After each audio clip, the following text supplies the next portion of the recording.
Hello and welcome back to Faith and Despair. Do you know what just happened? I just inspected the feedback form, which is so prominently displayed in the lower left corner, where it says press F8 to submit feedback, and the form appears, but you weren't able to submit it. You could enter stuff here, but whenever you press submit, nothing happened. And I don't know when this happened. I don't know when this started to not work anymore. And I'm sitting here like, how much feedback was sent to me and did not arrive because this little function here was not set. And I have no idea when. Give me 1 minute.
So anyway, I just got a package the minute I started streaming. So yeah, thanks for delivering my package. Anyway,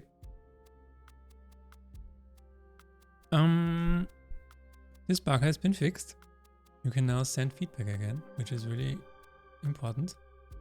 The reason I didn't realize this wasn't working is because I actually got entries into my, into the feedback, into Trello. So I was never wondering why, whether it would work or not. I always assumed that it just does. The reason is, every time this game crashes, I'm getting an entry into the Trello board. So I always assumed it was working. But I was like wondering why I didn't get any other feedback. So now it works. Now I can submit this and it takes a little bit. Then in the upper right corner it says feedback submitted. Very cool. Very cool. I'm a bit frustrated because I might have received 1 or 2 really good screenshots or bugs or whatever, but that's okay. That is okay. Feedback form is now working again. That is fixed. Okay. I think it was yesterday when we did the rework for the card rewards and the fight rewards. We are still on that. We are still on that. In total, I think I've taken like 8 or 9 hours and spent it on this, trying to get it to work. And that is actually kind of insane, but it is for the better, I guess. So, what is not working is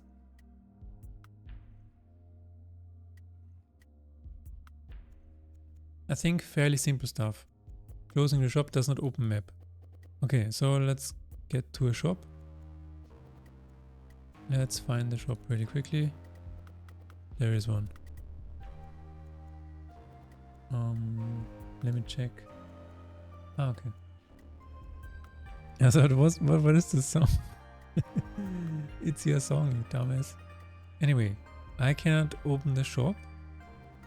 I mean, I can open the shop, but I can't close it with...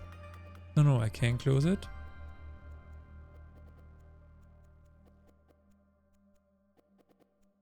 What? Closing shop does not open map. It does. It does.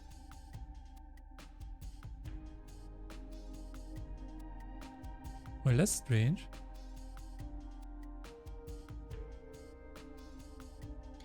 Right click of showing blessings does not open map. Okay.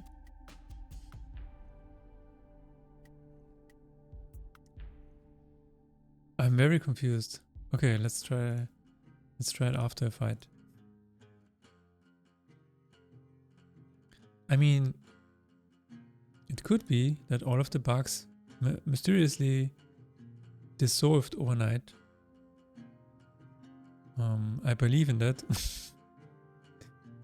Okay. Works here. Oh, that is fascinating. Okay, I have a theory about that.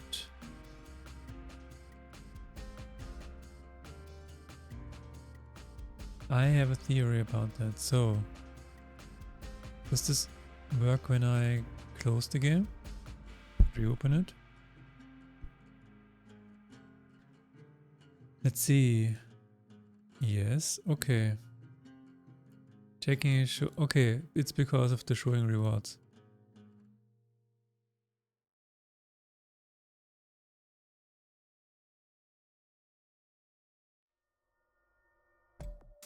Well, you shouldn't check that.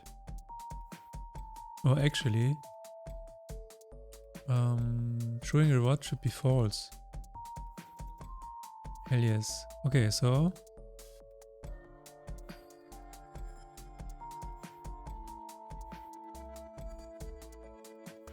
I guess this should be set to false. Why is it? It is never set to false. Good. So okay, that explains it. Then yes, but we can also check for showing rewards.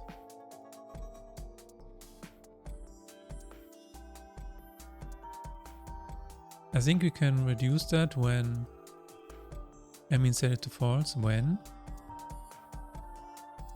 fight rewards is closed, or let's see, fight.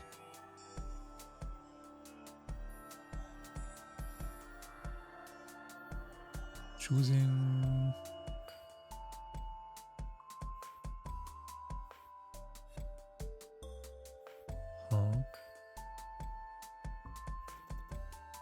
what is that?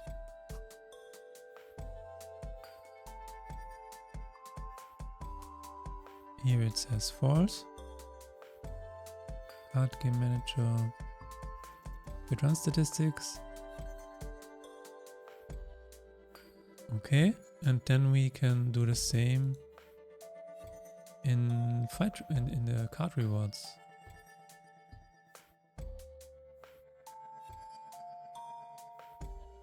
Oh, I'm sorry. I'm sorry, Unity. Stop it. What is that? Oh, okay. You cannot hide it unless you skip. That makes sense. Cool. Okay. But we're going to fix this at least. So, we need to fight again.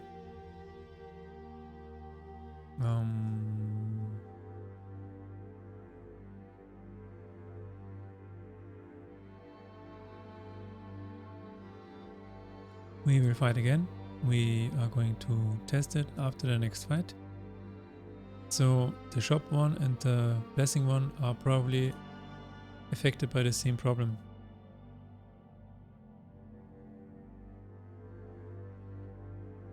So let's start a new run. Let's fight. Let's win, hopefully. Let us win. Win, win, win, win, win. We're almost done. Okay. I can do this. I can do that. I can open map. Shit. The wrong one. This is also something we have to do today. We have to add an indicator for the active node. And maybe we will just need something pulsating. Okay, this works. This works. Poison 2. And now if I close this, everything is okay. Alright. Do we have a shop? Let's get a shop. Where is the shop? Give me a shop, please. Give it to me. Okay. First we need to finish the fight again. Just to make sure. And just to make sure everything is okay, I'm going to open this again. Yeah, no way to open this here. Also aim doesn't work. Perfect. Good. I'm going to save now and check if everything is working now. And closing the shop opens the map again. Wonderful. Wonderful. Can go to the next one. This will require some additional rounds of testing. But that's okay. Still working. Alright.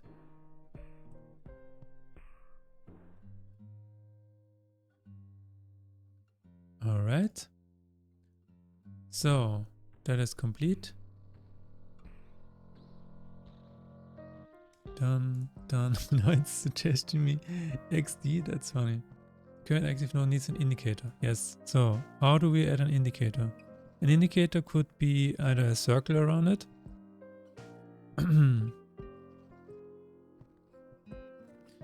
Could be a circle around it, or it could just be a different color. Or it could be pulsating, like bigger and smaller a little bit. So let's see.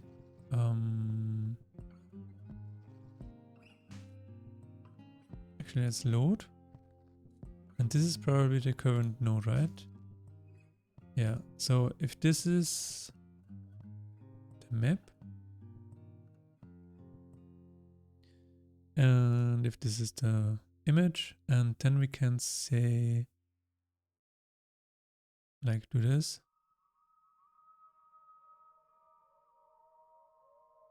That could work. Or we can also do a little bit of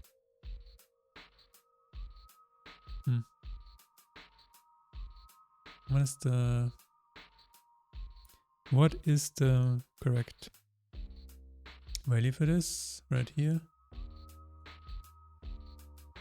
Yeah, that looks like shit. Okay. Good.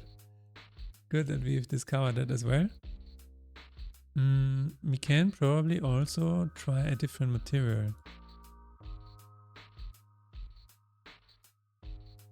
Oh, this is way too much. Something like that.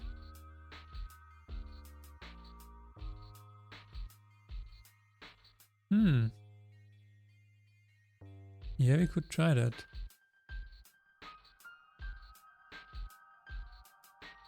We could try adding a simple shader for it. It actually looks kind of cool.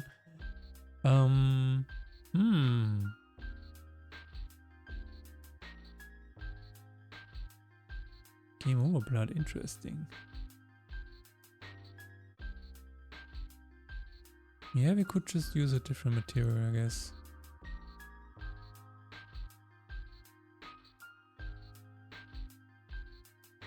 Okay, let's try that. Let's try.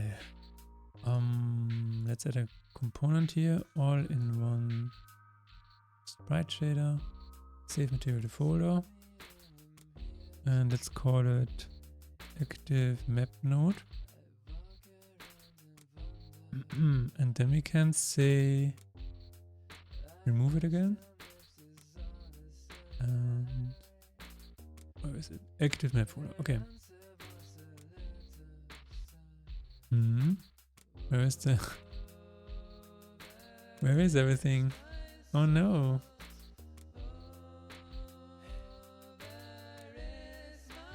What just happened?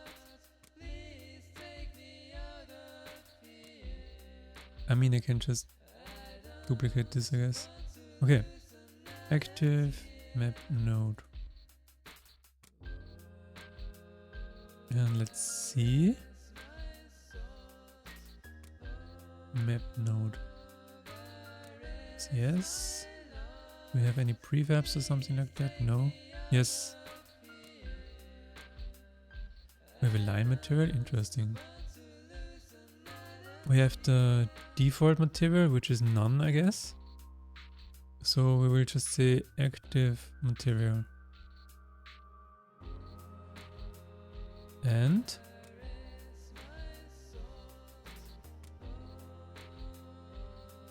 is there anything like activate? Activate, yes. Has been activated, is true.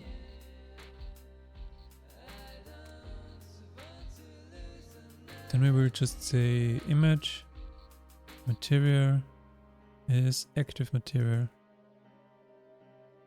Let's just try this and then we can adjust the material on the fly. And it will get saved for all the future nodes. Still need to reset it after something else is being selected. So, but that shouldn't be a problem because we saved the current node in the map as well. Okay. If I press this now, oh, this is actually the active one.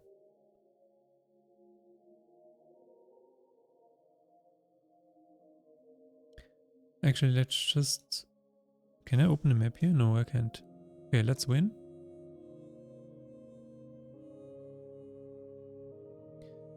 And we probably have to find a way to solve this when loading a map, when there is already an active one. Okay, now if I press M. Do you have the correct material? No. Because... Well, prefab material node has not been set. Active material. Active map node. What about now? What about now?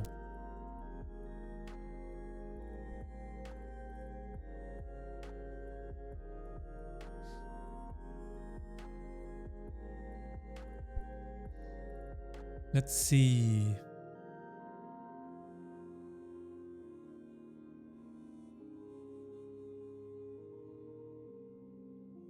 Yeah.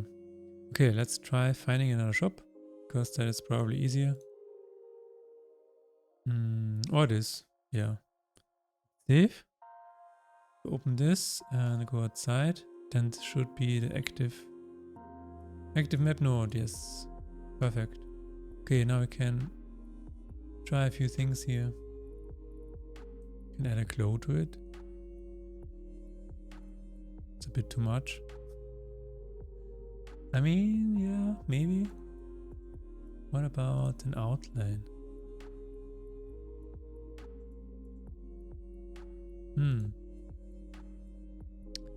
What about a hue shift or a color swap?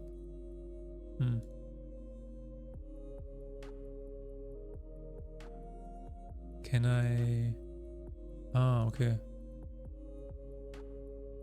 Negative? No. Hit effect? That's a lot. Pixelate, yeah, that would work. Grayscale? No. Ghost. Ghost color boost? Ghost transparency? Something like that maybe? Does it look like in high resolution? Oh shit. Oh shit. I mean...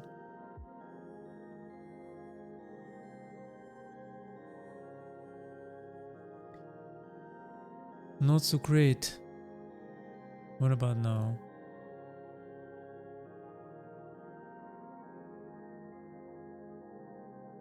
What about a glitch effect? Or a flicker effect? Or a shine effect?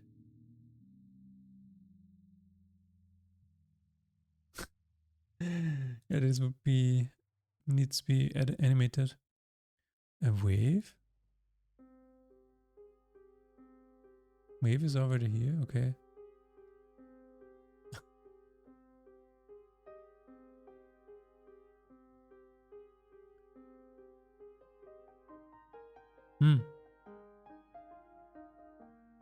I guess...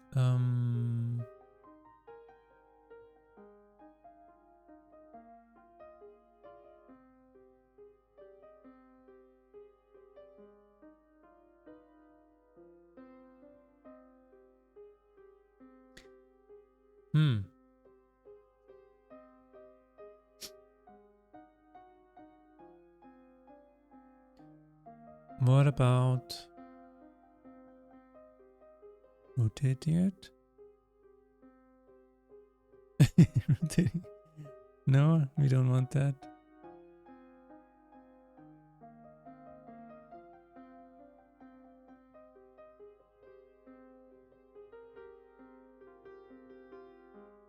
I guess this is fine.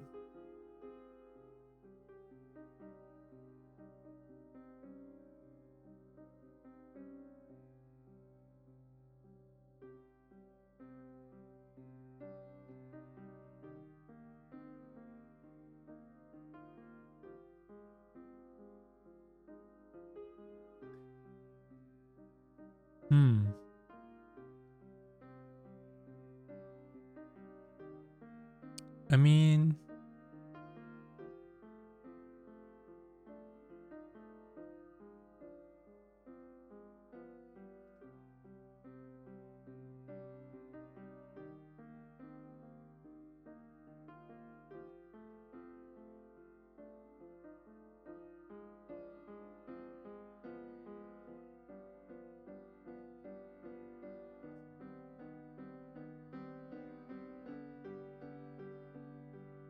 Not a fan of this either.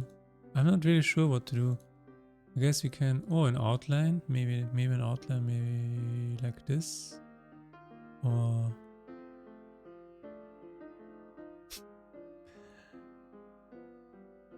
I guess we...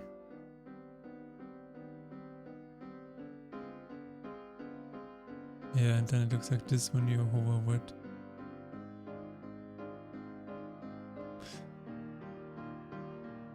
That's a bit much. What about this?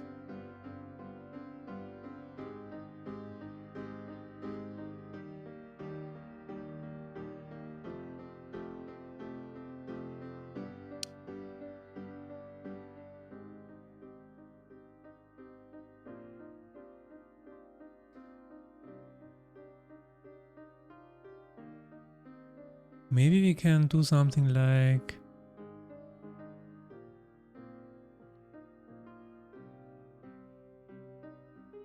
add the loading icon to it, that it's moving around it. Maybe we can do that.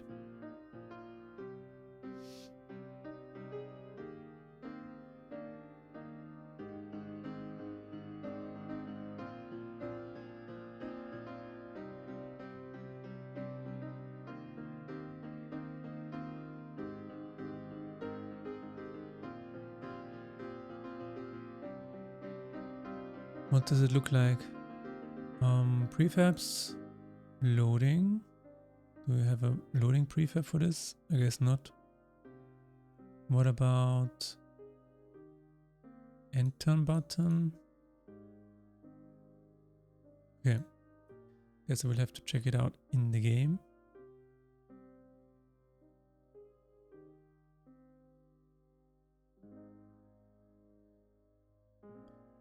Let's see. If I press end turn, then let's look at the object.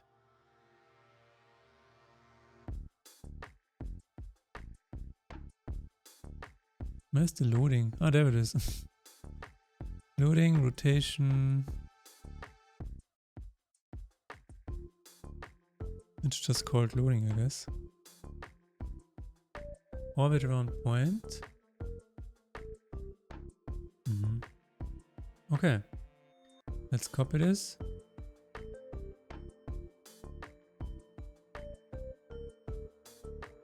Active map node.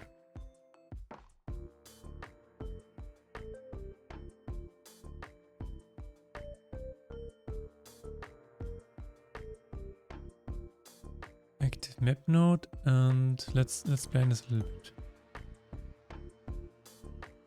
Active map node, assign in map.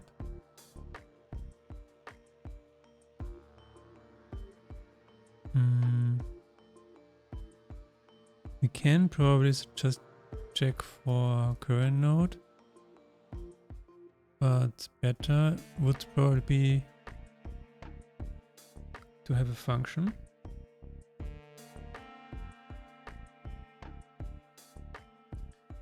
Show active map node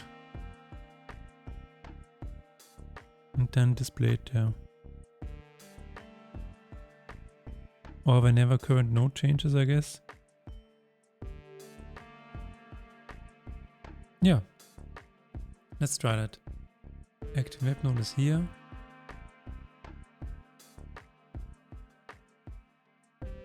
Let's put it here to the map. Actually, let's put it here inside the map.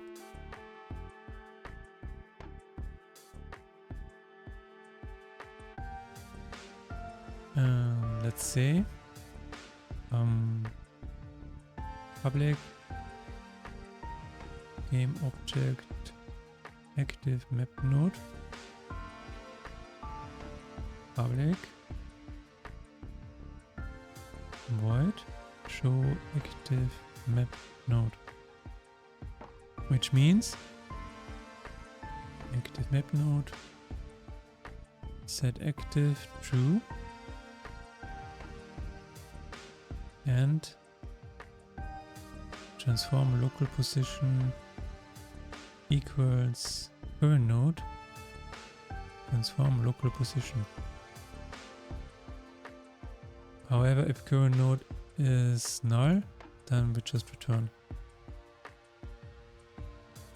Alright, so whenever current node is set, we need to call this function.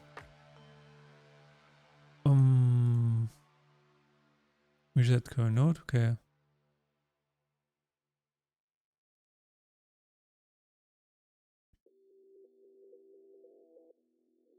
If it's null, we reset it to 0. To inactive. Let's do that. Current node is set to done, okay.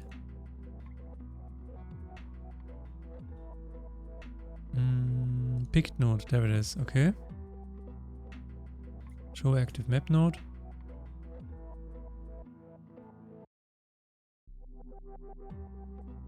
Active map node is true.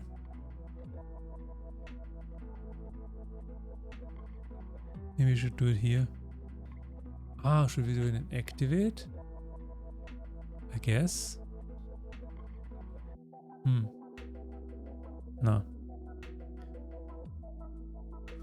Is node load saves? Ah, yeah, there it is. Okay.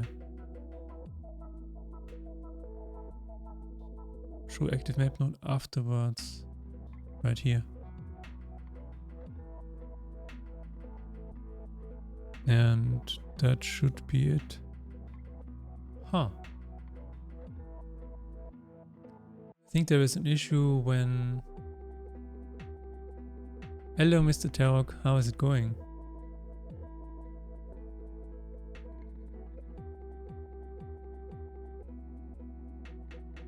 Hello.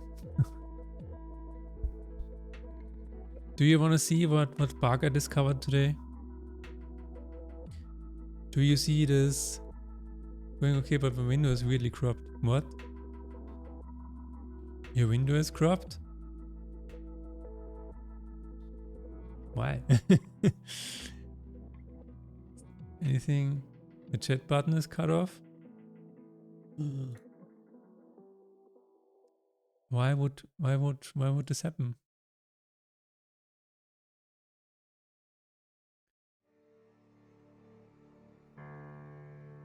Strange. On mobile or desktop? What the fuck? What is that? What is that? Why is it doing that? I don't desktop, okay. We're back. Okay.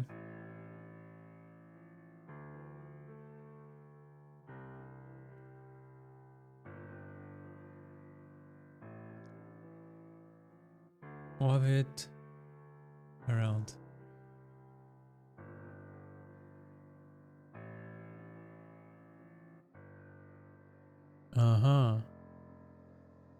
What?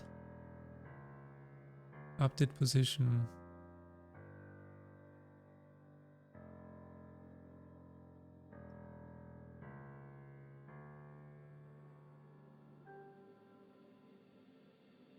I'm scared. Ah, the target is...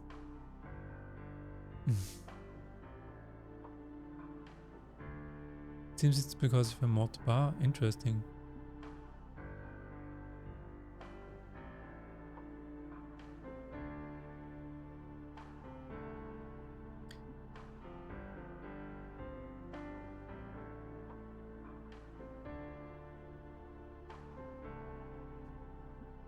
Active map node. Target. Position. This is not...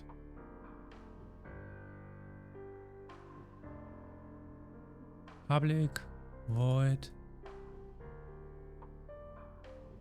Set target. The mod icons move the chat button too many pixels to the right for me. Interesting. So I guess maybe Twitch updated something and... Yeah.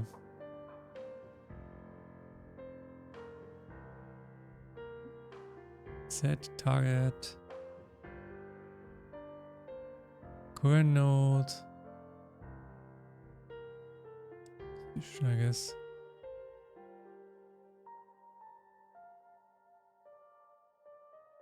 Huh? Ach so. Vector 3, new target.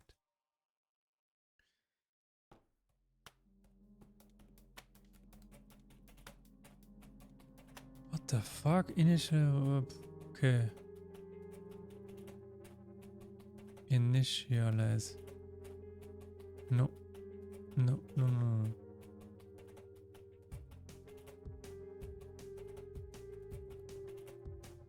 No?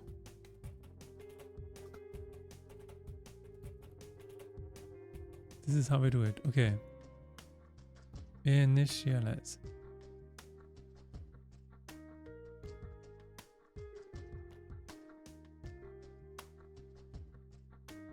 target equals new target.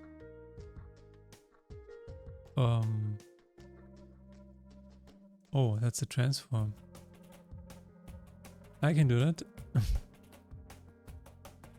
Set target is this. Then we don't need this probably. Probably? I don't know. Let's see.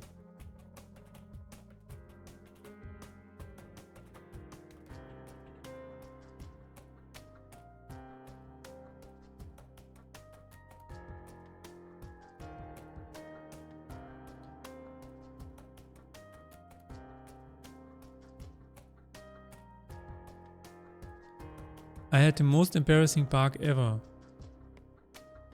For like an hour ago. I discovered that the feedback form was not working. And you know, it says press F8 to submit a feedback. And if you do that, then you see a form like this. But the submit button wasn't working. And I don't know for how long it wasn't working. Maybe 2 or 3 updates ago, I guess. And I'm not really sure how much feedback I have missed out on because this wasn't working. Don't worry. Says you. Oh, it's kind of working, I guess. The radius is insane though.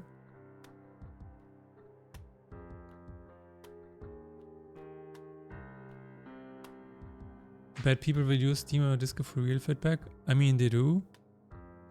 But you would be surprised, a lot of people use it. I mean, not a lot of people, but some people use it. And that's why, that is why it was so interesting for me, because I thought, okay, more people are playing it, but there was less feedback coming in through the forum, which is kind of weird because there used to be feedback coming in through the forum, like regularly. And then it suddenly stopped and I'm like, okay, maybe it's...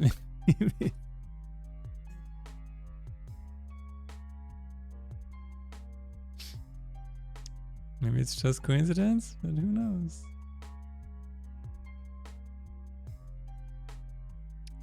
But now we know that the form wasn't working. But yeah. Feedback also is coming in through the Discord, so that's great. Let's figure out the radius here. Is it 0.5? 0.5 actually looks good.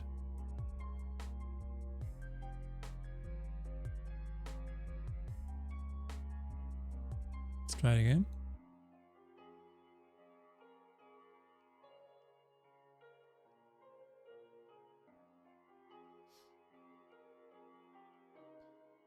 Let's try it again. Okay, the material definitely needs to go.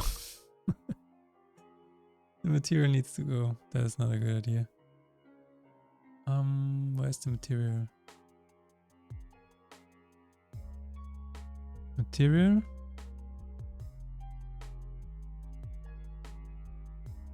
I think it's a map node right there. Delete it again. Not going to use it.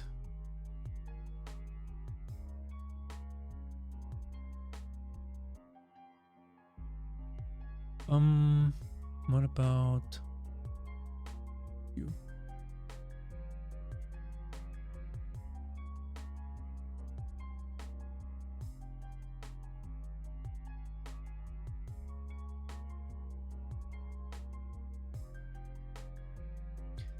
Okay, and then yeah, the orbit needs to be checked. I think it was 0.5. And we also need to hide it when we need to hide it. Public void hide active map node. And let's just do this.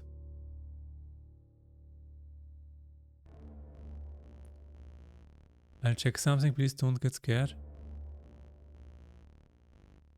I mean, it is October, so...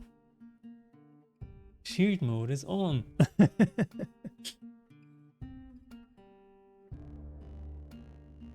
Damn.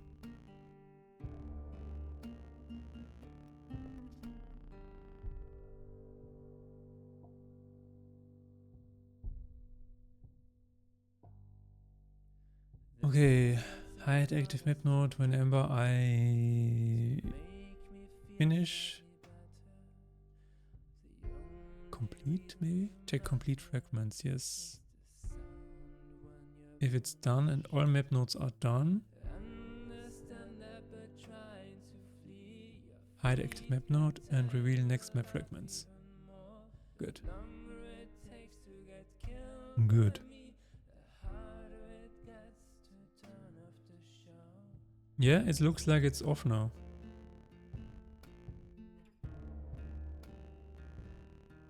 That's pretty great.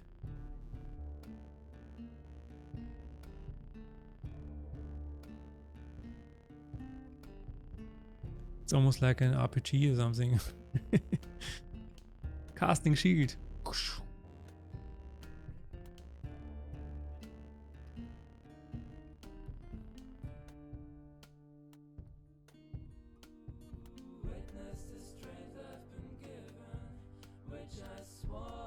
Okay, so if I load this, the active map node should be present and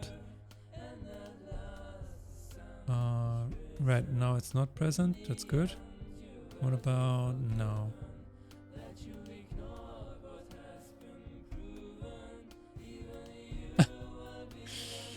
I see.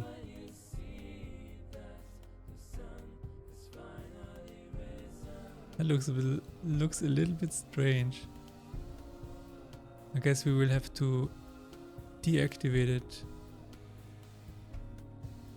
when the map is hidden. I mean, it looks kind of interesting, but not really what I want to do. Cast Arcane Intellect, target Mothership ally. Oh no.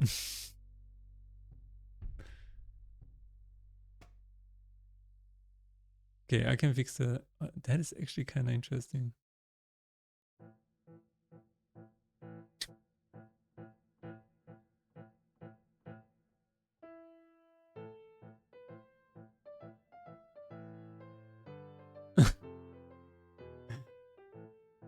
Arcane Intellect is a buff. I mean... it sounds a bit like a curse, because if you know too much, you're probably going insane. Do I want to know all of the secrets of the universe? Nah, I don't think so. I will go back into the Matrix. Thank you very much. Knowing too much. To be honest, knowing too much has never been a benefit. Never. Raises intelligence by 3% for 1 hour. I don't know why that is so funny. 3%. But if your intelligence is 0, what? Oh my god. Ah.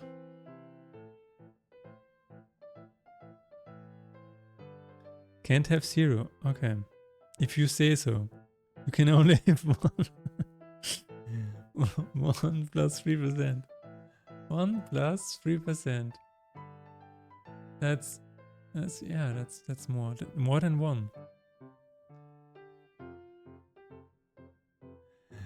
No, it's fine. Just joking around.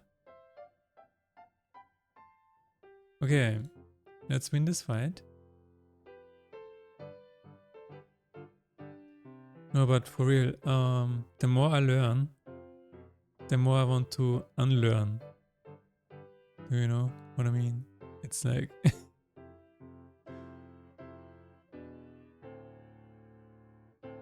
I think when I hide the map, I want to also hide this. So let's try that. Hide. Yeah, right here. Right here, right now.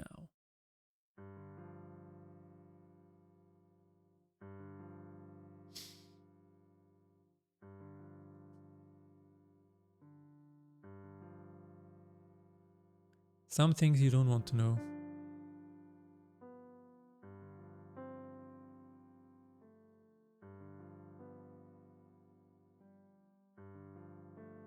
Like whenever you watch a documentary and then things happen and you're like,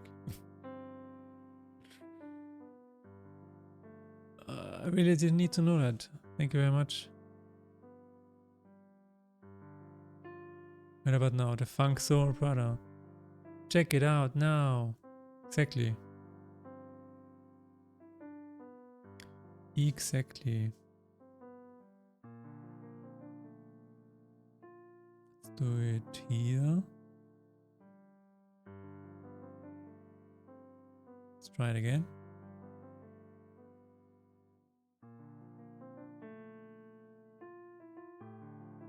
How old is Fatboy Slim? How old?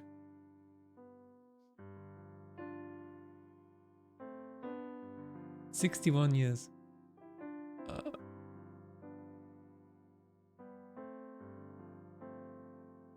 That was such a cool era, I mean. Wow, what the fuck? What the hell was that?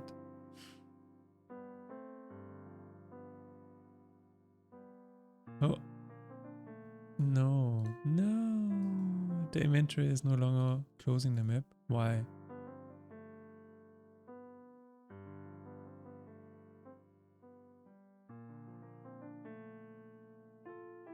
We found another bug. We found another bug.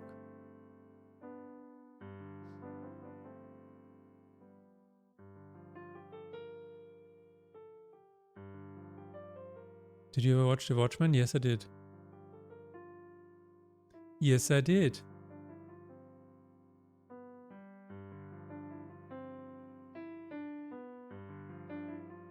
I'm not really sure what to say about it though. Everybody really liked it back then. I kinda didn't. I don't know.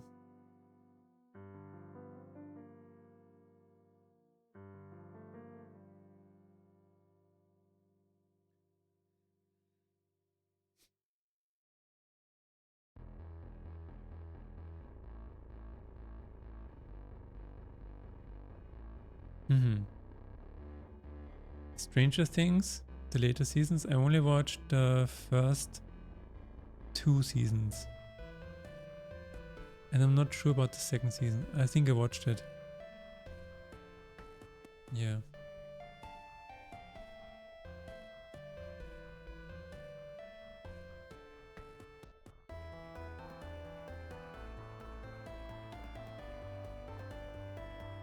Do you plan to watch the rest? Probably not.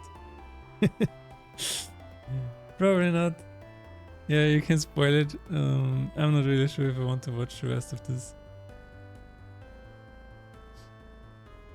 To be honest. It's actually interesting. Why is it working now?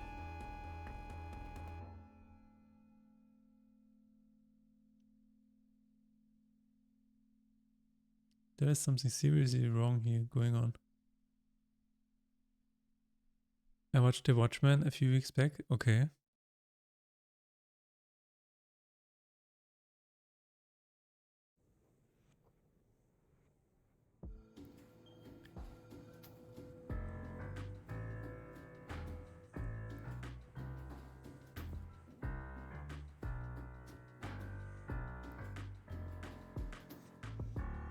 Still love the way Dr. Manhattan is in his backstory is introduced.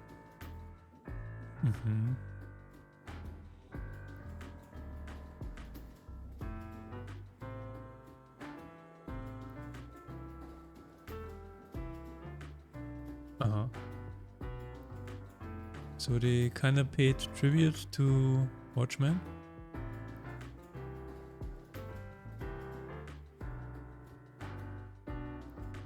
For introducing their villain? Okay. That's nice. Oh my god, what is happening?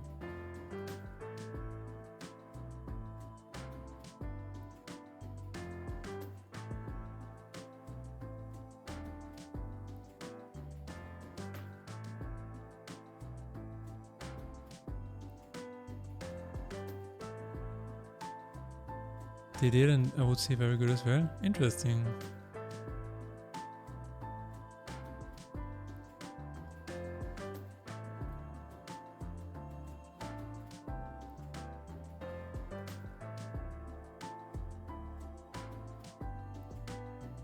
Ah, so maybe they aren't discarded. You didn't like the Watchmen or just parts of it?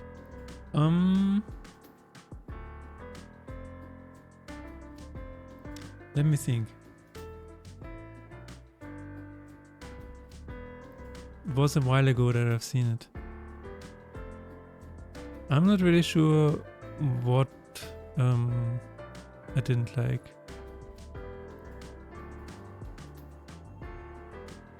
Also, wasn't there a rape scene? That was really disturbing and kind of unnecessary.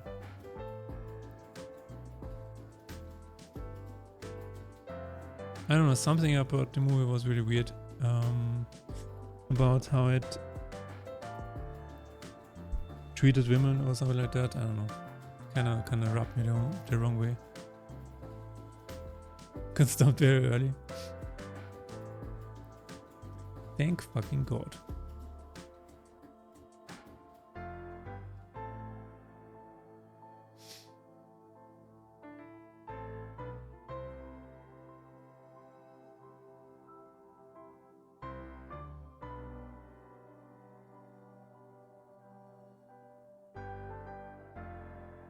Ah yeah, there also was a guy with like he was always naked, right? And he had to animate his dick or something like that.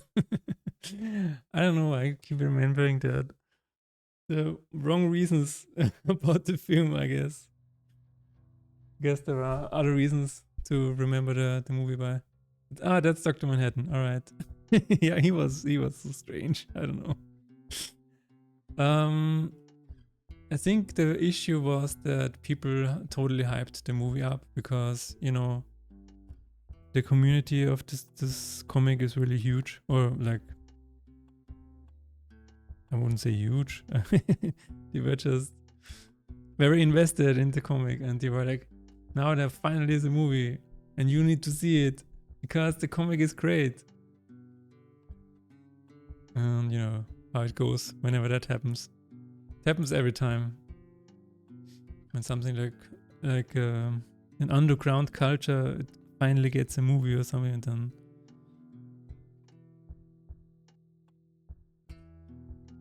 kind of the same thing happened with Undertale, I think. It has good points about politics. I didn't see it, to be honest.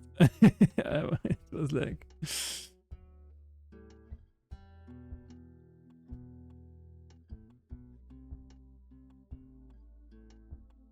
I think I totally had the wrong mindset while watching the movie. Because... yeah, also the scenes... Certain scenes were just really off-putting. Rewatch it someday? No. I don't think so. I don't think I will. I did watch the Snyder cut of... What was the super movie the movie called? Where it's in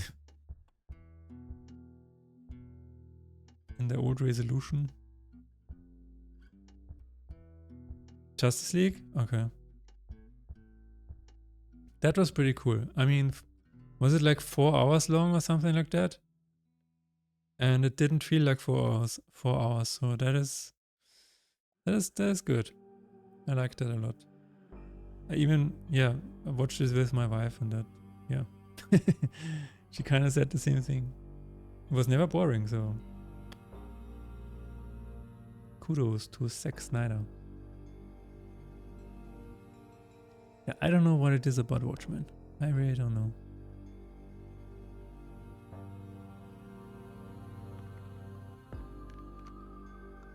4 hours and 20 minutes, yeah, something like that. I mean, I remembered something like that. 4:20. Perfect. Perfect. Absolutely perfect.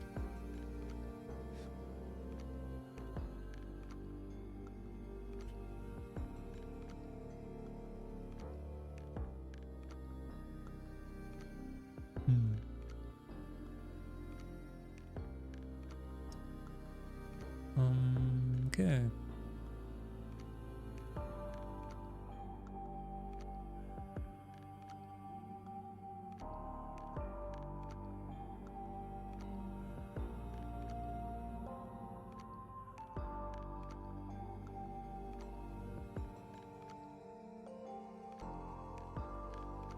Keep thinking about. Just wanted to mention the movie, but I forgot. It will come back at some point. Active map node indicator. Guess I will need to work on this a little bit. Did I see a dragon? Huh? Where? Where? Ah, you mean the brainstorm dragon. Yeah, you mean. Yeah, that's from Elden Ring. I took the screenshot right at the beginning when I made the prototype for this game. And I took some colors from this. So basically, most of the basic colors for Faith and Despair are taken from Elden Ring.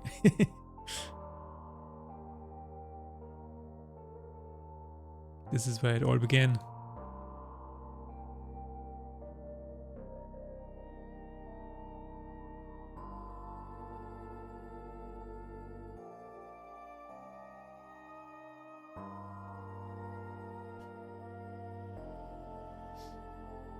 Okay.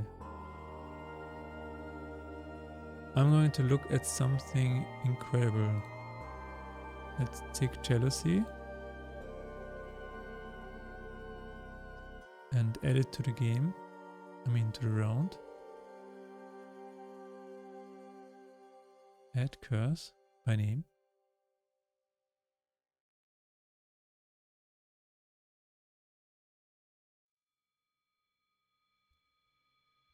Let's see what happens.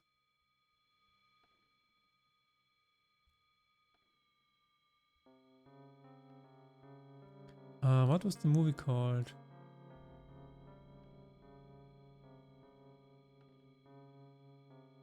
The Fall. Yeah. No, that's not it. Doch. Fall.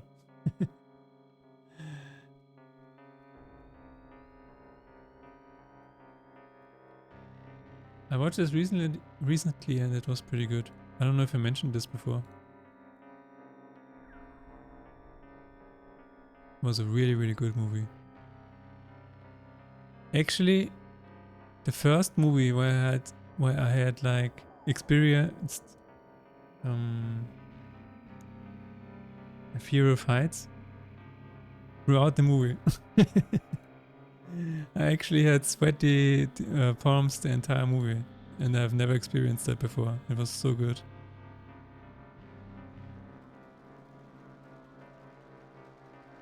Yeah, true. I heard about that.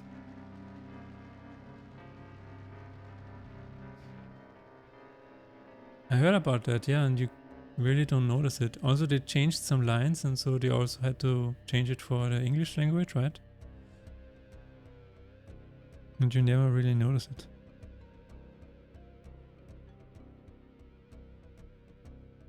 It's really good.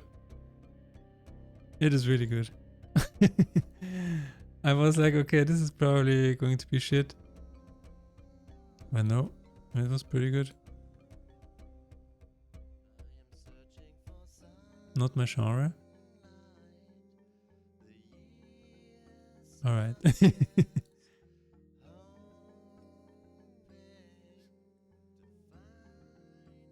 Fair enough.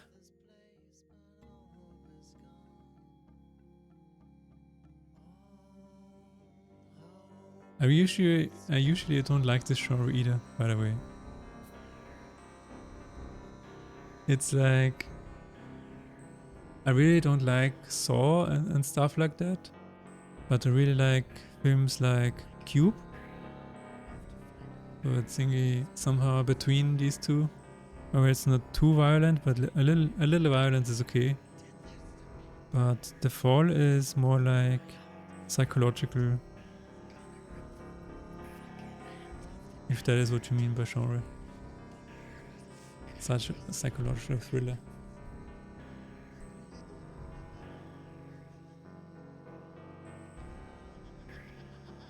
Can I just do this here?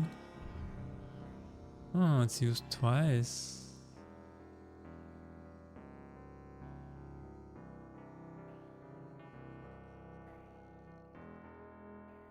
Yes, I can do it here.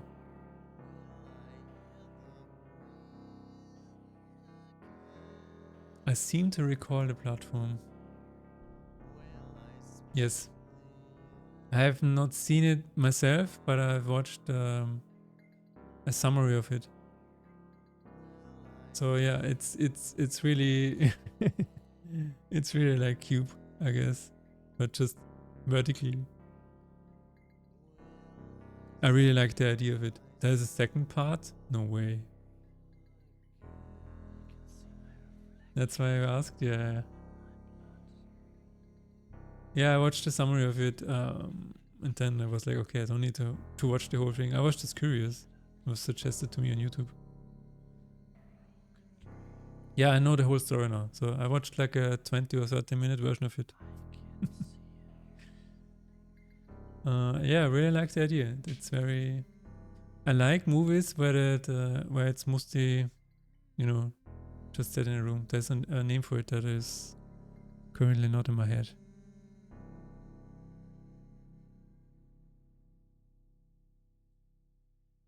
Kammerspiele. Yeah. Got it right at the same time as I saw your message. I really like that.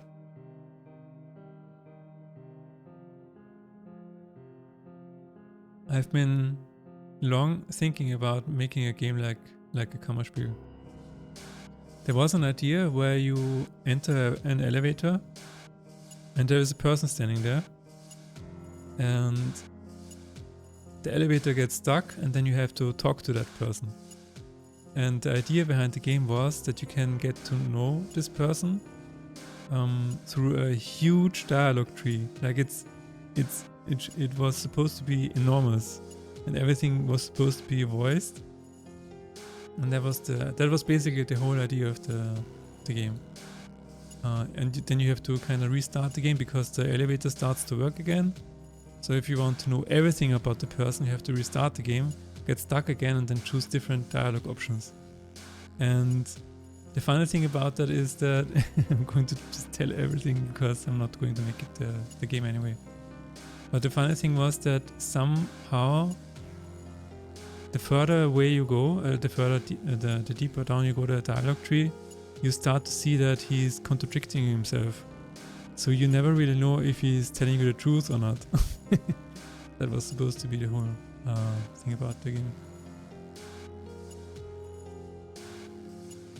It's kind of like a little bit on the horror side as well.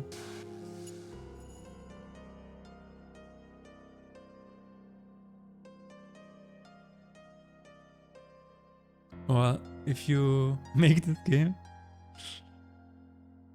there was another idea I had based on... Have you ever seen Lost?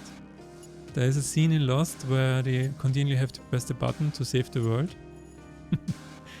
And yeah, and I also wanted to make a game that was kind of like this. Like you have to sit only in this room. I mean, right now it's kind of like Iron Lung, I guess.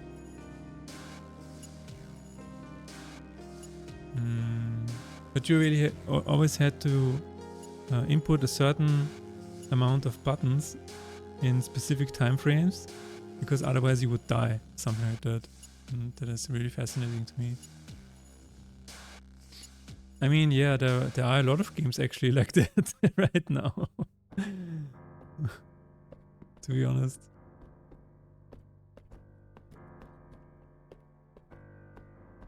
A lot of games like that are kind of simulating being in a in a scientific surrounding where with lots of manual buttons to click. I've seen a lot of games like this now.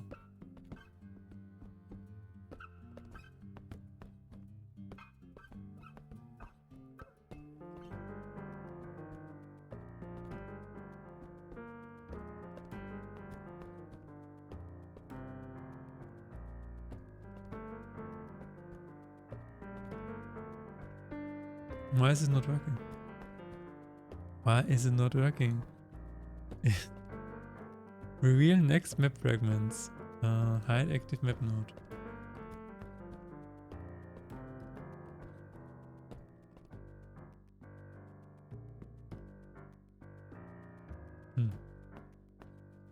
Please don't touch anything. I think I've heard about it, yes. The reason I said the button also exists because there is another game that is called...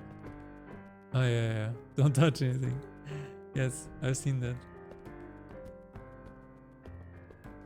But there's another one where it's like you only have to press the button. I think it's just called a button or something. I don't think it's out yet. Someone is working on it.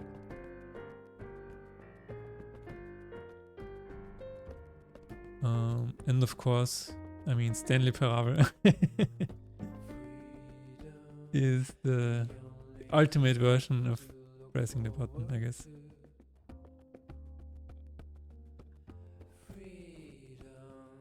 Yeah, a lot of games like this are out currently.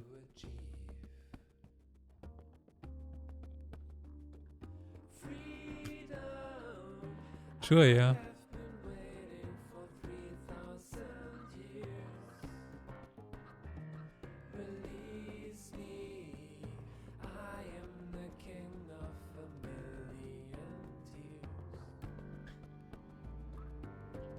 Yeah. I don't know, man. It's...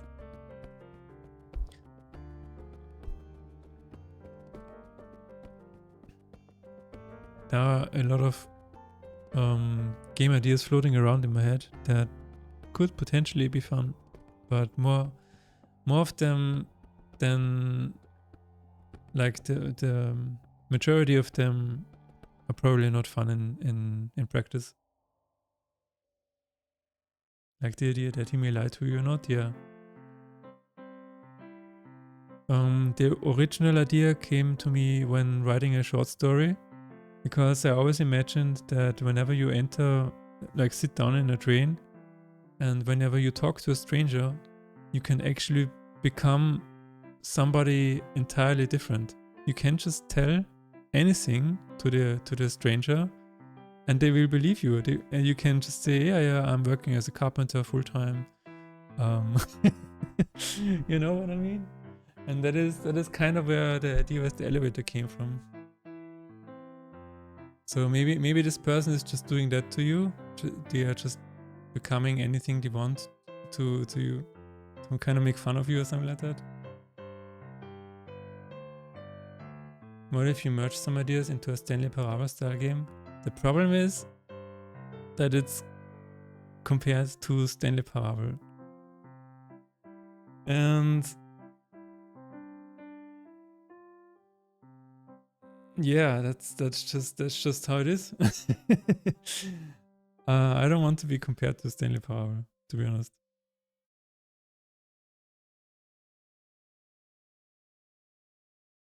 So how is this type of genre called? Walking Simulator. You watched the playthrough of Beginner's Guide? Yeah, and what do you think? It is a walking simulator. Subliminal.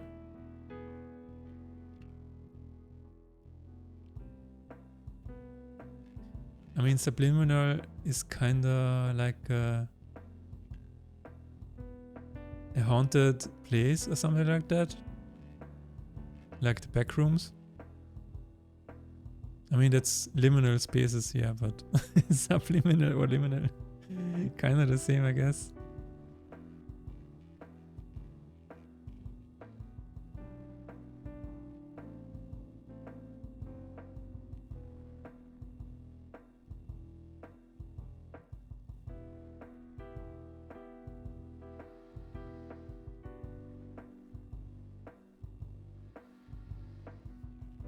I don't like the term walking simulator, it's degrading. I totally agree. But that is what people call it.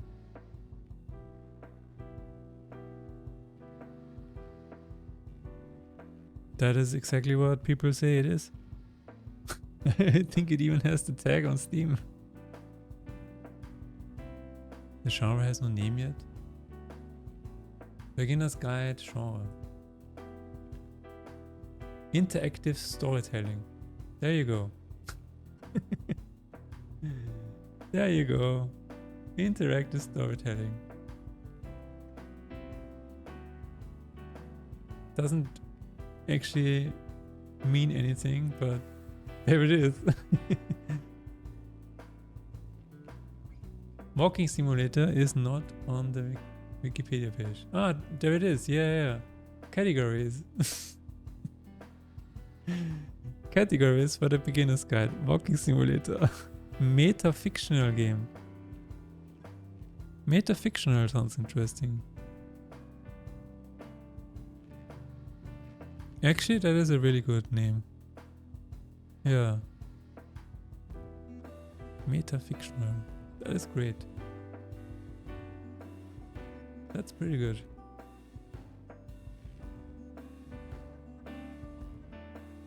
Damn, a lot of people worked on this game.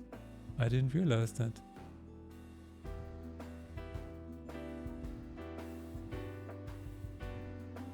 Let's make a meta-fictional game. I'll help if I can. Okay. I need to first finish this game.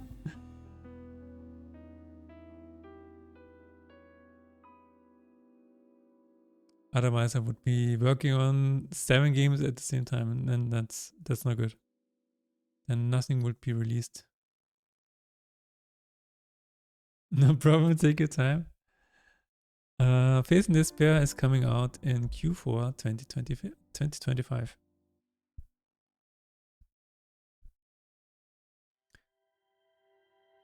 That means I will have spent 2 years on this game.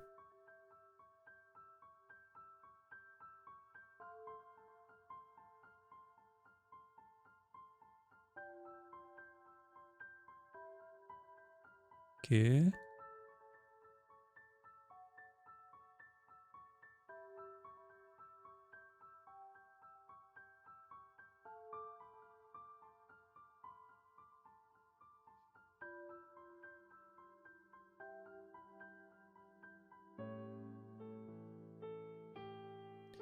It's yeah, I don't know. It just made me think a lot.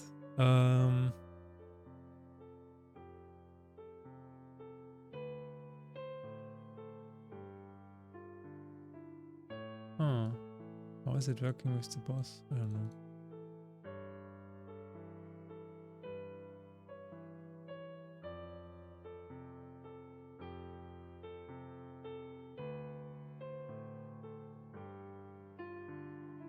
Just stop it.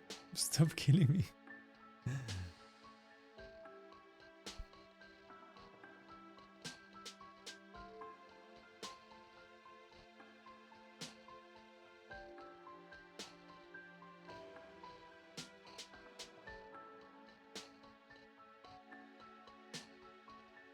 I'm really not sure.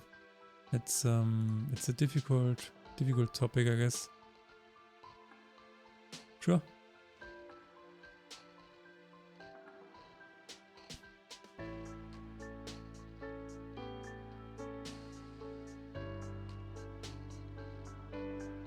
Okay, enemy buffed. Random path for leftmost ally. Also, I need to check something. Because material inventory.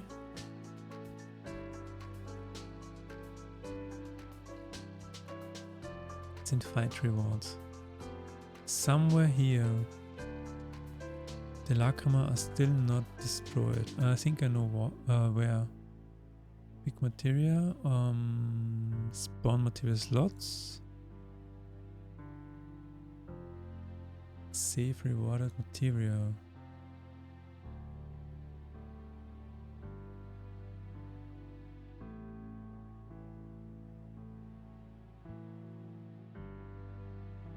Okay, so these are the materia that are being rewarded. Zero material to current node. Don't need that anymore.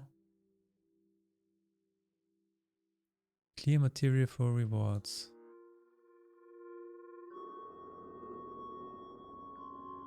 I see. I see. And the problem is,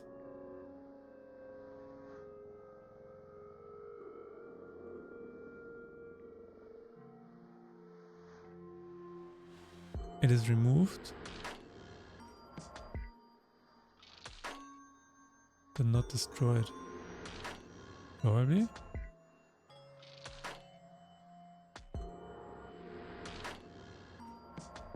Mm-hmm.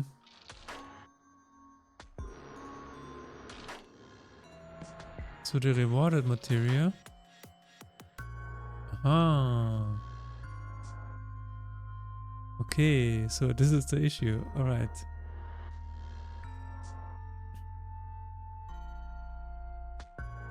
List material. Final rewarded material equals new list of material for each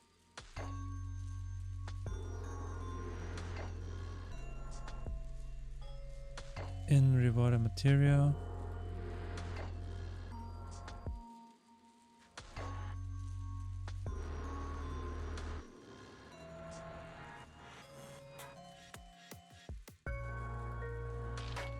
if final rewarded material count. Oh, okay, I don't need that actually. Is smaller than 3. Final rewarded material add rewarded else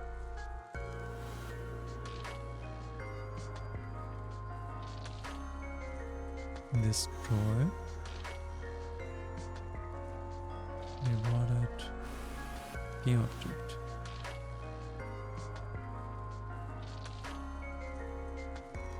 Okay.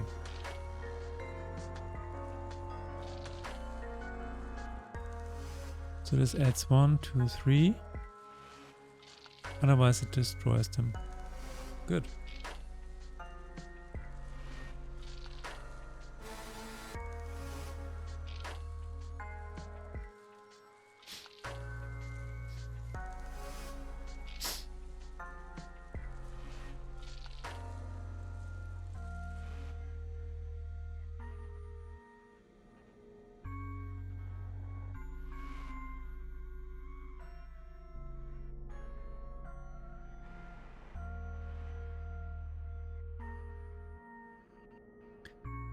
Okay, so it adds another one. Okay.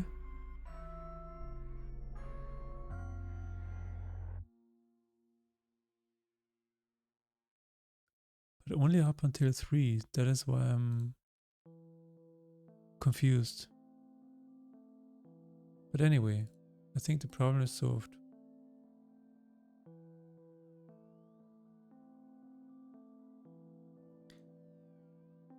Maybe that is not the issue. Maybe the issue is that material is generated and then not destroyed. Get rewarded material.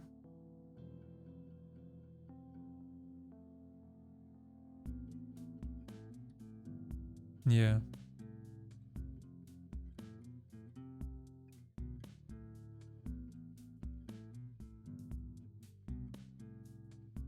They need to be destroyed here.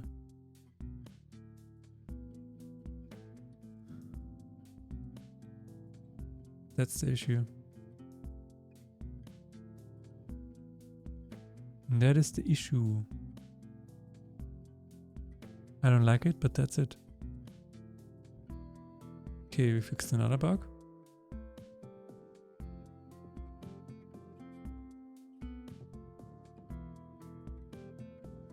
Another bug that is not listed.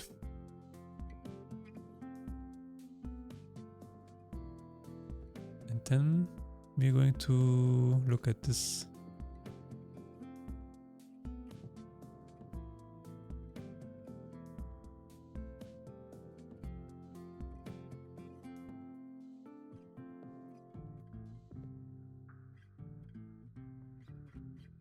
Continue. Okay, let's save.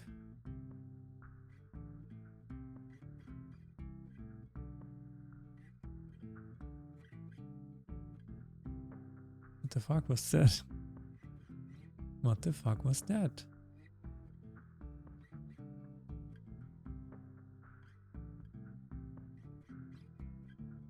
Alright. I think that's better now. Yes.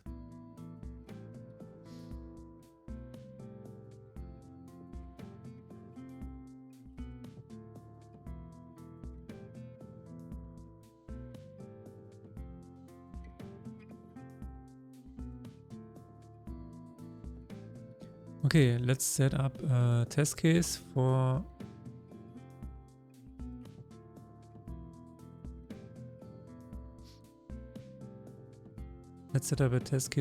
this curse.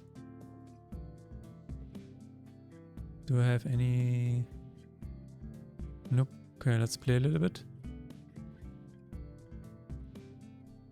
Let's keep playing.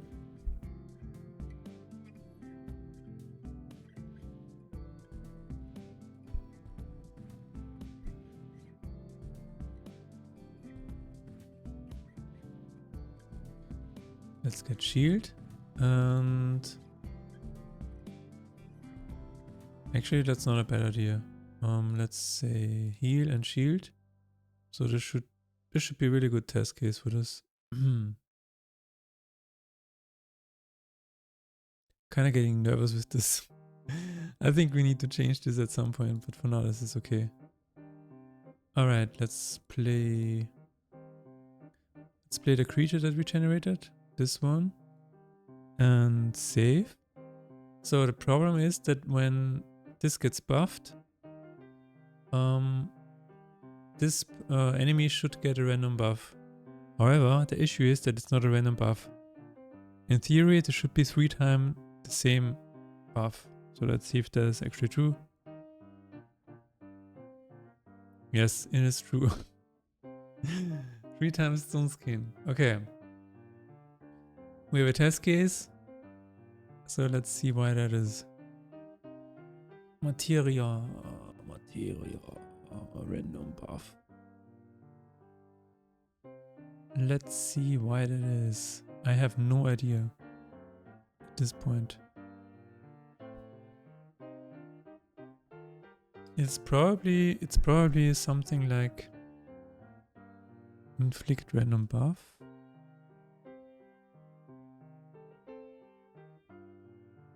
It gets the generator for total Lacrima activations.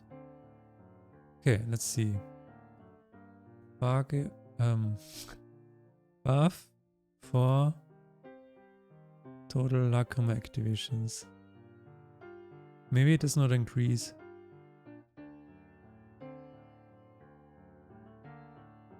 Because then it gets random buff for the generator, and yeah, let's see.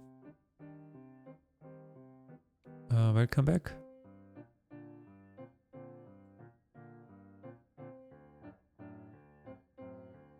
So maybe the total activations do not actually get increased. We will find out. We shall find out. Or not. 14 seconds. Alright, let's load. And if I heal, then it should actually show us. Yeah, the total activations do not increase. That is hilarious. Okay. Why not? Inflict random buff.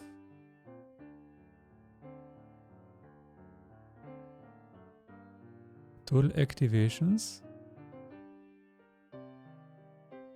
This should actually increase, but why is it not increasing? Oh. Aha. Alright.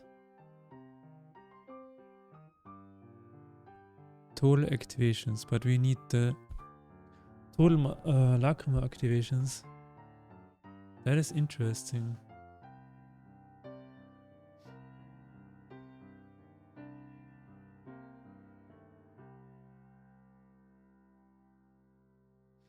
So can we do that?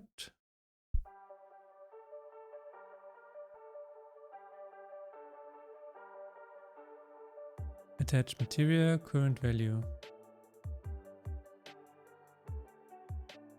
Today I started to watch an Actman video about Vogue games. First of all, who is Actman? I don't think I know this person.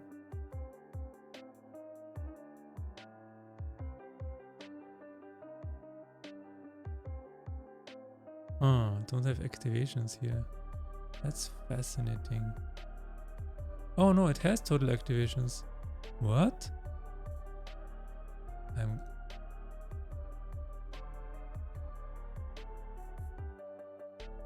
It is actually activate materia. Yeah. Huh?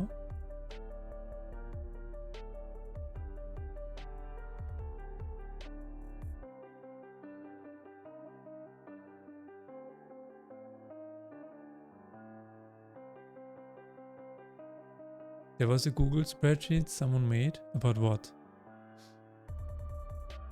Some idiots are making lists about things they think push woke propaganda. I'm not surprised. I am not surprised.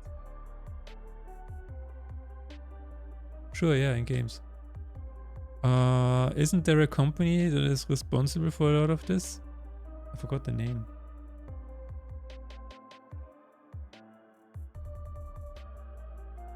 There is. There is a consulting company that is responsible. Sweet Baby Inc., yeah. And a lot of companies have consulted Sweet Baby Inc.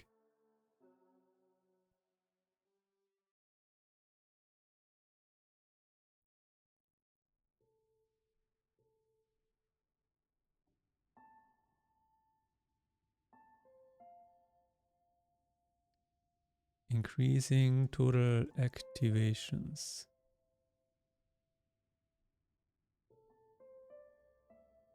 They aren't responsible.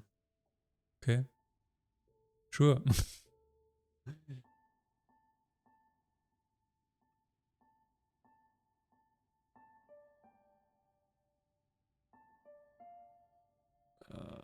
So isn't it actually here? What the hell?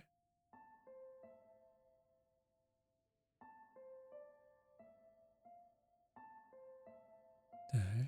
That doesn't make any sense.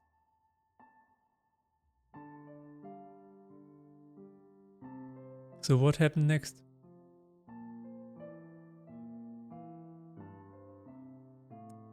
Did people on the list die? I don't think it's that easy that everything people don't like is the fault of that company. True. I'm just saying.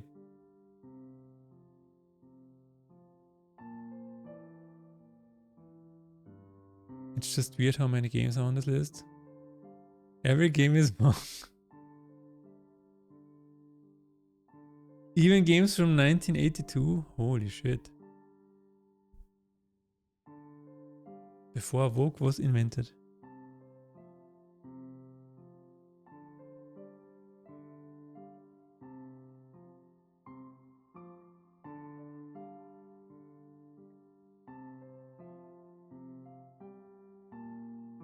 Interesting. What? Terraria? I'm dying. Terraria? Sure. What about Minecraft? I mean, they are probably finding all kinds of evidence because they want to find evidence in as many games as possible. to justify the search for wokeness. And sooner or later, they will look into the mirror and they will be like, am I woke as well? And then the mirror will shatter into pieces. Elden Ring and Dark Souls are woke as well.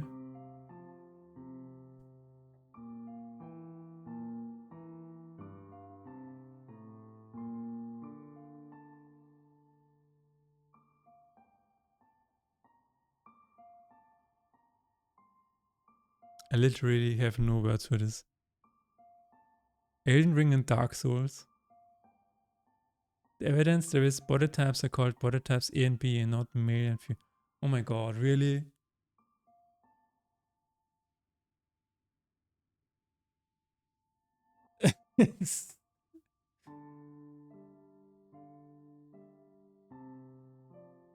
Why? But that... No, never mind. Do you know what else is woke? Here, I'll give you something. If you create... if you logged into Halfquick, personal Halfquick, and then you can change your gender. Let me check if we don't... Yeah, okay, that's fine.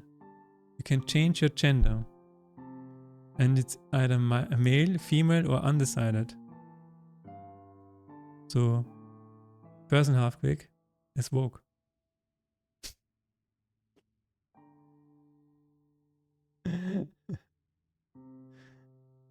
Totally.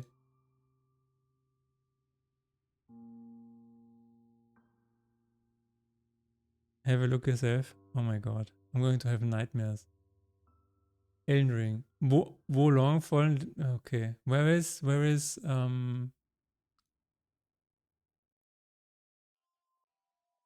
Red Dead Redemption 2? Sure. Fallout New Vegas?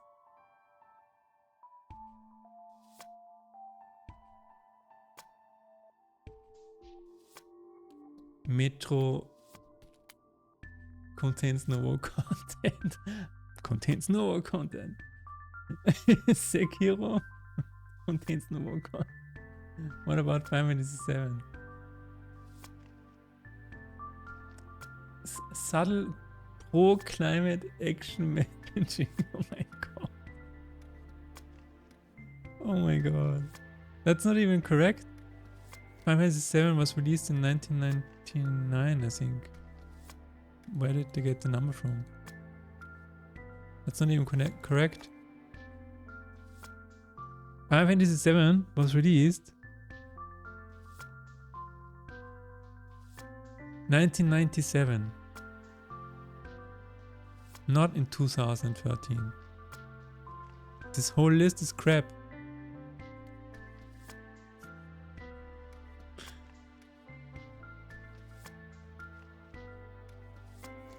Yeah, I don't care about the PC version. Why are they only checking the PC version? Is it a different version? No.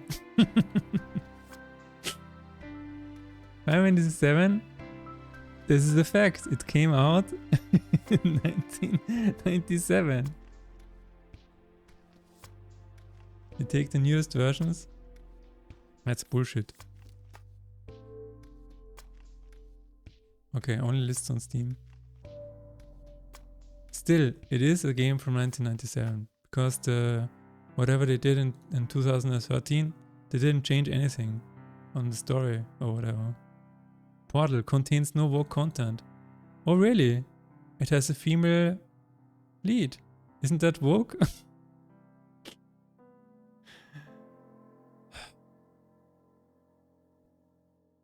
Stardew Valley contains subtle pro-LGBTQ messaging. Homosexual marriage options. What the fuck is even going on? Who makes this list? And why? Why aren't they doing something productive in their lives? This is absolutely insane. This is absolutely crazy. This is driving me crazy.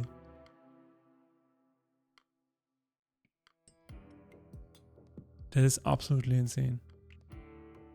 Over 1,500 games checked.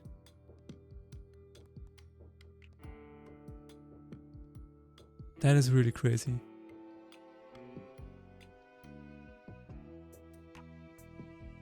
Age of Wonders 4. Sure. Is Concord on this list? Concord is not on this list. Okay, it's not on Steam. Who cares? Bloons? There is a Pride flag item available in a trophy store with pro Pride message.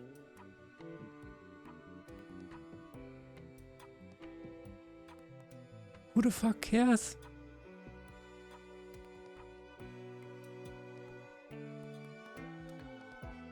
Hogwarts Legacy?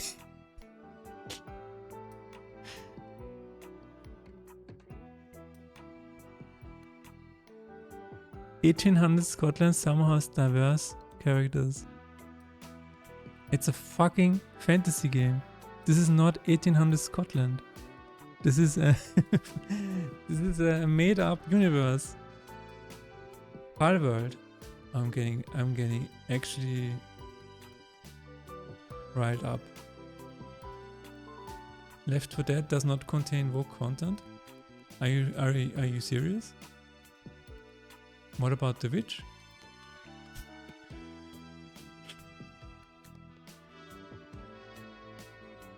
I don't even believe that. I don't even believe that these two Final Fantasies do not have any woke content. I'm pretty sure if you look close enough, you can find something. And I think that's the issue. BioShock contains no woke content. I'm getting crazy reading this.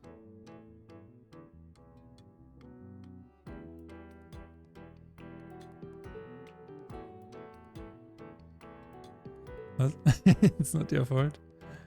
It's the fault of whoever made this. Dwarf Fortress?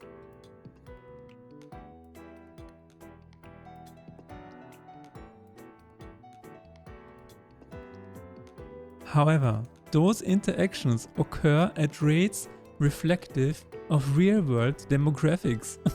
So it's not, it's just a reflection of reality. It's just 3% of all people on Earth are gay, and that is correct. That is a fact.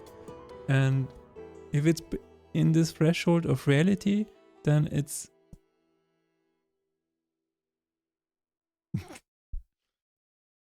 nah, I'm just surprised that people are doing this. Factory is not woke. It could be.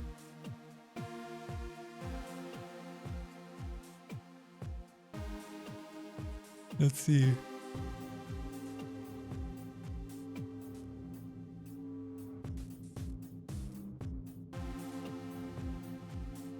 I mean, why do we even check games like Boyfriend Dungeon? What is the reason for that? For doing that?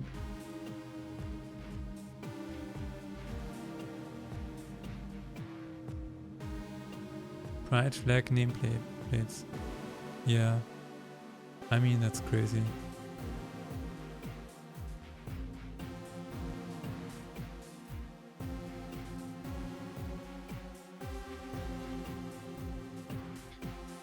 Let's just say, I mean... Oh, a lot of blue ones. Oh. Doom Half-Life contains no woke content. Are you sure? Are you really sure?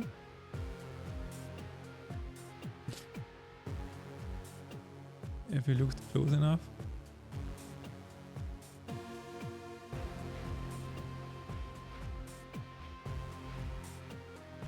Maybe Gordon Freeman is gay.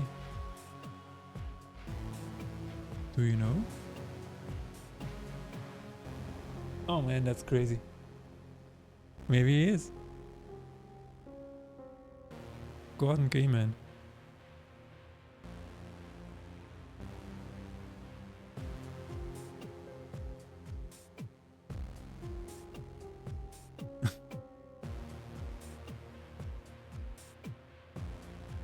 I'm trying to think why a person would make the list. I mean, it's probably not one person who made the list. They probably feel attacked in their identity because they are faced with people that have different beliefs, and so their identity is shaken up because they feel like no. It's because people think it's an agenda forced upon them. Yeah. And again, they feel threatened by it. They feel like they have an identity, and they are feeling the push from outside that they have to change their identity because the outside push is saying, you know, gay is good or whatever, or gay is fine, and they are like, no. They don't like visibility for things they don't understand. Yeah.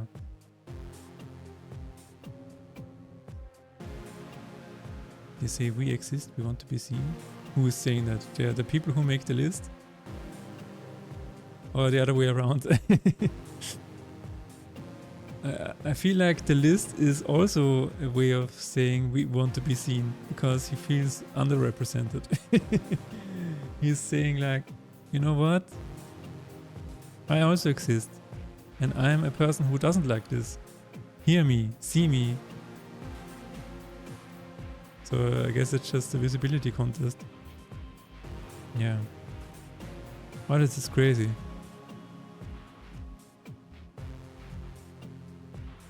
In a way, you know, I'm going to say something really controversial now, but in a way I kind of understand where he's coming from. Because games are sometimes ticking off these boxes for no apparent reason. And I think that is what they are trying to say. Because it kind of sometimes feels a bit fake. Like the people that are making these games don't really care about it. They just want to go through the checklist, and I think that is what they are trying to call out maybe. Whereas if you make a game, like I think Boyfriend Dungeon is a very good example. You can kind of feel like they are passionate about this topic. So when you play this game, you know exactly what you're going into. Yeah. But because it sells well, I wouldn't even say that because Concord failed miserably. So that's not even... It's just really weird. You have this list because maybe they're just afraid of Twitter backlash or something.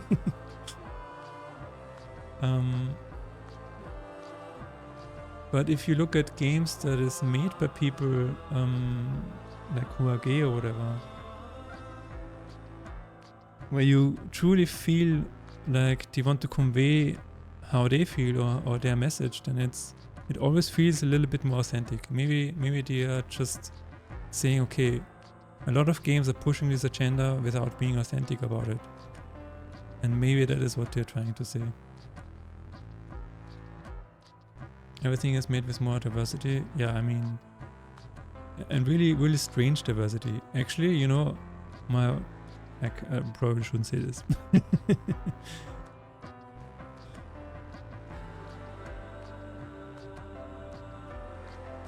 There are some tech companies who are trying to get a more diverse workforce. So they're hiring more women or something like that. And they're boasting about the increased percentage of diversity in the company. Which is really weird because you shouldn't reduce women or whoever else to just a number in the company. Which is just really weird. And that is, I think, what people may be getting tired of. Including women in this case, by the way. They want to stay relevant and don't want to get called out for not being diverse. Yes. That is the other side of the coin. You have games where a creator, like a solo developer, just creates a game that he thinks is a good game. He makes the game and it's what he intended to do. But then there are people appearing in the Steam forums and they're saying, please add a gay couple, or please add something for blah blah. I feel underrepresented. And it's like, okay, but this is not your game. So why? Imagine being a painter and you're making a really good piece of art, and then a person comes along and says, okay, but I want to be represented in this painting. Please draw a dick. And you're like,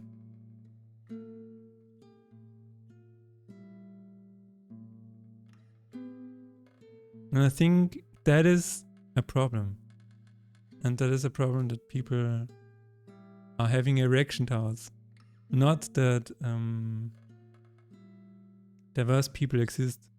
I think it's just that some games add diversity and it's not authentic.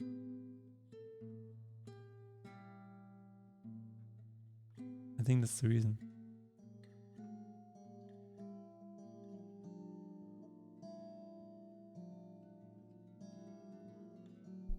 There is a person on the internet.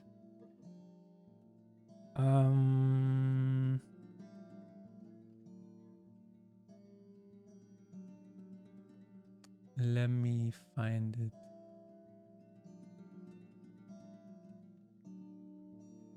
Let me find it. Yeah. Interesting. Okay. So I'm going to, I hope I don't get demonetized or whatever. So there is a person on the internet who made Radiator. It's a really cool Half-Life mod. Actually, this is a standalone version? Just realized that. That is interesting. What were they doing?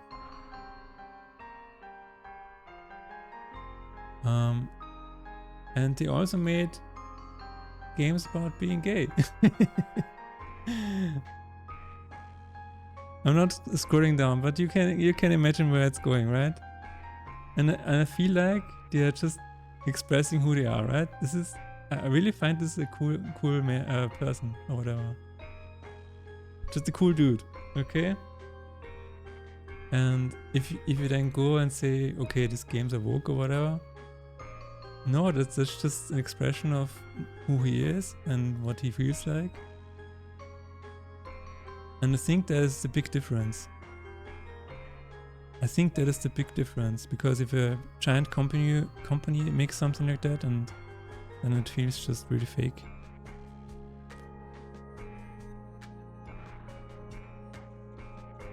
It's like when they changed the Twitter logo to a pride flag for 1 month and changed back to the original logo. It's like, why are they even doing this? It's not raising awareness, it's just, I don't know.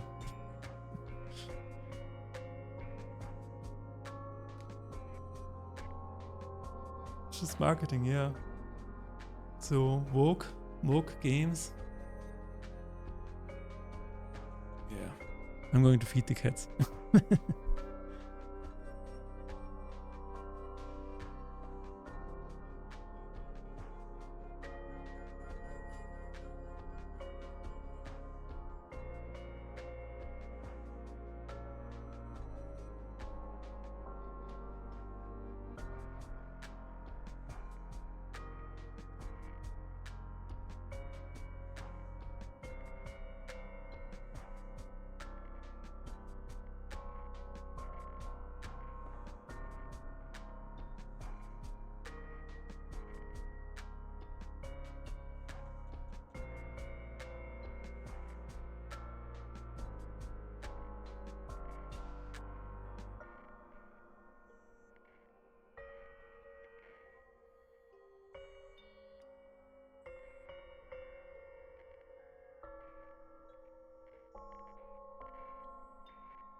Virtual Riot made a song for your games? Yes.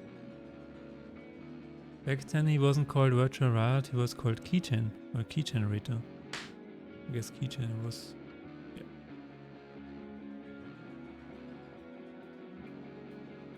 And then became Virtual Riot.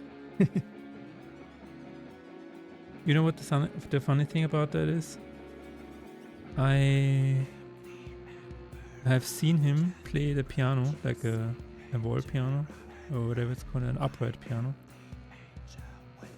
And he played a medley of the Tasker Sheep songs and some Halfwig ones, I guess. And yeah, and I said, wait a minute, when was that? I think 2008 or 2009.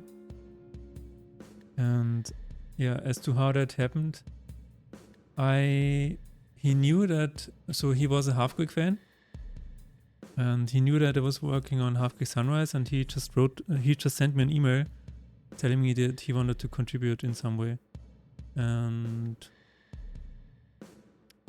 I think I asked him to just send something or whatever. Or he just sent me 2 or 3 songs. I'm not sure. But yeah, that was it. And before that, he also made a remix of a Tasker Sheep song.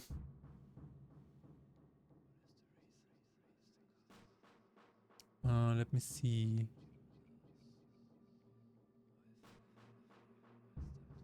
Whenever You Dream, yes.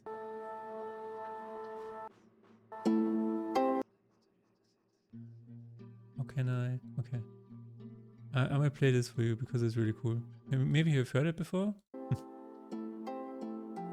So yeah, this is... He made a Halfwig Amen remix and Whenever You Dream cover. This is what you're hearing right now. It's really cool. Hope it's not too loud.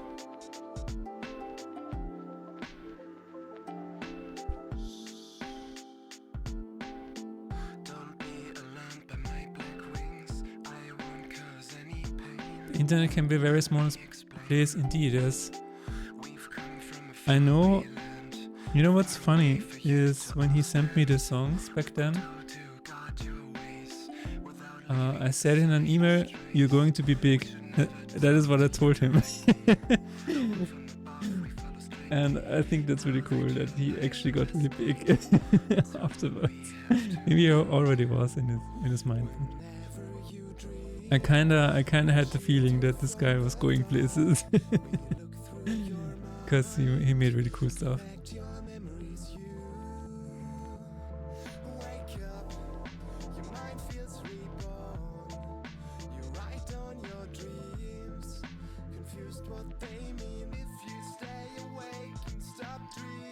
Actually, on the album Stillleben, I used a sample of his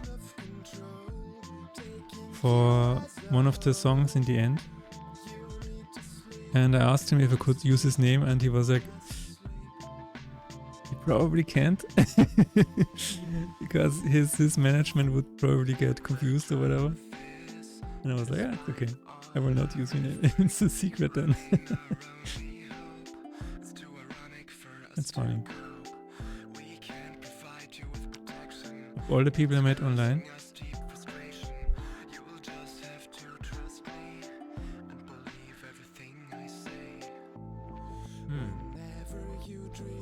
Was an important event. That's very cool.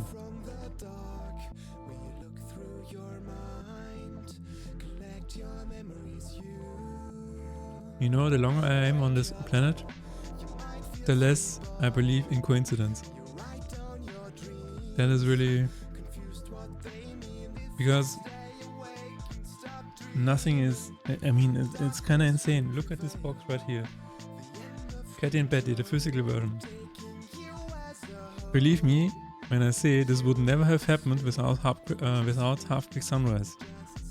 And Halfwig Sunrise would not have happened without Halfwig Amen, would not have happened without the first Halfwig, would not have happened without a friend showing me Half-Life. And I wouldn't have known this friend back then if I, the cascading events leading to this box behind me is just, there's no coincidence. It's just, I don't believe in it. The game came in a very intense time into my life. It still stays in my heart. That's pretty cool.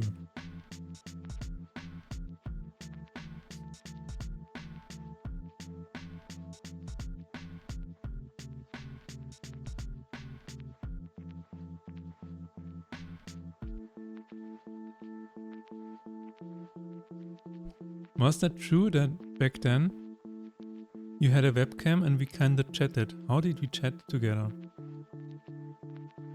Because I saw you on your webcam where you drew the evil smiley on your face. Which is still, I think, is pretty cool. But how did we chat back then? Was it Skype or was it ICQ? Probably ICQ. Maybe Skype. I'm not really sure. That was weird, yeah.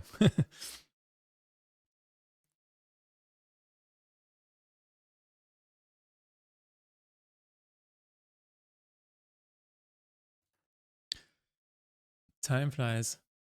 But then again, it's so weird to me because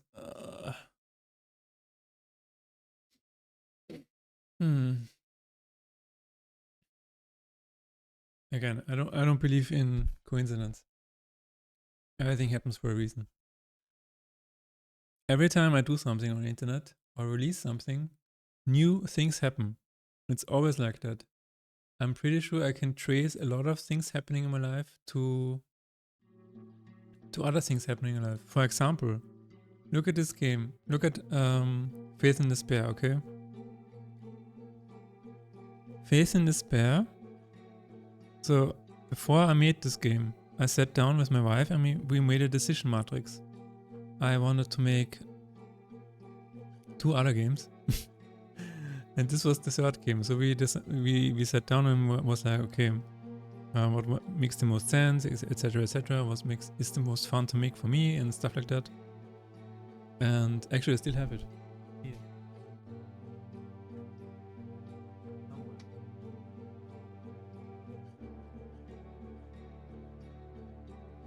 Yeah, there it is. This is the decision matrix. I don't know if you can see it. Yeah, card game, Labyrinth, or Half-Baked Rogue. And in the end, the card game won. Right here. So, the card game won. And with the card game, I was able to win a ticket of 1,500 euros, ticket and hotel, to go to Gamescom. That is because I won, that's because I made the card game. Which is actually insane, right? I probably wouldn't have gotten this ticket if I didn't make Faith in Despair. And so many things happened because I decided to make this game. Really, it's intense, actually. It's actually kind of crazy. I still remember the diary you could find in Half-Baked Airman where, was it Jack wrote a kind of manifest? Yes, I think his name was Jack.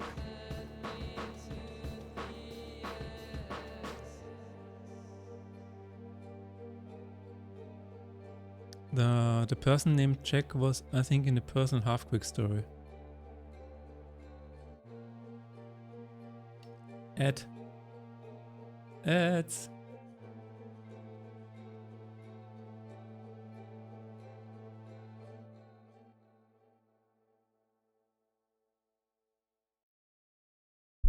You don't have ads?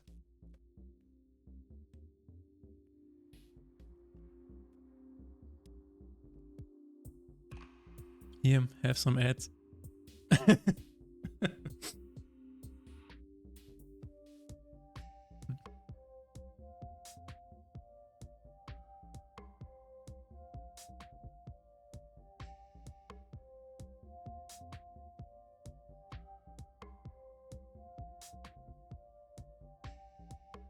Why did I...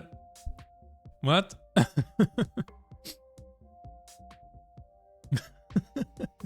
What are you talking about? That's creepy.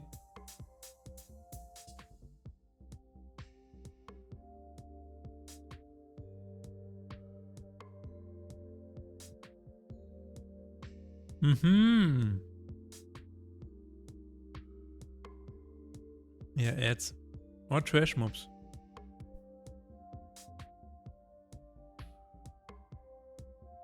Mm-hmm. Yes.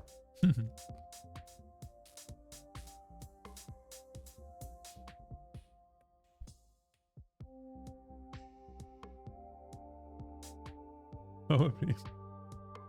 But who is the boss? Who is the boss that you're fighting?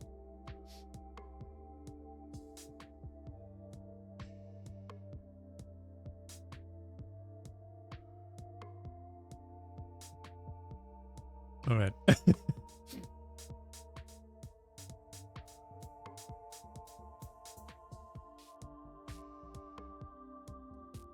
For attached material. Damn it. Attached material. To simple text.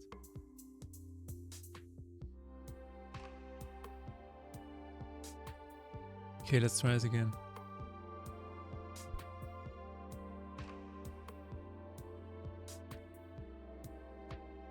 Also, turbo trial for 7 days. That's pretty cool.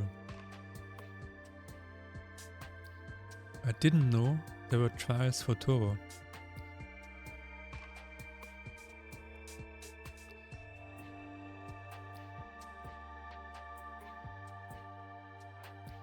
But yeah.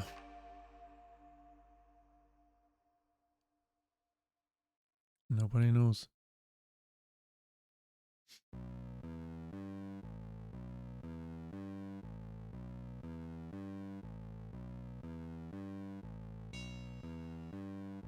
Increasing for...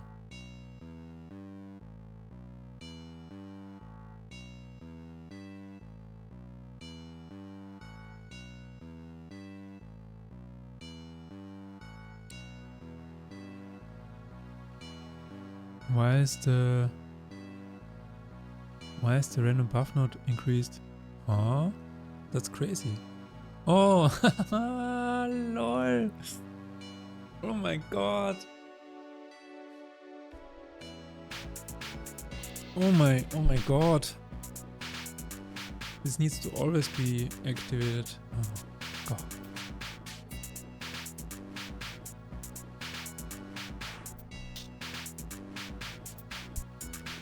We don't promote Twitch Tour because then we would lose money in the long run.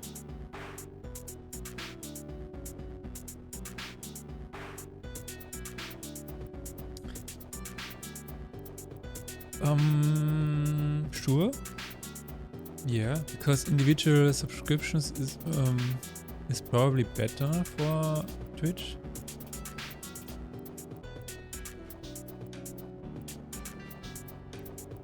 But I guess overall turbo is not bad for Twitch. I think I heard that somewhere on Pirate Software.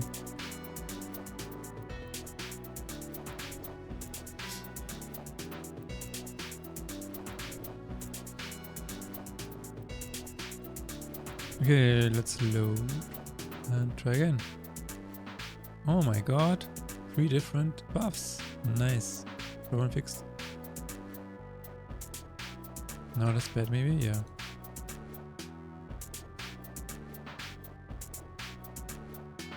Oh my god, that's a long list.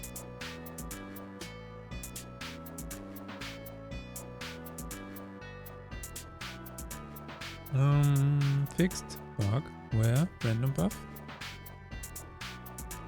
would give the same status effect within a turn.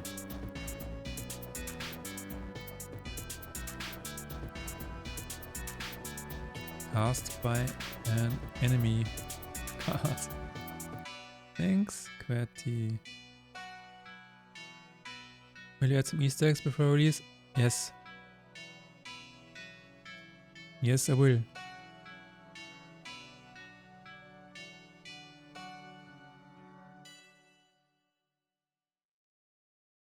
Cool. Can I be a small one? Sure, what do you want to be?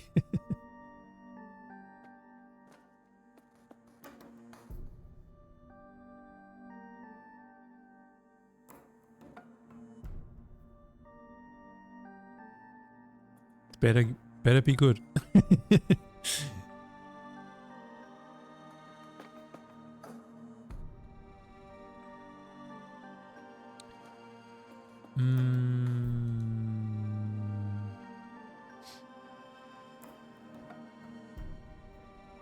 Ah. Well, that's difficult.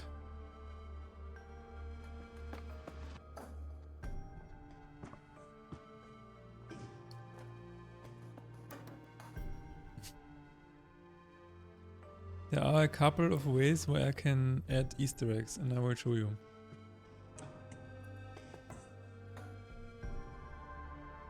Actually, let's write it down.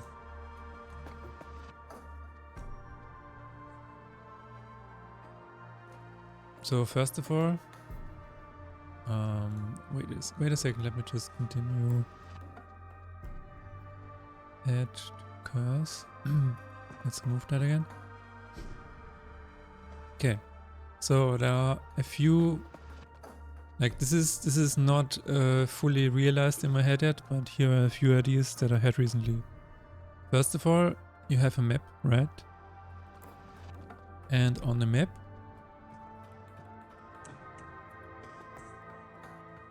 hidden ties on the map.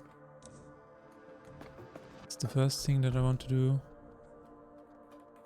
So here, this is the map that you have, and I want to be able to maybe also click here or click here, and then something strange happens, right? This is the first thing that I want to do.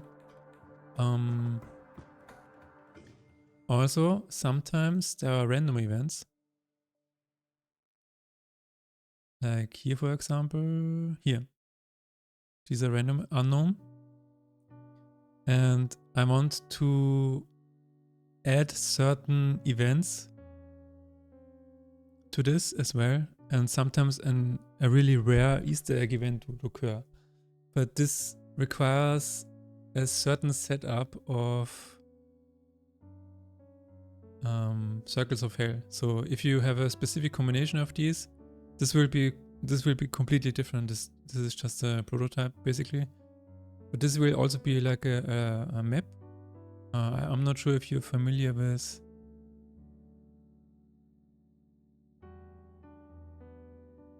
Final Fantasy X and the sphere board. This is not exactly what it will look like, but something like that. More about the layout, but not. I mean, kind of looks cool, but a bit too cartoony. So yeah, this will basically be a grid, and you then unlock additional circles if you go further. And yeah, so if you have specific combinations, then a certain events can be triggered. Certain combinations of circles of hell can trigger events. And on the sphere grid that we just saw, there can also be hidden circles of hell that you can activate for like weird effects or stuff like that. And in addition to that, I want to add a currency for unlockables. And this is also like kinda what I already did for tournament, where you have this unlockable that is that has a developer mode and the mouse noises and stuff like that. I mean, that's not really that big of a Easter egg because it's part of the list, but I want to do a lot there as well. Yeah, I also want to add like really rare lacrima with, I don't know, some kind of funny effects.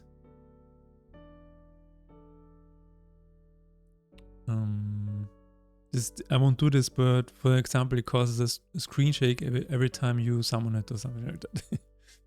Something like that. And you can only get these in certain conditions. Yeah. Also, endless mode. Endless mode will be added at some point in time. And if you reach like level 99, there's also be an Easter egg. Like in tournament, by the way. There's an Easter egg in level 99. It would be easy if it's just your name or something. I mean, aren't you already in the credits? let me check. I think you're already in the credits. If not, then shame on me. There it is. Tarok, testing and helpful tips. There you are. What do you mean? Why should I be? Do you remember who told me about the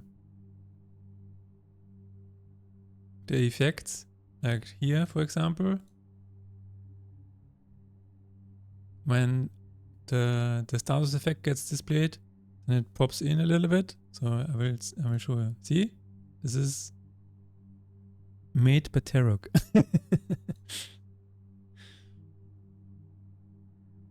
Oh yeah, that was you. And other things that I don't remember right now.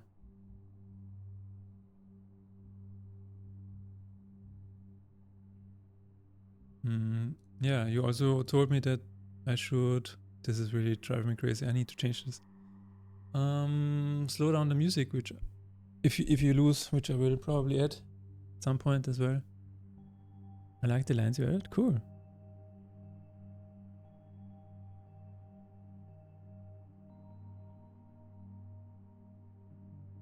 Which lines? Which lines do you mean? What else? I think. Oh, the target lands. Oh, yeah, cool.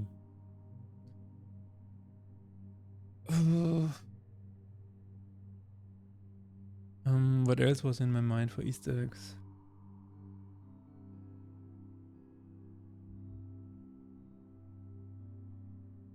I mean, you can always make it whenever you type specific stuff, but that's not really good for consoles. And I kind of want to include the consoles as well. There is an Easter egg in tournament. You can click on the character art and it starts shaking. And the more you click on it, the more violently it shakes. And this is not something that you can do on the console release, for example. Can you name yourself? No. Your name is Faith. That's your name. You're playing this character. If you would add naming yourself, I mean, there's a lot you can do if you have an input. That's true. Yeah, sure.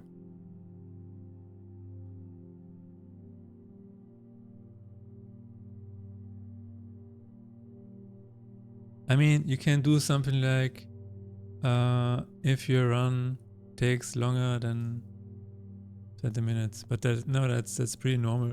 I mean, most runs probably take longer than 20 minutes.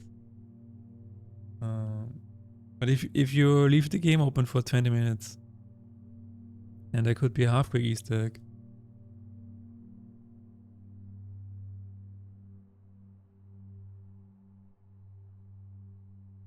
Something like that.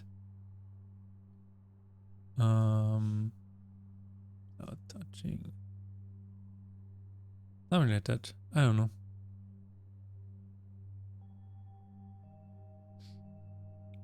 Naming stuff is interesting because I thought about it. Let people change the name of their cards, but I think it slows down the game a lot. And at some point you will stop caring. At some point you will not name your cards anymore because you realize that that's not that important. You will probably do it in the first round, but if you keep playing the game, then screw naming the cards.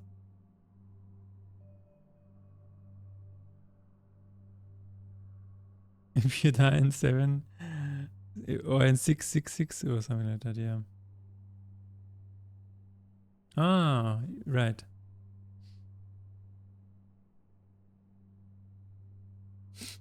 True. Yeah, something like that.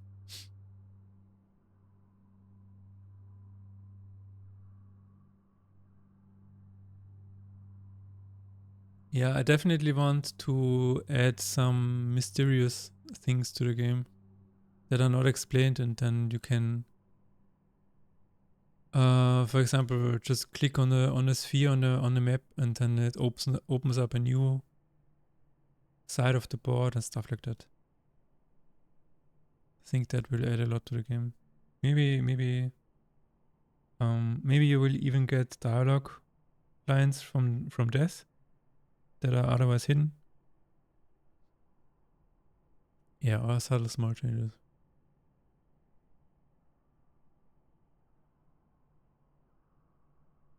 True. Yeah.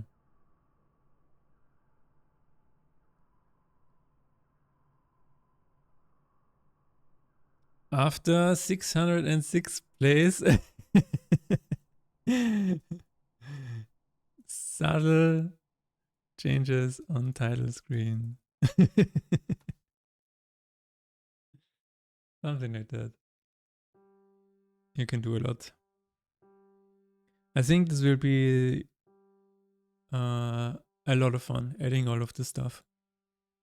I just need to get the serious stuff out of the way first. You know, like bugs.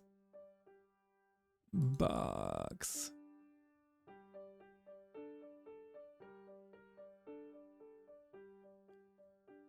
This happened to Tournament as well. When Tournament was done, I added all of the unlockables and stuff, and this was really one of the best things that I did on the game. For me personally, I mean, because I just added so many fun things that I wanted to see, and the game just, I think the game just got a bit more soulful after that. And I'm not sure other people see it like that, but I personally see it like that. Are many bugs reported right now? Yes. Currently I have these on the Discord. I mean, not that many, but you know. These 4 are very recent. And this one took like 3 streams.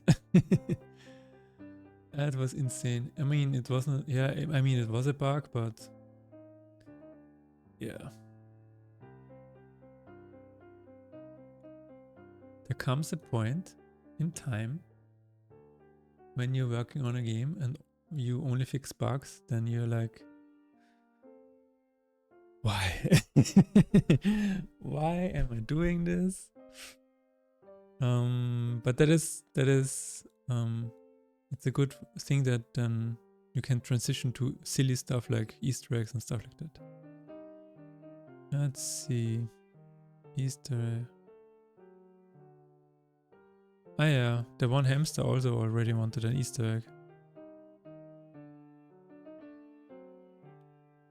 More Easter eggs.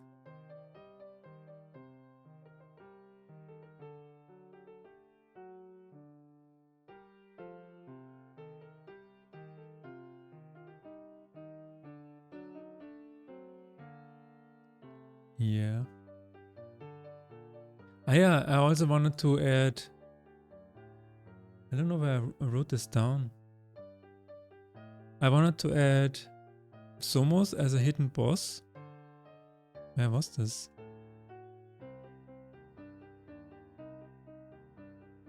Ah yeah, Secret Boss. This is also an Easter egg.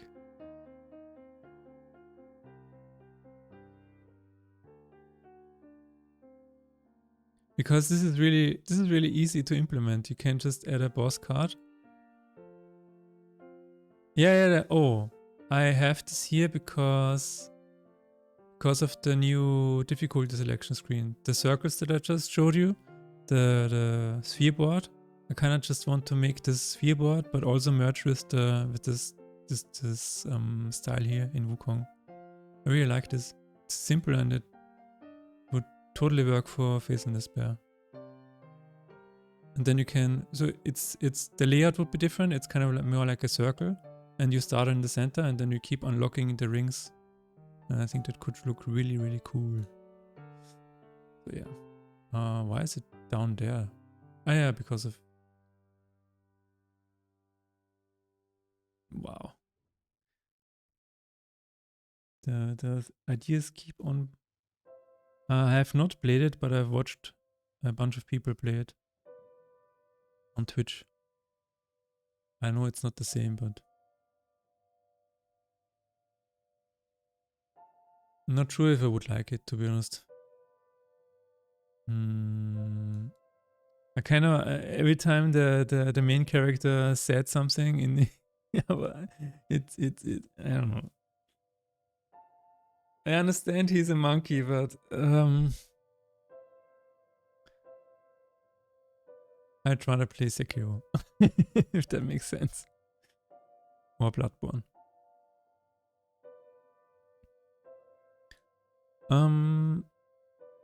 What was I working on? He has a mockish voice, even in Chinese. Yeah, no, I totally get that. I totally understand. But it just sounds so cartoony to me. It just sounds like I'm watching a Mickey Mouse. Whatever. Or playing Kingdom Hearts.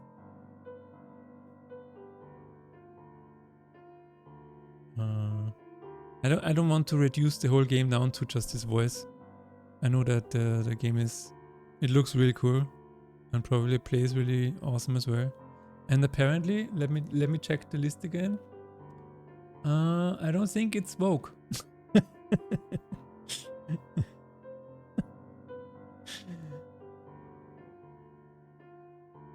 The game you've been reading to Journey to the West. Well, I have played at least one game where Journey to the West was the main theme. Maybe that's also why I'm tired of it. There was a game on PlayStation 3 that was Journey to the West. What was it called? Enslaved. Yes. Do you know Enslaved? That was Journey to the West.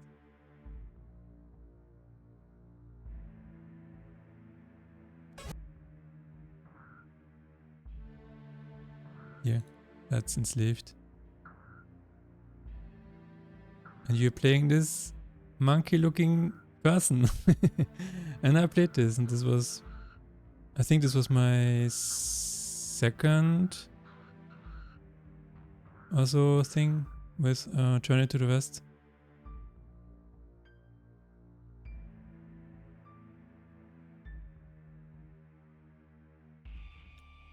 Yeah, I'm just saying it also came out on PC. So. I think it's even on Steam. Yeah, it's on Steam. There you go. 2013. Ah yeah, it was made by Ninja Theory. That is why I played it back then, because Ninja Theory also made...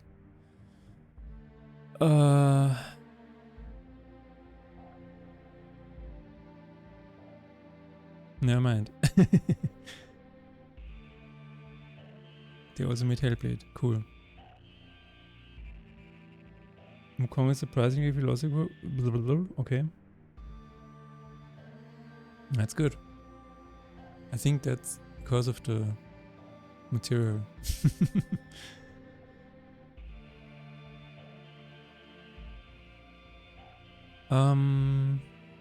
Yeah, I fixed the bug, right.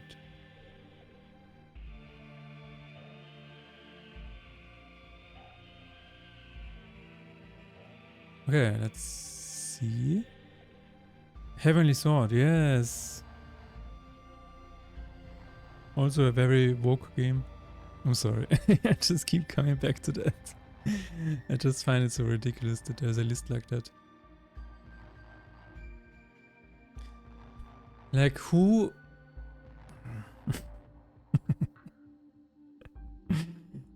who, before buying a game, goes to an Excel sheet and says, can I buy this game or is it woke? Like that shouldn't be a criteria. That should not be a criteria. The criteria should be, you take a look at the trailer and you're like, this looks cool, I might get it. And not, what is the political background of the developer? I mean,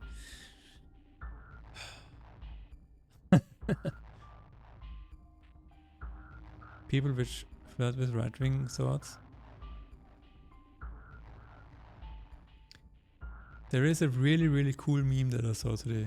I'm going to show you. The meme was absolutely fantastic. Let me see if I can find it. There it is.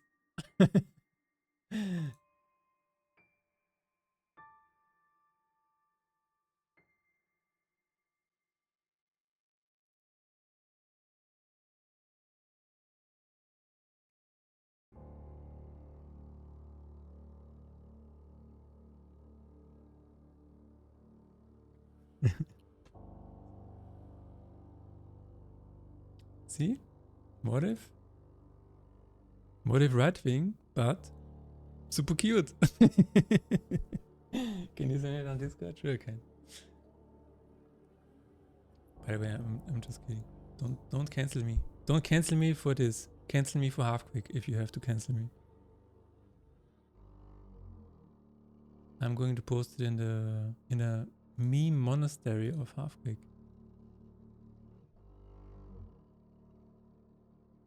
Yeah, Halfquick seems to be woke. Actually, there is a gay joke in Halfquick.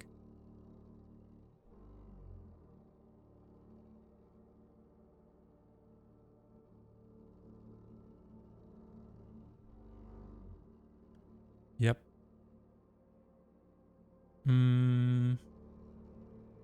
What am I trying to do? Move like from one slot to the other affects multiple cards. Yes, buttons. Yeah, maybe we can do that. Options in the menu animate when you press them, but they're still interactable. How did he actually, or she, or they actually do it? Did you get it? I mean the image. Okay, that is fascinating. Let's check it out. Video? The fuck?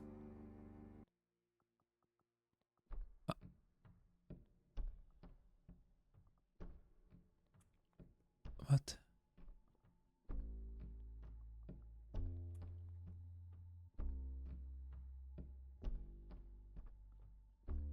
Huh.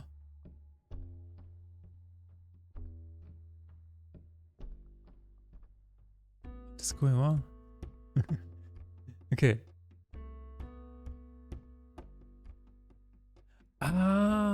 What? It's like, kinda get it, what is happening, but not really. Let's see.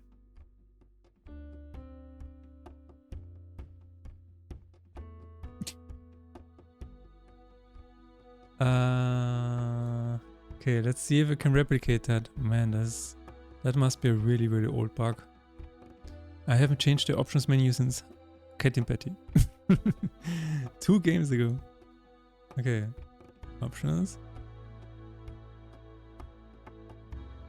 Oh my god, yeah. That is crazy. That is crazy.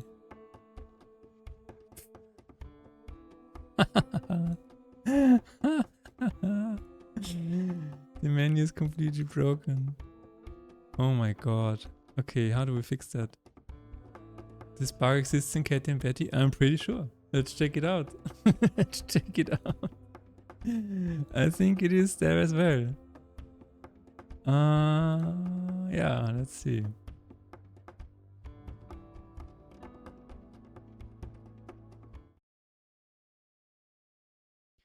You have played for 196 hours. Sorry for the flashbang. Sorry for the flashbang. Oh my god. Who made this?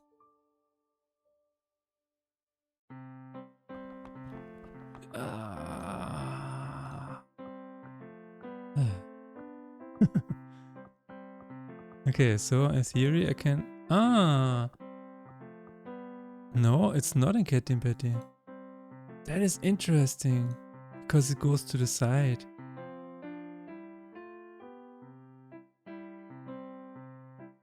Oh my god. Yeah, no. Apparently... That's fascinating. Maybe it's in tournament. I think it's in tournament. It has to be.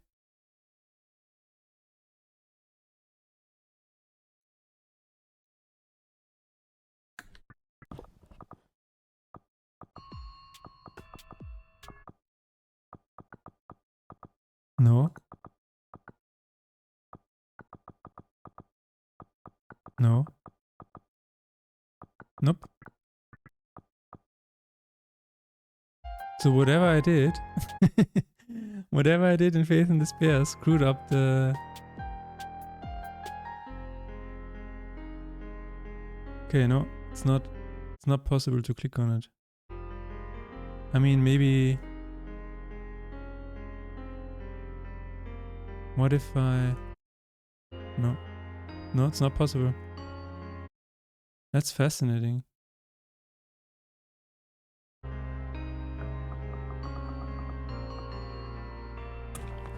Yeah, that is exactly what I want to do, but I'm irritated why the error is only in Faith and Despair. That is really interesting. But I'm glad. Okay. I'm very happy about that. Let's see it in action again.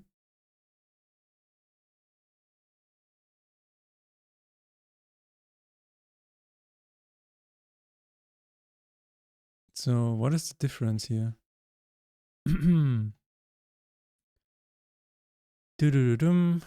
Options item.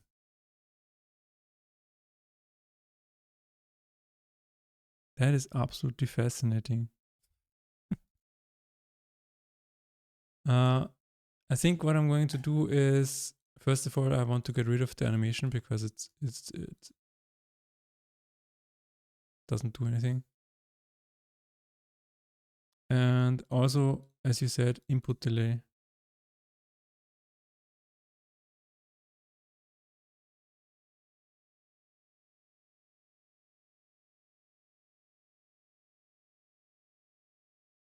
I sent the memes to someone and what happened? And the response? Racism ain't cute in the real world and still it persists.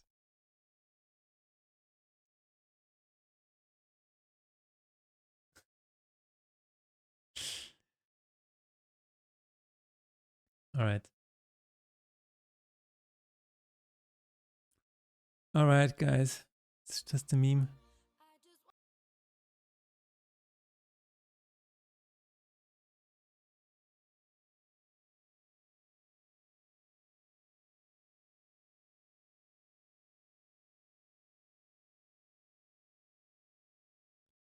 Let's see what other memes do I have seen.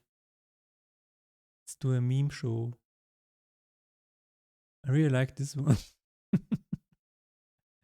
How do I show this? I don't know. This is so funny.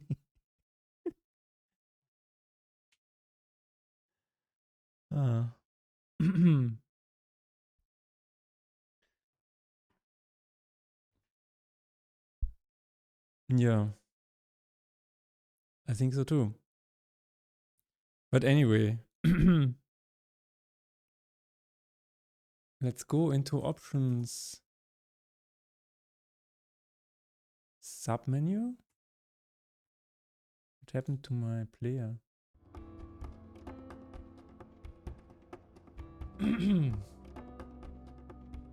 Some water.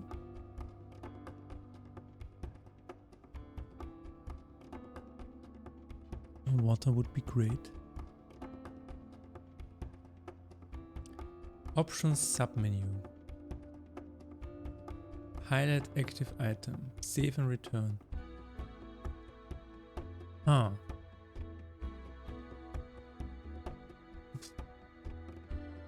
Okay, let's open it again and see what the function call is.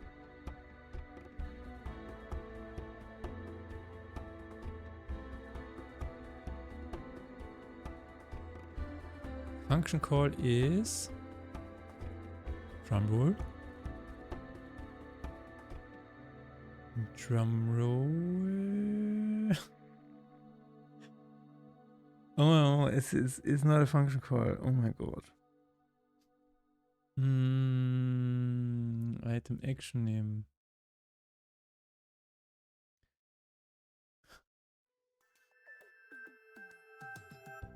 Okay, you have the box collider. That's great. That is fascinating. Item action name audio. Okay. So it's probably an action name.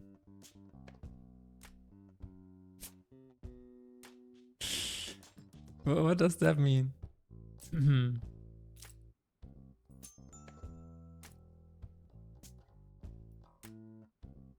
Pause menu. Pause menu item. Pause screen. It's broadcasting an action, damn it. Could you open up tournament and compare the codes? Ach so. True. I can. Let me find where it is first. Action audio. I think it should be called action audio. Yes. Oh my god. Open active pause menu item. Set. Okay. Remove all main categories. Move to the top. Submenu show. In submenu true.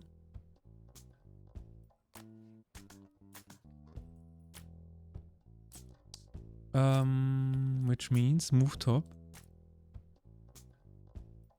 I think I have the solution. Move top. Moving to top is true.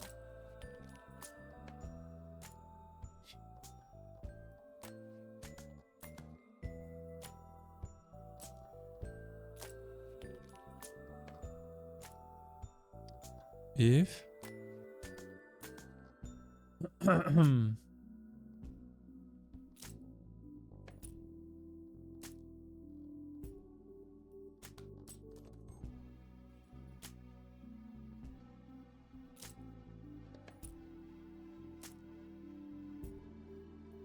okay, I think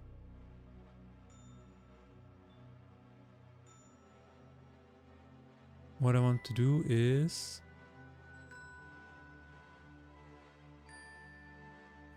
I think I can just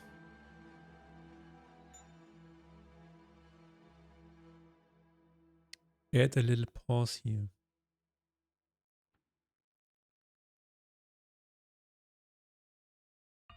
Start coroutine. This seems like a bad idea. Seems like a very bad idea. Let me think. Let's do it gracefully. First, we're going to do what you suggested. We're going to online div viewer. So to the left is Faith in Despair, and to the right we will open up option screen in Tournament. To do that, we need to go inside of the folder, GitHub, Tournament, Remastered, Assets, Scripts, Options, Option Screen, CS, open it with Editor.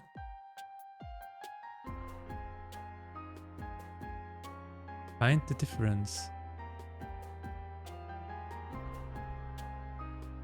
Oh.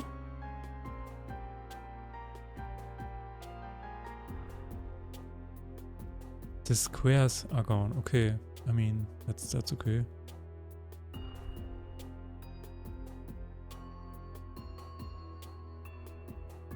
Interesting. Very interesting. So I actually wanted to... That's fascinating. Okay, so I added this code in Faith in Despair because I wanted to fix a bug. Apparently, I have introduced a new bug. So that was a good idea. Interesting.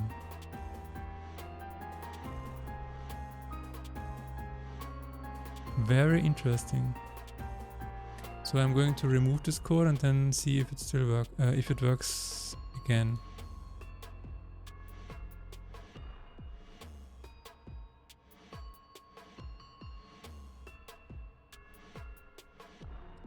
But I've added this code because there were some bug reports about this very location in the code. So this is why I added it. I will have to find my way around it somehow.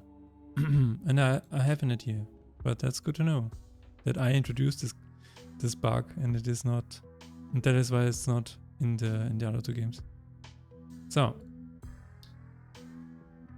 yep, yes, that is fascinating. That's absolutely fascinating.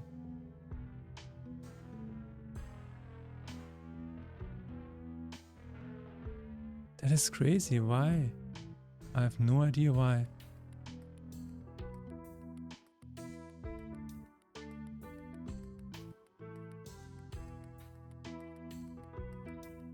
Which bug did you want to fix with that? It was... So all of these 3 entries are some kind of bug where something was not defined. For example, submenus. Then this was not... This threw an error where when submenus was not defined, or the active pause menu was outside of the array scope. So that is why I added this. But apparently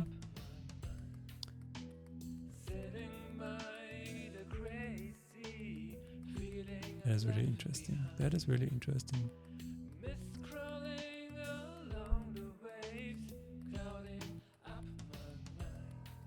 Yeah, it's the same code as you can see here. Everything else is the same except for this part. This is what I added to Faith in Despair. So, and when I comment out this section, then it works like in the other two games. So the other errors are in the other two games. Yes, actually. The errors that are fixed with this is they are in the other two games. So what I'm going to do is I'm going to check if we are already, if you've already clicked something. That is what I'm going to do.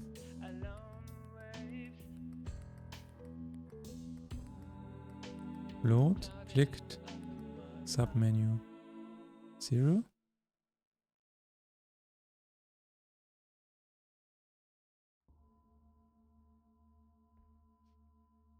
And then we will say if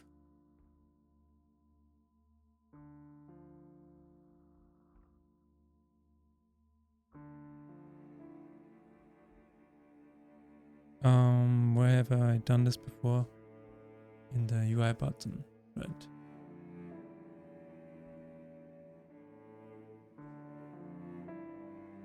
Clicked time. Right, this is what I want to do.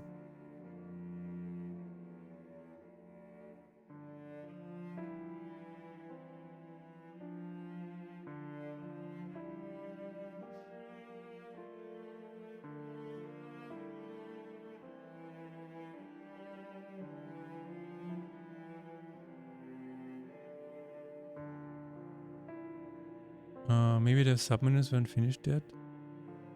No, I copied the entire project. Faith and Despair is basically a tournament.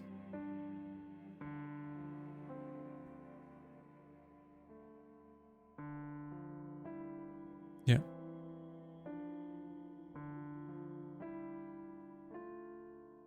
Okay, but I think it's fixed now. Let's see. No, that's perfectly fine. It's not a. This is not a standard way of doing things. Yeah, it works. I fixed it. Not completely. Okay, I need a bit more time. Let's say 0.2.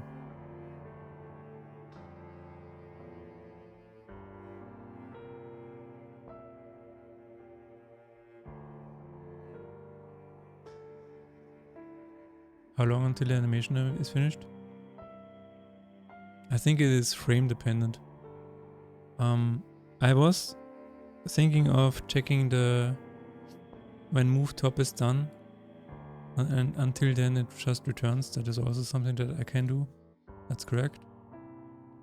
But I think with just delay, that's perfect.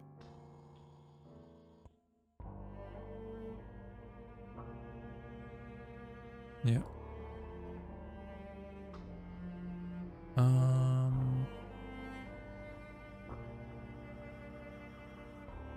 Interesting, I'm clicking something that is not even here.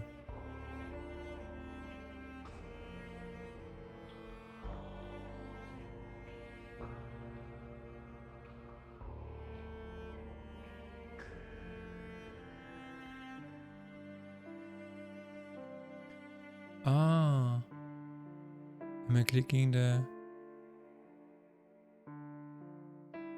See, this is probably because controls is a bit of a special case, yeah. Okay.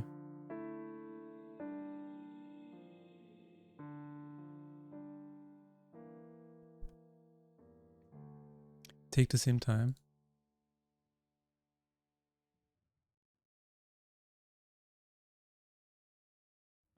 I mean, ideally I just want to get rid of it. Get rid of the entire animation. Because it doesn't really, it just makes it feel super slow.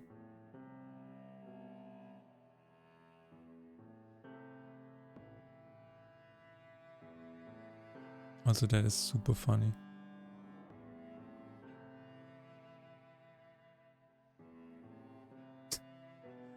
Because controls is a special case and you can still click the thing in the background.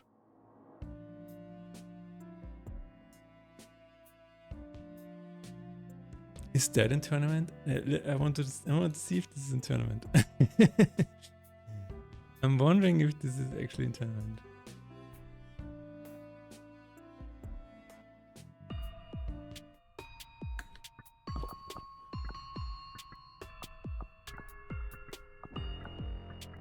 No.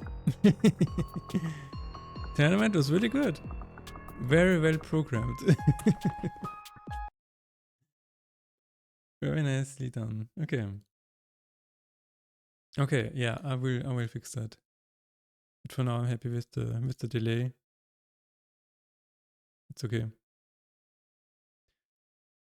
At some point, to be honest, I think I want to redo the menu anyway, because the menu, the pause and options menu is a completely separate thing with different button mechanics and menu settings and whatever. And since then, I have created a new UI system. So I think I just want to remake this anyway. But for now, I'm happy that this is fixed, at least. So yeah, that's good.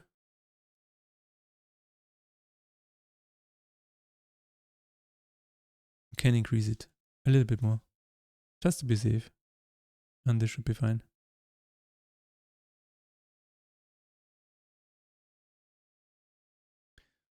But in the end, I just want to make it like Doom. I just want to make a menu where you can click so fast and get to the options really fast and then go back out again. Because, yeah, I like super fast menus. All right. That's done.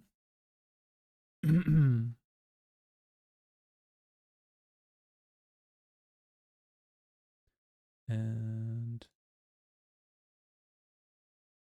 start this again.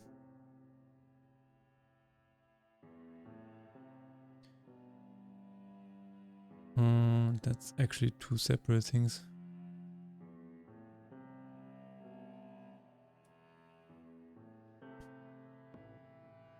That is a really interesting bug.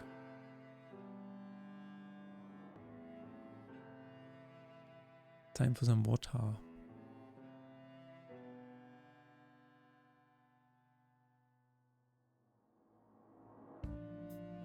Okay.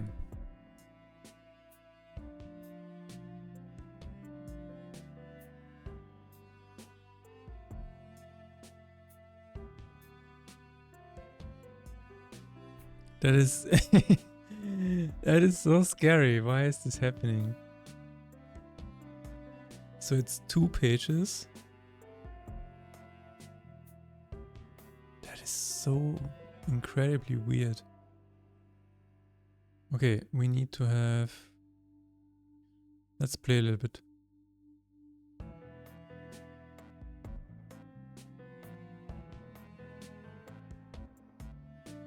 We are going to play a little bit.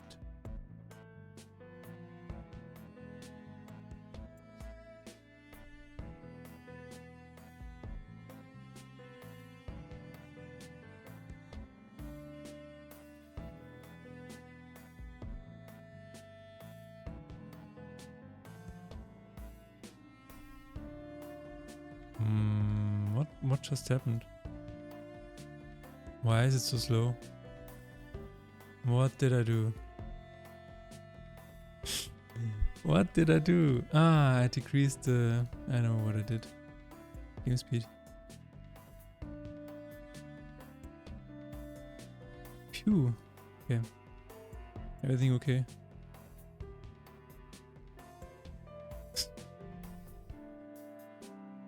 Alright. We need a lot of cards.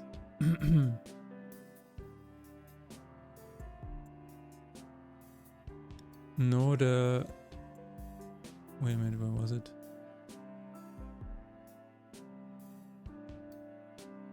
The problem is that, as you can see here, you can move over the Lacrima. And here as well.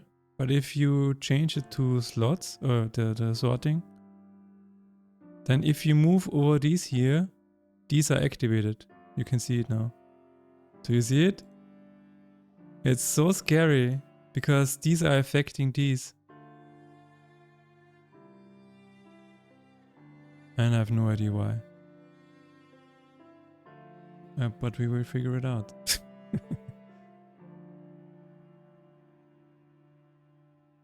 And again, these are affecting these.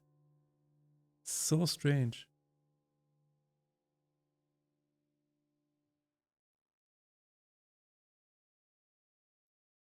So incredibly strange.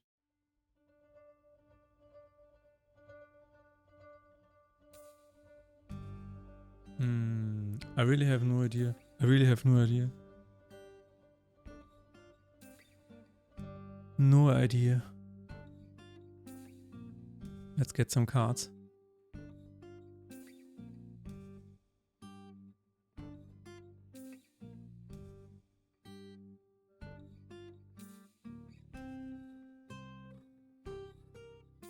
Some cards would be nice.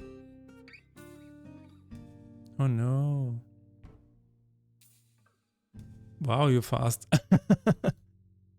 I was just trying to see. How the hell did you do that?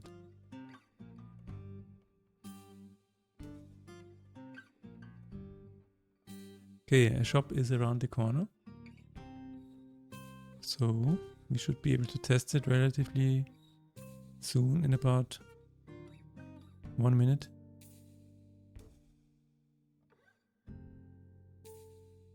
Alright. What is that? Okay, we need to add cards now. Let's buy this, and that's it. What is it doing? Okay.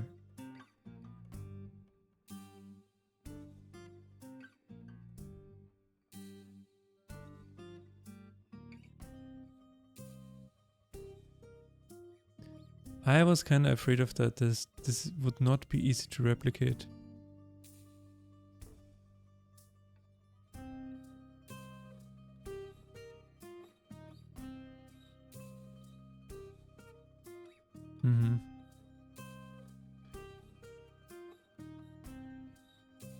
I was afraid of that. It looks like everything is working, but maybe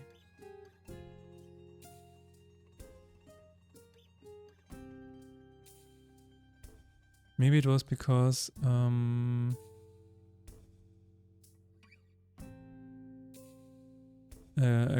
the example something was captured. Not sure.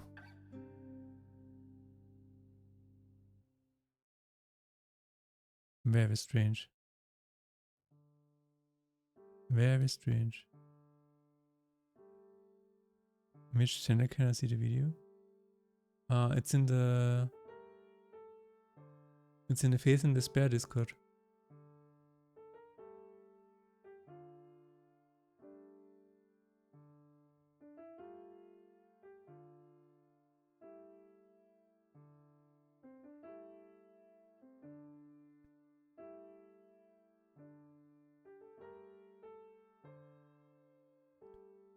Crazy.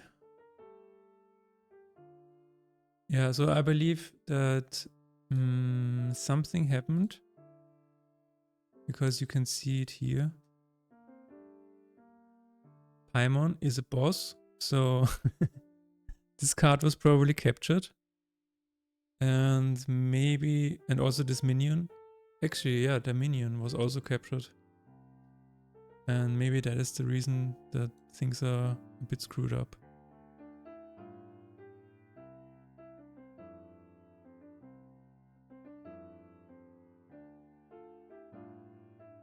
That's crazy, man.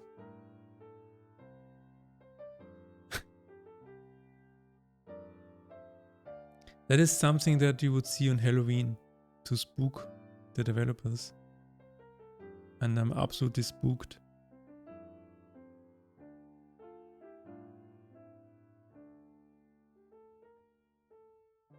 Because everything is, in theory, completely independent. It's just a card, and every card has slots. And every slot has a lacrima or materia. So the fact that this is happening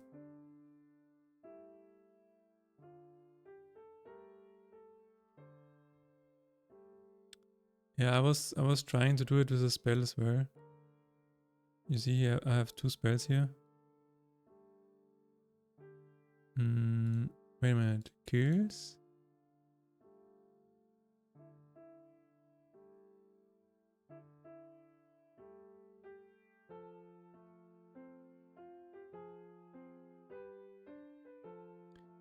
Maybe it's because I think I have an idea. I think it was a card from another page. I think that's it. This card is not on every page. You see, it's not on the first page. And as soon as he or she, sorry, I don't know the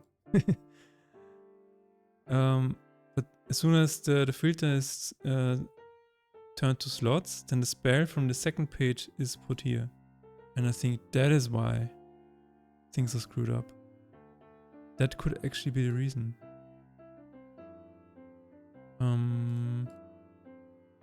Okay, let's get a few more cards. Do I have any more money? No. Okay, let's keep going. I think we're onto something. The hunt for bugs continues. I think this might be it actually. Hopefully we can get a decent test case.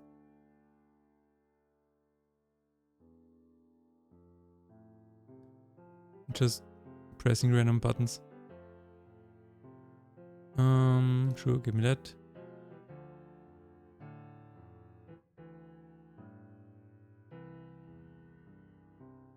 Alright.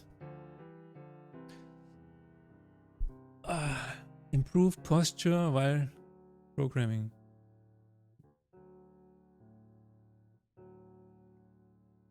Yeah, posture seems alright.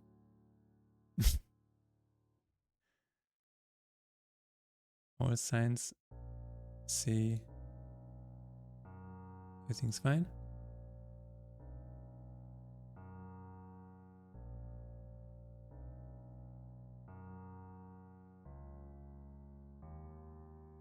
Oh, I have a demon card. Cool.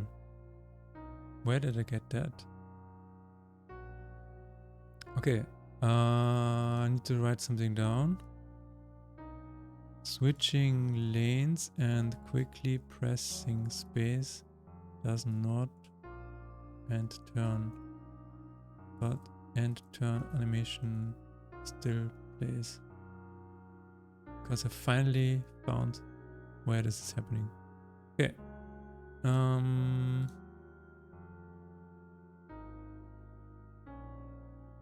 I should change the triggers. God, my deck looks really stupid.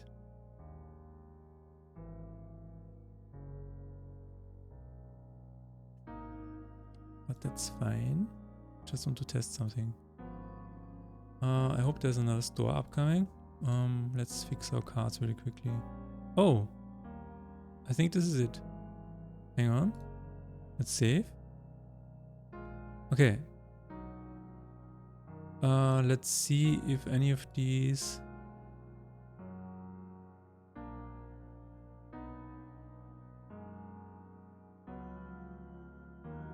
Oh yeah. Yeah, that's it. Oh my god.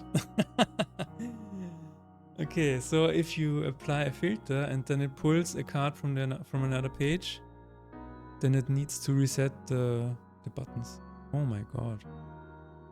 Let's see if that is actually reproducible in this case.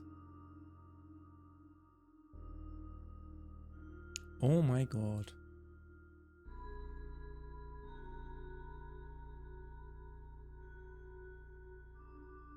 Clap. So we have this, and if I press any of these buttons to make it appear, yeah, that is crazy. Absolutely crazy. Ah, the reason is, oh my god, the reason is because I actually don't know the reason.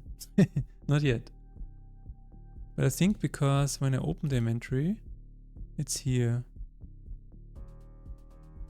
Then I change it.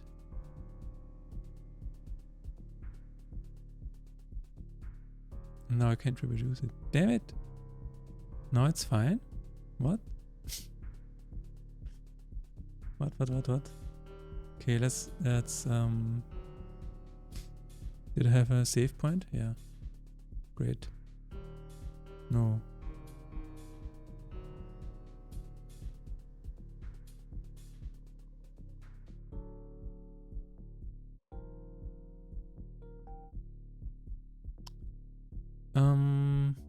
Schlecht. Schauen wir nochmal. Nochmal von vorne. Okay, we know what it is though. It's one of the sort algorithms. Sort. Cards by type. Let's see what it does.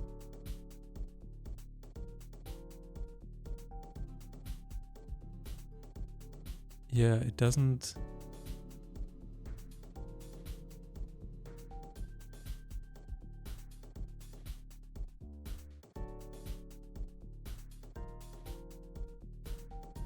Huh?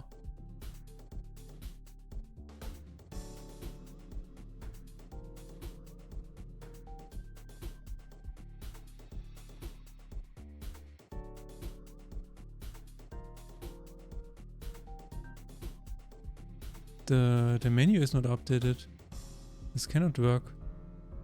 Of course it cannot work. No, that's not. Reinitialize.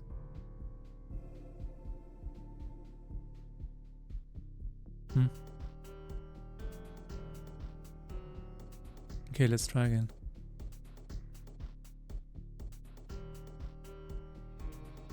Okay, the card is here. Let's go to slots. Yeah, okay.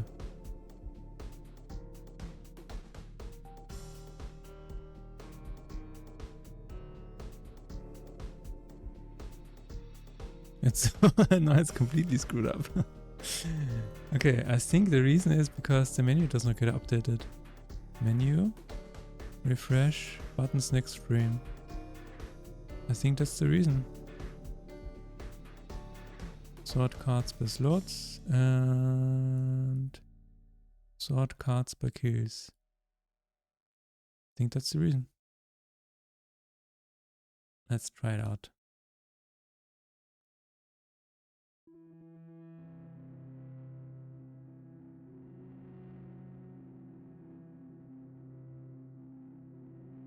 A very obscure bug. Holy crap. You see, this is why I'm glad that I'm doing a public demo. It's really worth a lot. Okay, let's try again. So the card is on this side. Now, slots. Okay, now it works. Yep. That is all that needed to be done. The menu was never refreshed, that is the problem. That's actually insane.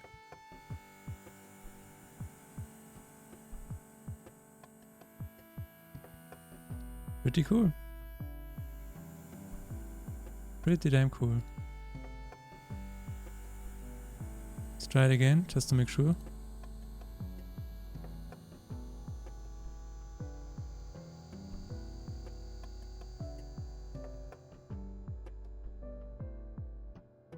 Just to make sure. Ah, yeah, I can just double click. Inventory, it's on this side. And now if I place slots, everything still works. Great. Crisis averted. Imagine finding a bug like this on release date.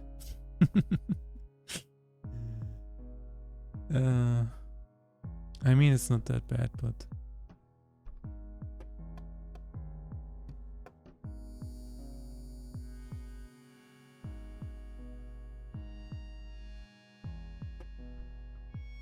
That's pretty scary, fix it in 5 minutes.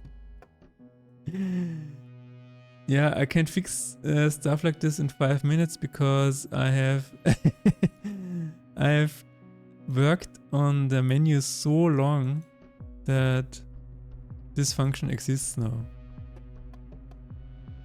But it's really crazy that that I never actually, yeah, I never considered it that this would be an issue. That's really interesting.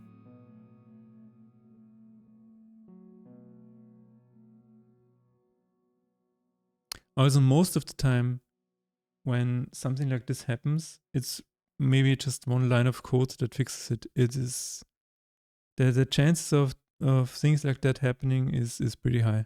That a very obscure bug is just one line code away of being fixed. That is usually how it is. Oh, not usually, but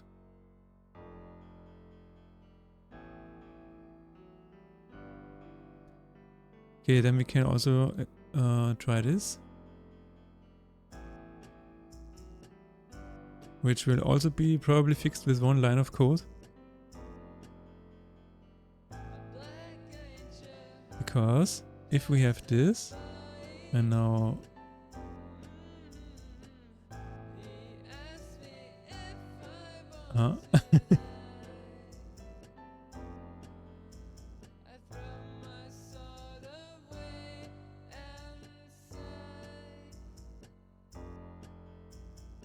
okay, interesting.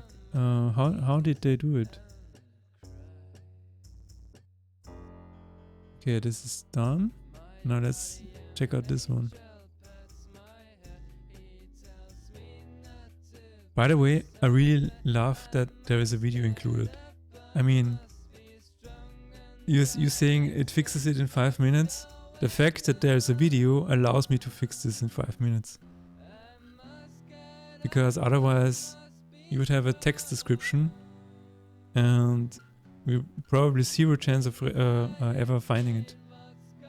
So really, the bug report saved me a lot of time. Let's just say this.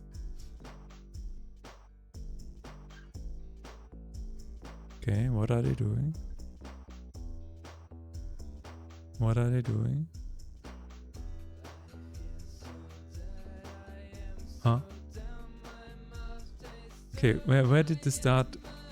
Okay, it started here. Moved it to the side. Scrolled and scrolled again. Then moved here.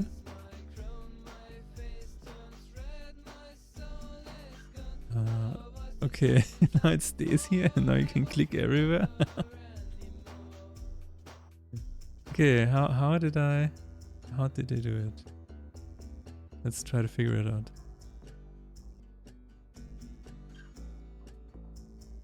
Hi, Tarok. Continue. So there were about 3 different scrolls, I guess.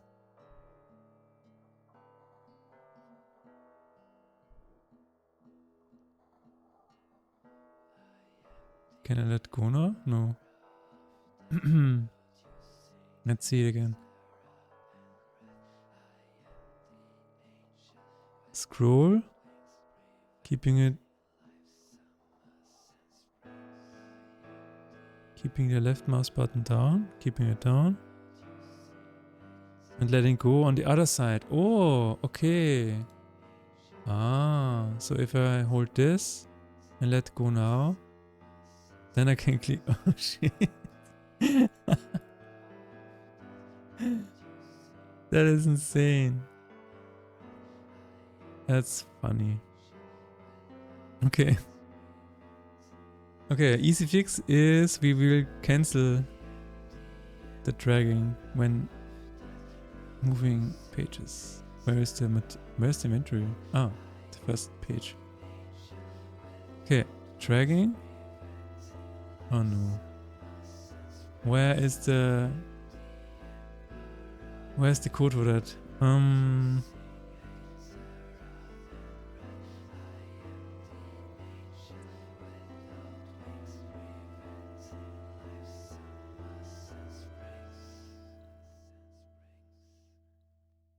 I got it. Okay. Next page. Cards next page.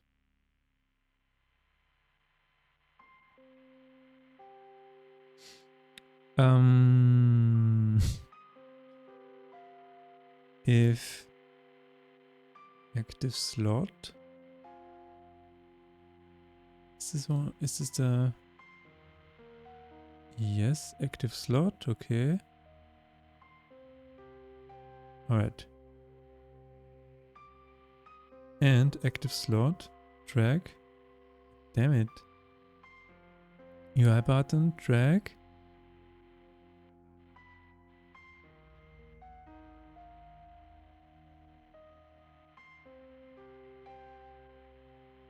Where is the dragging function? That's it. Oh my god, where is it? Is draggable.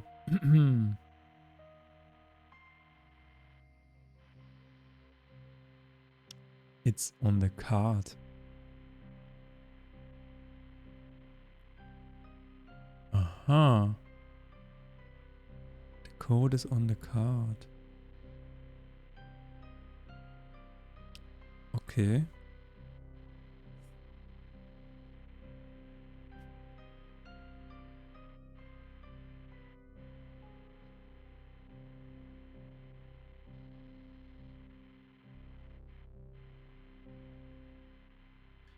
All right. So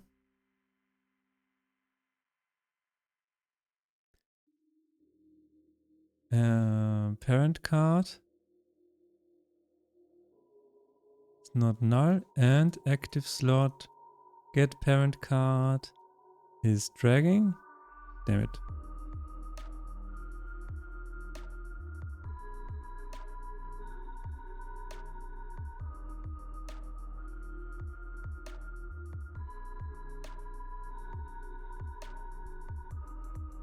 Oh, that's the card itself.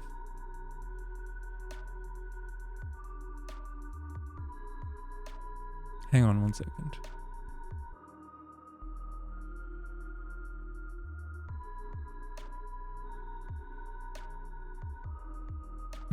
Moving card slot. Okay.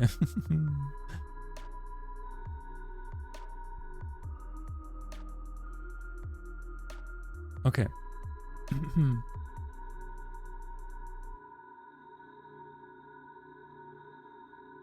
Moving card slot is dragging.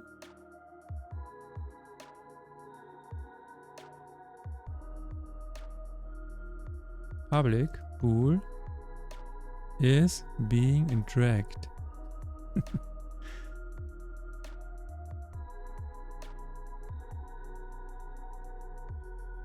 Is being dragged. Return. Well, let's just see if... I mean, that was probably fine, but... Let's put it this way, and then we can say... Oops. Is being dragged.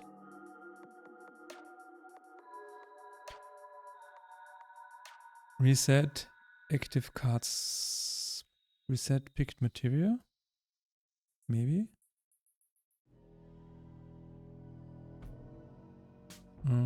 Let's see what it does.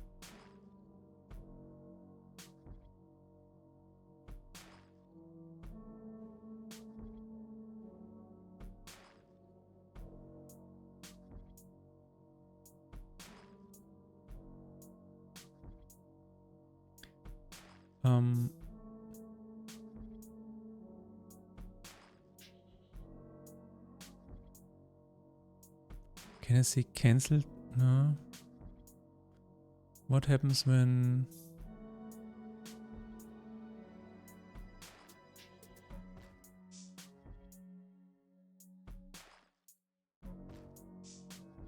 Wait a minute.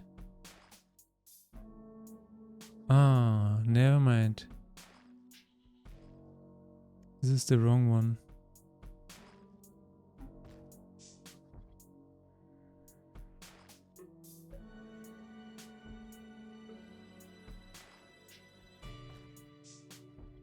This is the one. If it's dragged, then blah blah. If it stopped dragging, this dragging is false.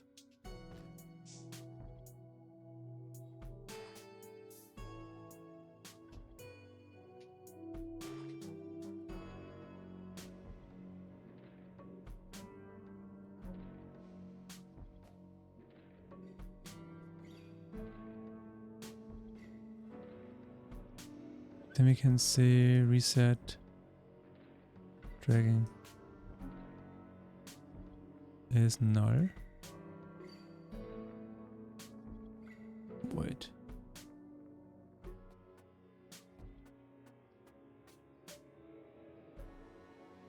Active slot, moving card slot, reset dragging.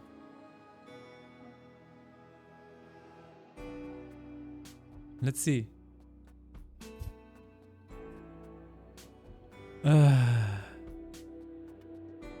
Wasn't exactly one line, but you know.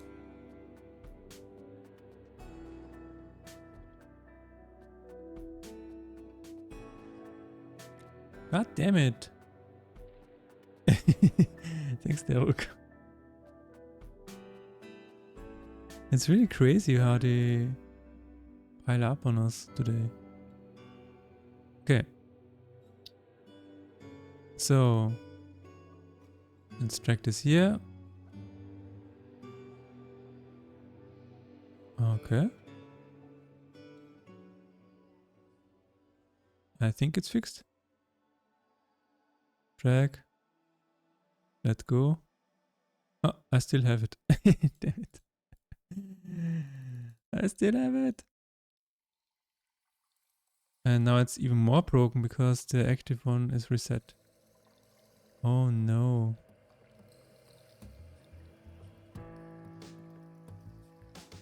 Okay. Which means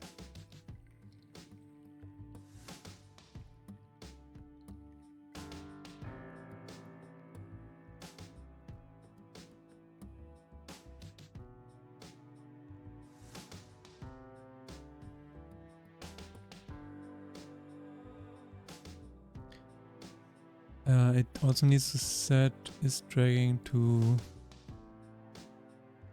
false, I guess. No.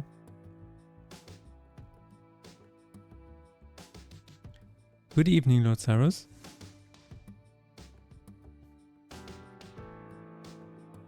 How is it going? How's things? We are currently fixing bugs, as the title suggests. And we have a very obscure bug. I mean, the one before was even worse, but this is really funny. If you take this Lacrima to the side, scroll to the next page, and let it go on the second page, like right here, let it go, then you can do stuff like this. Then you can click around and move it around. And I'm currently trying to fix this. Send me a beetroot then. The hell is a beetroot? And how are you doing on this fine Thursday evening?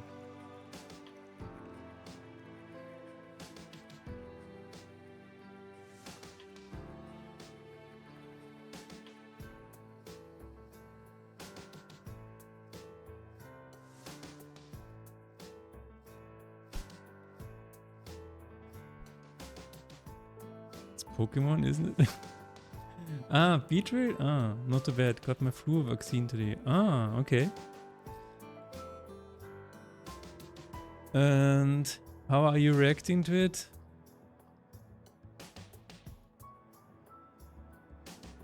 Because I remember not reacting well to the flu shot.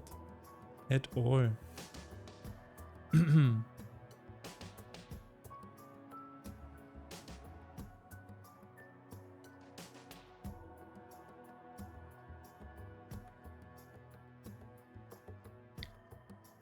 I'm confused.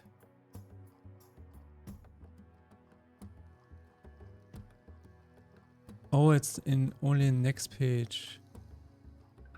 Also needs to be in previous page. That's the reason. Got it.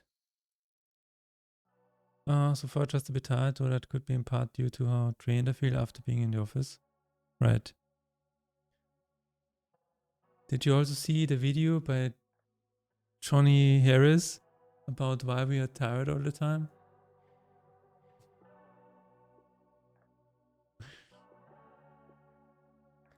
He says that basically the human brain was not made for making so many decisions during the day.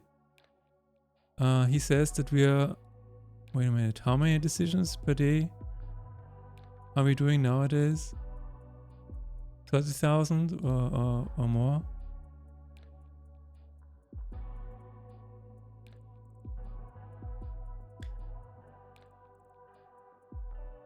It's kind of intense, so we are not made for this, and the more decisions you make, the more glutamate you're building up in your brain.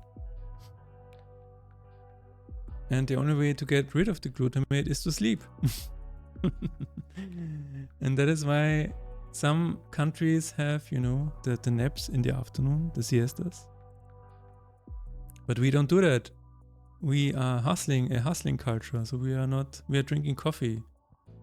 We are drinking coffee to block the natural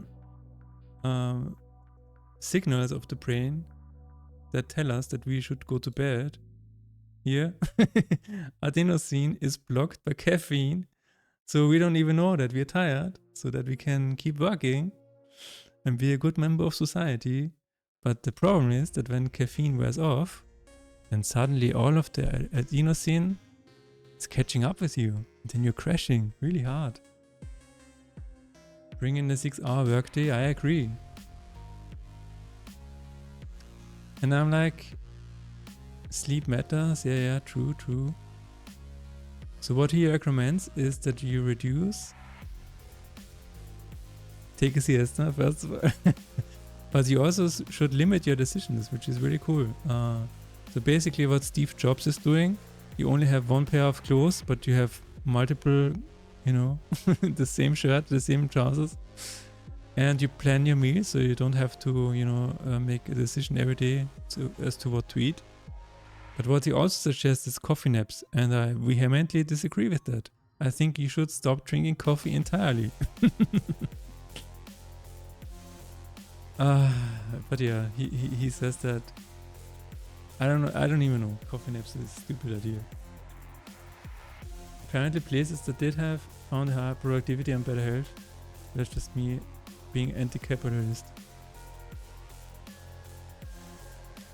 You mean the 6-hour workday? Yeah, true. I mean, I totally agree.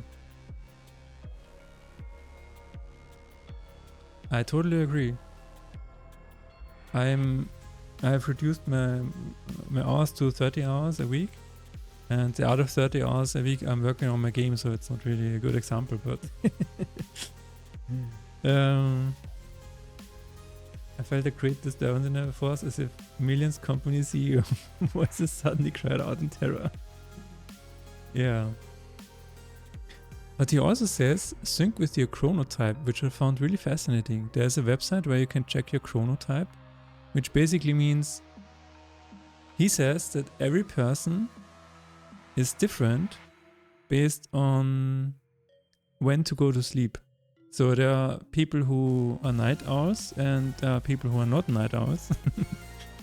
And apparently it's in your genes. So not in your genes, but in your, you know, where is it? You can actually take a test for this somewhere.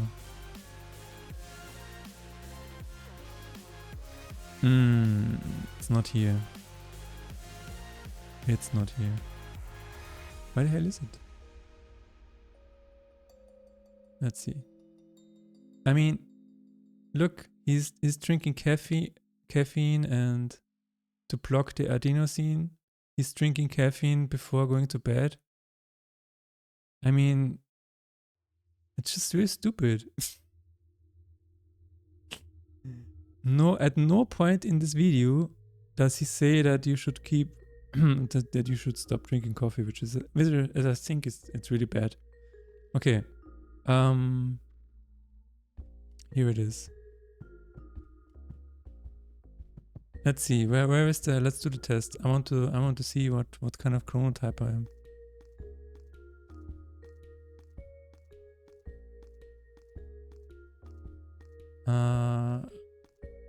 Yeah, our 9 to 5 is for the average person. But when you're a night owl, too bad. Caterpillarson says no. That's really true. Where is the link to the chronotype?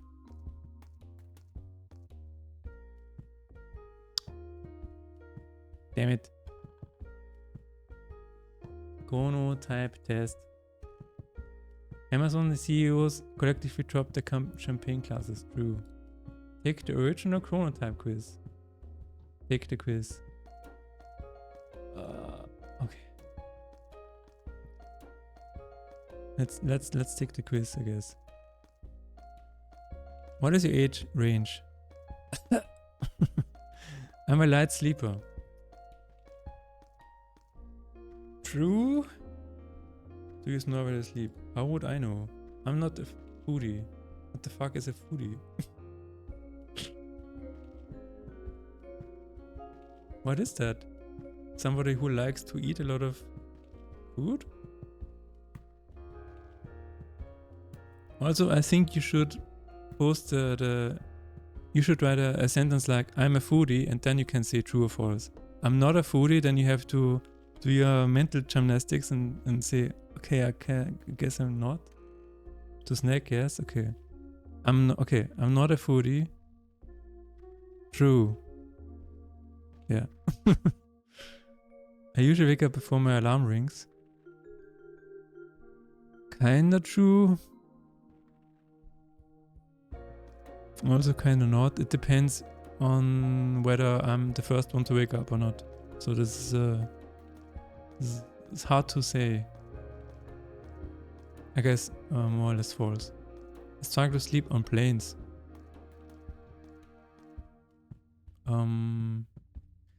Sometimes fall asleep on the train. Does that count? But not for very long. It's like this nap and then... I struggle to sleep on planes. I guess true. What? That's it? What happened? What happened? Hello? Ah, there it is. I'm often irritable due to fatigue. Irritable due to fatigue. I don't think so. How would that... I mean, when I'm really tired at the end of the day, like really at the end of the day, then I'm just sleepy. I'm not... Irritable is... I mean, I'm sometimes irritable, but not due to the fatigue. I swear, if this test doesn't say I'm a night owl, then... I worry about small details, yes. I have insomnia. No. I mean, what is insomnia? That you never can sleep, or that you sleep late, or what? In school I was anxious about my grades. No. My thoughts keep me up at night. Yes. I'm affectionate, yes. What would be your ideal wake-up time if you didn't have any obligations? I guess about 9 AM. Not after 9 AM. I hate waking up after 9 AM. It's right up between 8 and 9. Do you use an alarm clock to wake up? Yes. With 0 or 1 snoozes. That's what it is. When do you wake up on the weekends? The same time as during the week. Yes.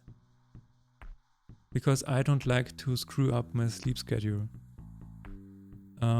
Previously, I woke up like 1 or 2 hours later on the weekends, and then you also get tired later, and then it's Monday, and then everything is screwed up.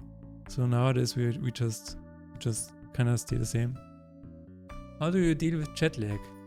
I don't have. I mean, I don't travel that much, I guess.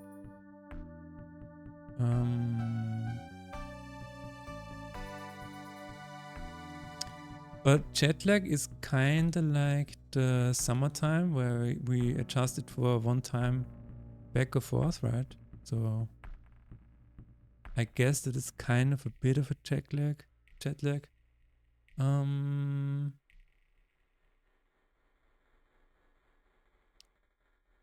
I guess it take about a week. To be honest, whenever we do the time zone change, it takes about a week for me to kind of feel normal again. So I guess that's long. What's your favorite time of day for a meal? Dinner, actually. I don't like lunch that much. I don't eat breakfast, first of all. Lunch is fine, but I don't eat a lot of food for lunch. I don't really like that. But dinner, yeah, that's my main. If you were to flash back to high school and take a big test again, when would you prefer the test to start? For maximum focus and concentration? Oh, I think mid-afternoon.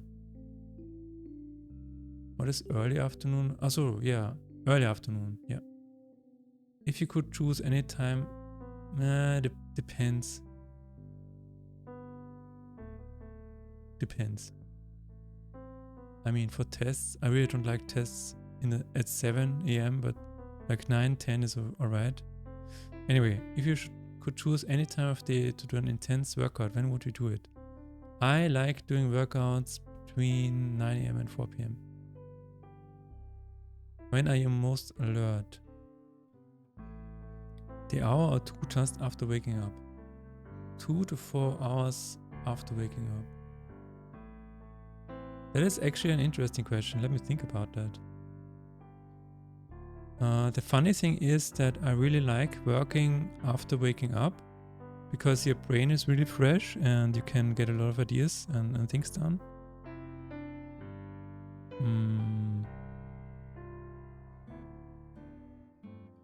But if we have to go out or something like that, it's sometimes 2 or 4 hours after waking up.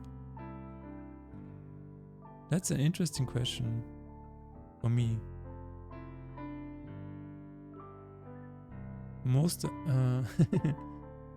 I guess I will take this. If you could choose your own 5-hour workday, yes, 5. Which block of consecutive hours would you choose? 9 a.m. to 2 p.m. No question. Do you consider yourself left-brained? Strategic and analytical. Both left and right-brained. Right-brained. Creative and insightful.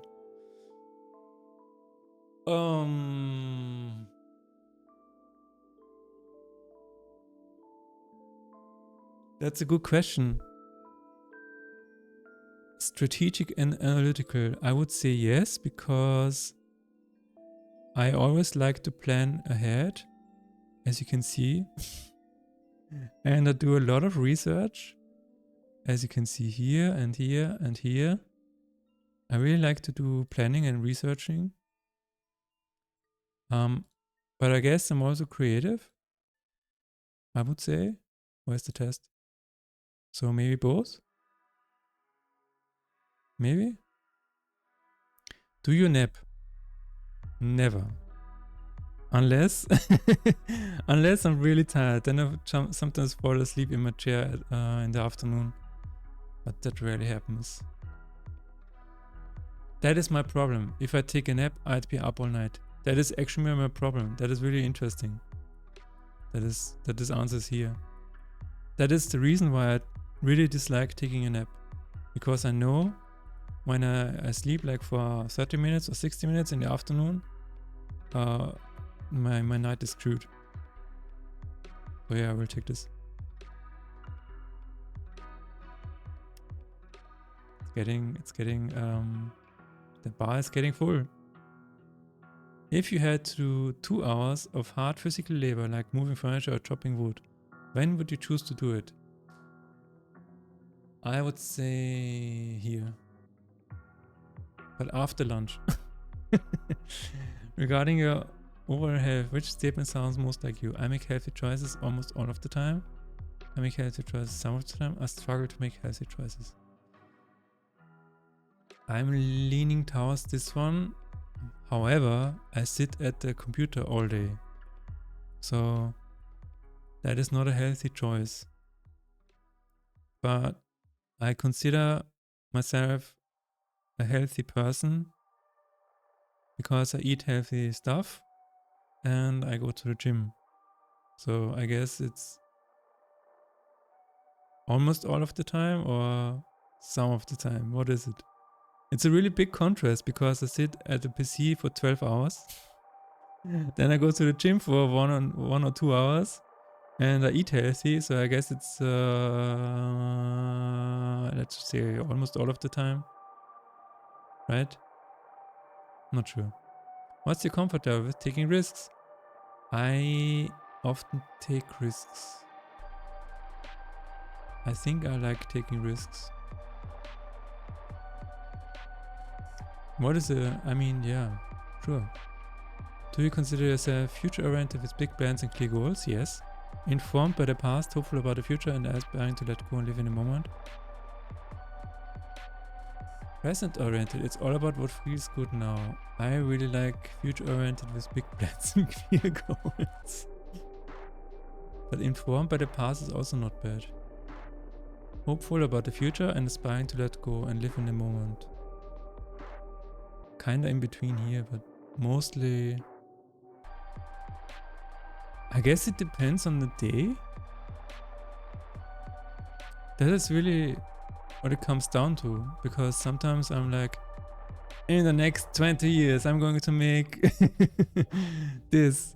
But on the other hand, I'm like, I just like to go to the garden and enjoy being in the moment.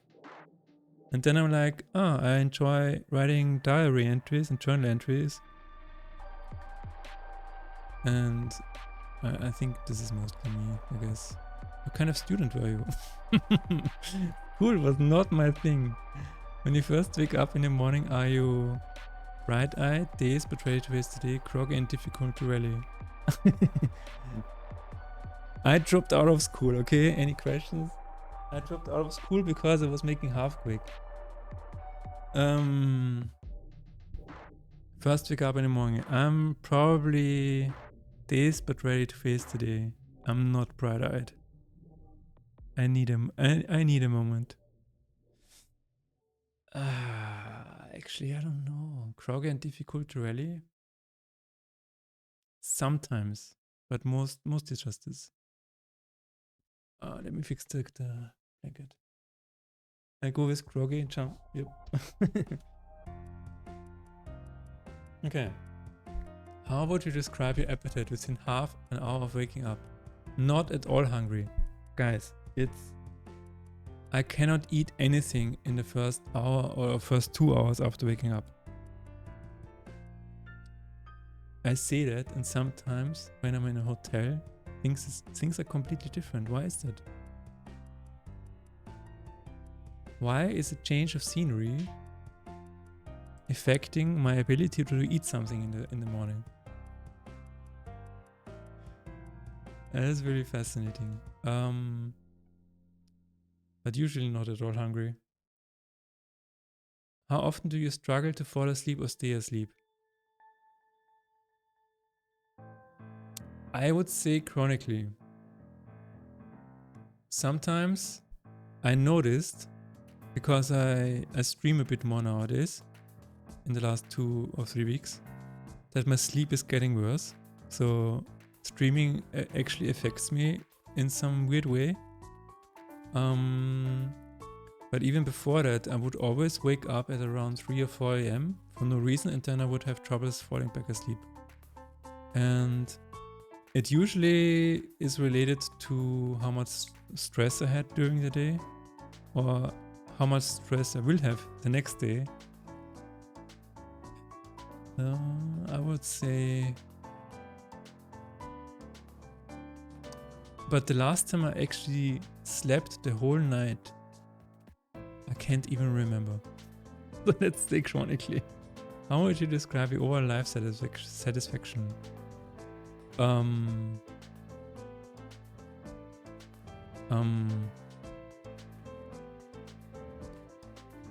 This is where the ability to be grateful comes into is pretty handy, I guess, because if you practice gratefulness every day, then you can be satisfied with what you have. So this is a bit of a tricky question, because this is also a bit of a mental attitude thing sometimes. But overall, I would say not bad and room to grow. I'm not dissatisfied. I'm not greatly, highly, super satisfied. Room to grow seems pretty good, even though I'm in a very good place. If I'm very honest, I'm in a very, very good place. But I always have room to grow. This comes back to the ambition and future. I need to... No way. Are you serious?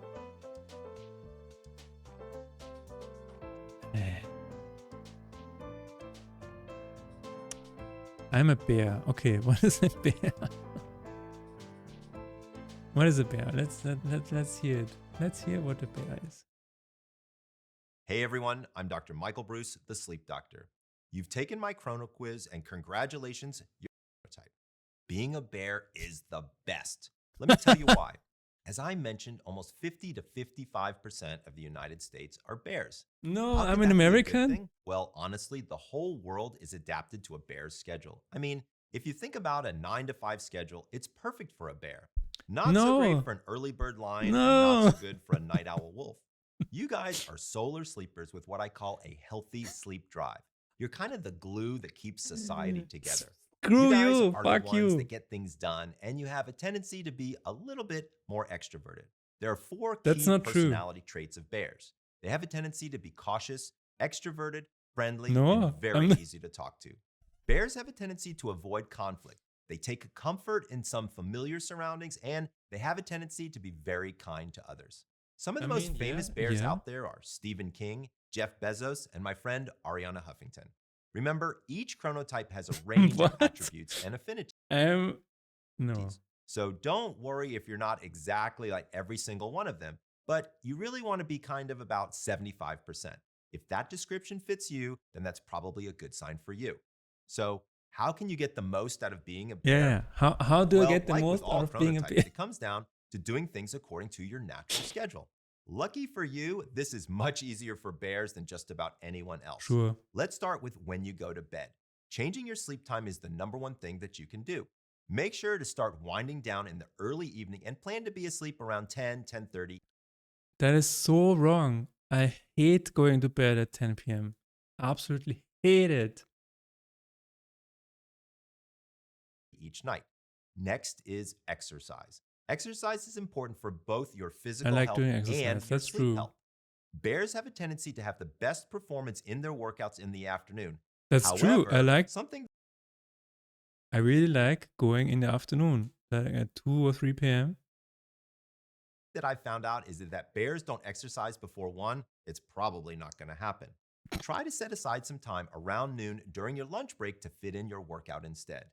And finally, we have everyone's changing my sleeps to my natural schedule doesn't work out well. My body gravitates towards a more nocturnal schedule. It's kind of the same for me. I really like going to bed at around midnight and then waking up at around 8 a.m. So I need around 8 hours of sleep. Favorite, caffeine. If you'd like to enjoy a cup of coffee or tea in the morning, do me a favor. Give it 90 minutes from when you first wake up before you have your first cup. Just stop with the fucking caffeine propaganda. This will give you the biggest boost to your morning. Also, make sure to stop caffeine intake by about 2 p.m. Yeah. Now, something to keep in mind just is stop that your it altogether. can and probably will change throughout your life. Remember when you were 16 years old? What did you probably want to do? Stay up late and sleep late. That would make you a night owl wolf. Yeah. And guess what? Now you're a bear. These transitions happen all the time. That's me. Yeah, true. I'm 55 years old, and I'm starting to see my chronotype going from a night owl wolf to being an early bird lion. You can switch? You can switch? Because that's what happens to a large number of people as they get later on into their years. I call bullshit. So if you feel like you're 60 to 70% of one chronotype, then go with that one. You'll be surprised. Okay, this is complete bullshit. Okay, I'm done. What was I doing? Holy shit, this is stupid. Okay. Back to a regular program. A sunrise makes me sleepy. What about a half-quick sunrise? Holy shit.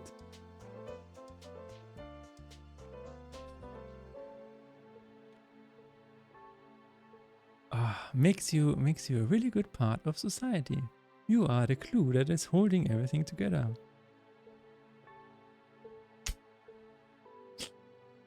Really? Half quick sunrise makes me die. Also high salt.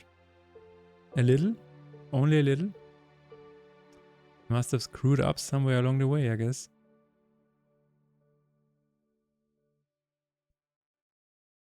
Alrighty then.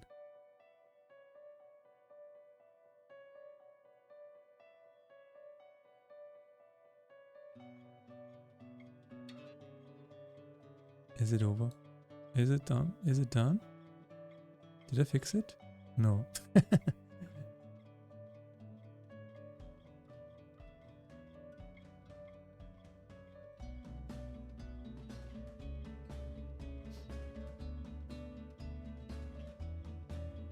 That's interesting.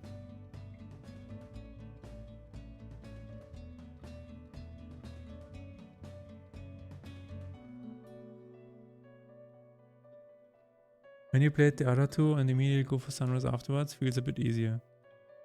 Huh. Fair enough, I guess.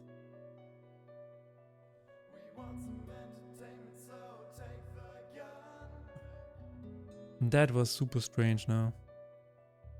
I totally got squished in the dance machine though.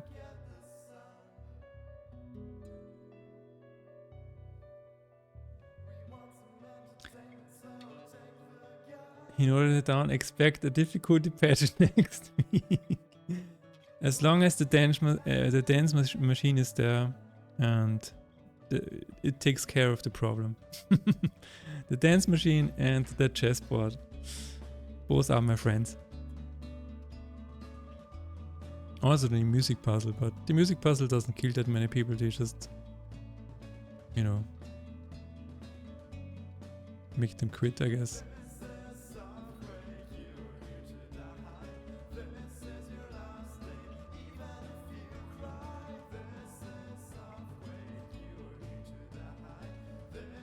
Yeah, I had to look up a tutorial for the chessboard. That's fine, that's fine. That is perfectly fine. Debugging. Log. I am being dragged. Please help. Send help. Next page.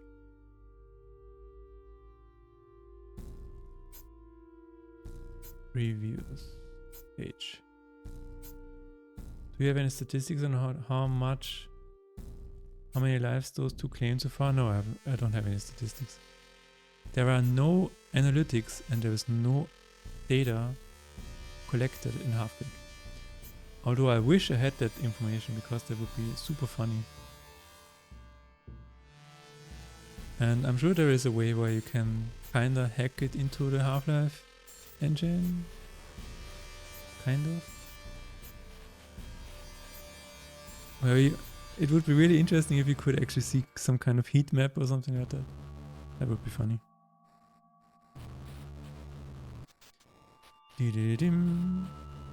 I'm being tracked. Next page.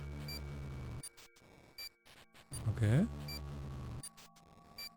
I am being tracked. Next page.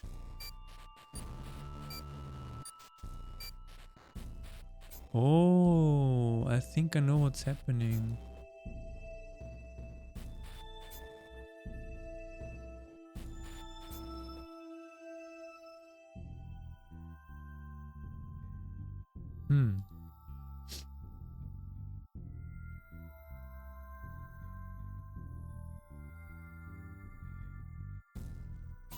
Reset dragging.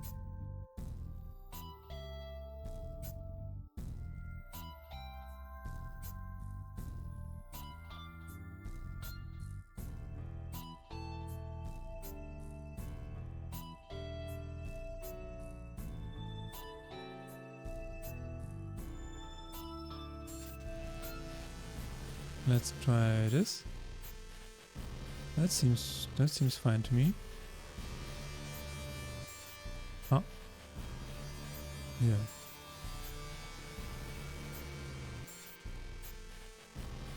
By the way, did you hear the very sad news? The band 1st of October has delayed their latest album.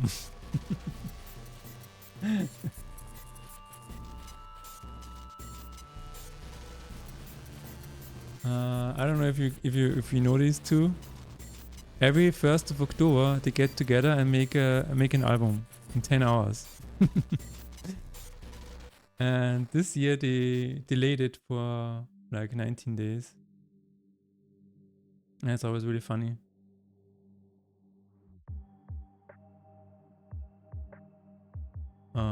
You haven't heard this song before and I realized it was something new?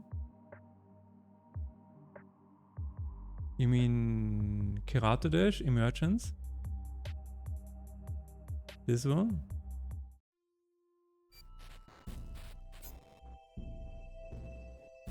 This is not new. It's from 2012.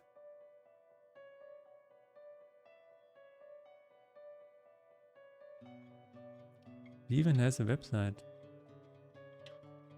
But anyway, you can see it here. Yeah, new to do that. That's fine. That's fine. That's fine. Check it out here. I think it's one of my favorite pieces of music that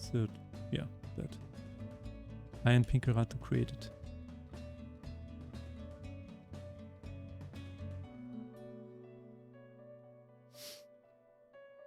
Okay, I think this should be it now.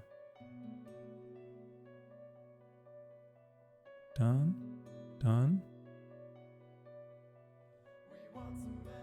Okay. Looks good.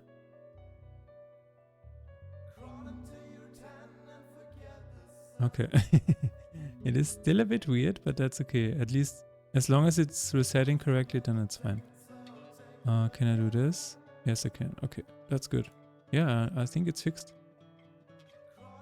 It even works here. That's crazy. Alright. Just saved it on YouTube Music. Very nice. Cool.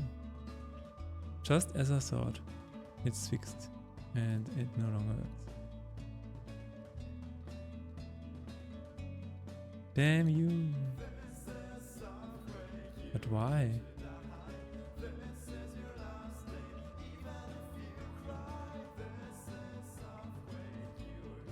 But why? I mean, I can just make this a function. Reset after dragging. Let's do this. Let's see.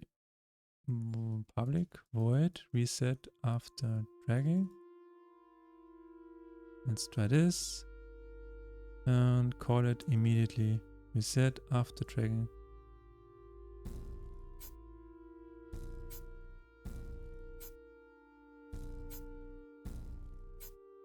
Oh, there's another one. What?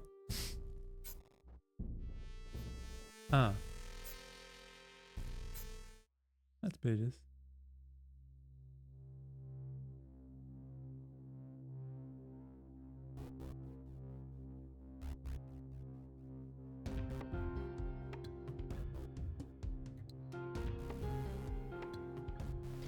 Alright. One more try.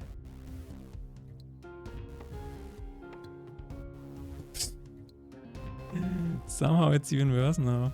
No. That's not good. What do I do? I'm being tracked. Next page. I'm being tracked. I'm being tracked.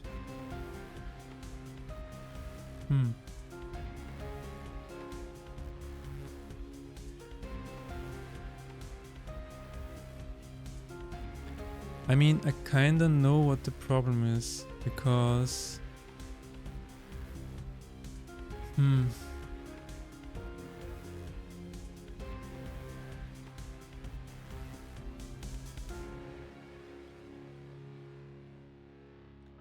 because the front of the card gets deactivated, so the fixed update cannot do anything. That is the issue.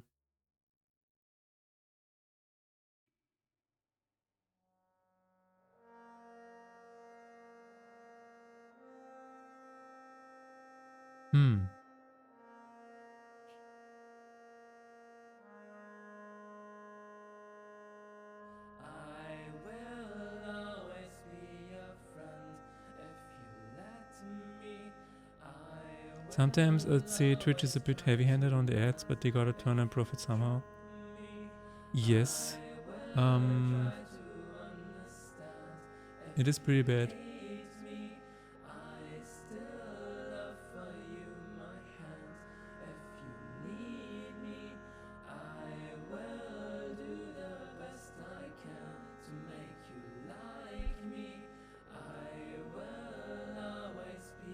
Did you just get ads? Because I didn't even get a notification. Usually I get a notification.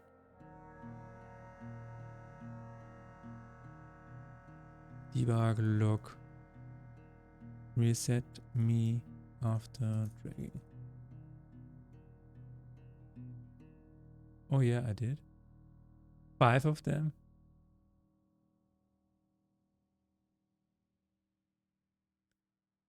Usually I see it. Maybe I was just too focused, I guess. A little over a minute, that's insane.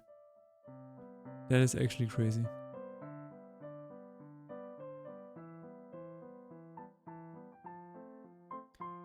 You know what? This would actually be a perfect half-quick trap, where you enter it and then you need to see 20 minutes of ads.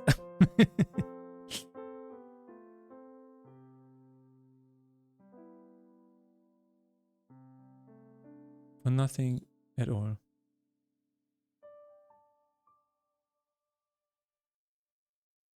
Reset after dragging. What about now? Reset me after dragging and it's gone. What about now? What about now?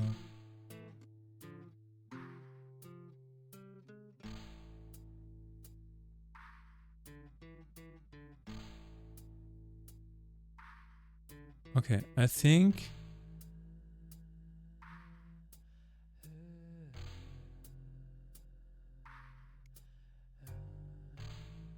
the problem is probably still there and probably will occur in the next few seconds, but it's pretty much fixed.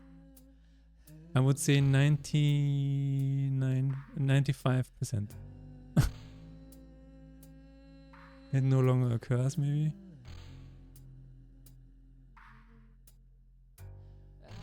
I mean, it looks pretty good. Yeah. Alright. I would say it's fixed. The ads get read out loud over a speaker system for the whole level. Top 10 things to crew for Half-Quake. Wow. What are the other 9 things? I'm curious now. Please list them up. And you have to solve the maze while the speaker system is... Oh my god. I have a prototype screenshot. Here. This was the prototype that I did for the procedural maze. Oops. That was back in April 2023. I was playing around with this procedural maze because I wanted it to be like Maze Runner, where in the middle you have this hub world. And I walked around this maze and it was not fun at all. It was just really boring. And then I was like, okay, let's make a card game.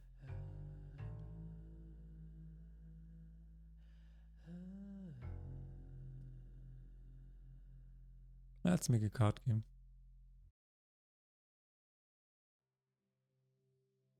Good choice, there. I need to think. I need time to think, but one of them is definitely forcing you to kill several reskinned head crabs that look like puppets to progress. Ah.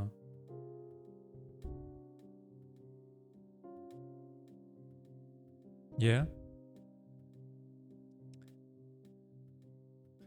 I mean, I probably can think of a few things as well, but let's not talk about that. All right. Any other debug logs? I think it's mostly fixed. You can still probably make it happen. But that's it. I consider it fixed. And what an awesome fix it is. We're still not through. We're still not through. Oh,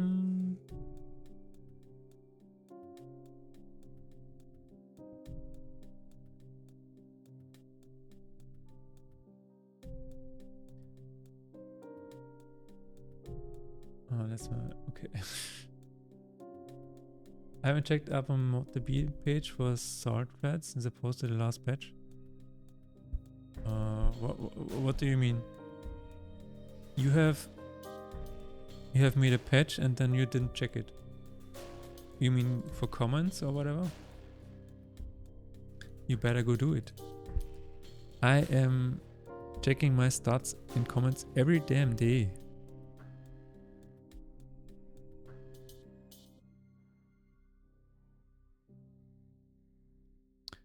Okay. If you try to play a creature and trigger breakdown while replacing an existing creature on the board, the existing creature gets killed and then you can't replace the creature anymore since it doesn't exist, and it costs you as if you haven't played it already. Let's see if that is the case. We are going to start a new run. Start with a curse because that is breakdown. Here it is. We are going to try and get full despair as soon as possible.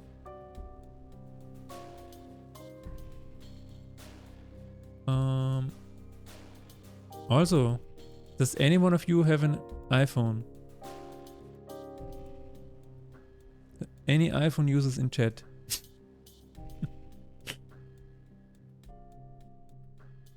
Damn it.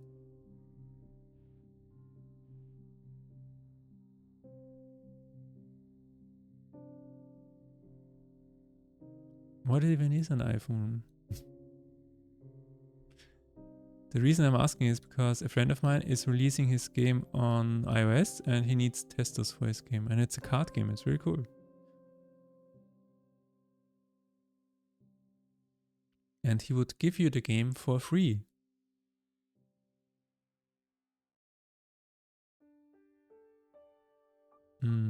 Increase this. Check this. Increase despair. Increase it. I only have Android. Yeah, same. Same here, my friend. 89 downloads. 86. Let me see. Salt flats.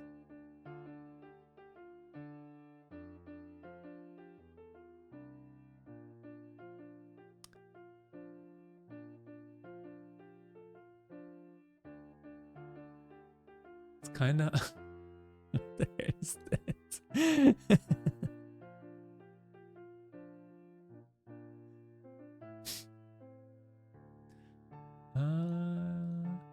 find it? Salt Flats. Mod. There it is. Why is Google so stupid? Is it chilly? Post a link in chat? Sure, do it.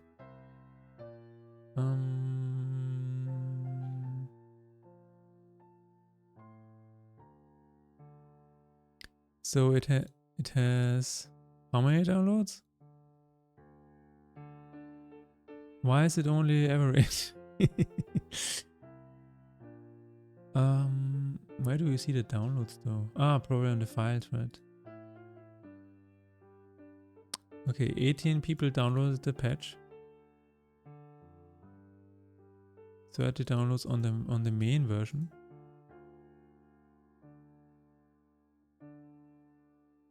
All right. Over 1,700 visits. That's pretty cool. Who is the watcher of this? Alexis Clay. Why am I not a watcher of this? How do I even edit? Anyway. Yeah, congrats on almost 100 downloads. That's pretty nice. Let's get our despair up. Oh, I almost said disdain.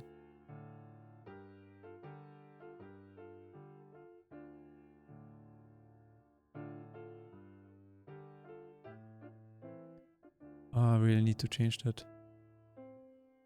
Dun, dun, dun, dun, dun, dun. Okay, almost. RIP to people who tried to download patch 1. Is it completely broken or?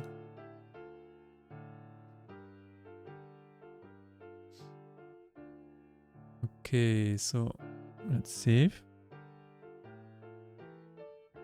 Then let's do this. And what was the message again?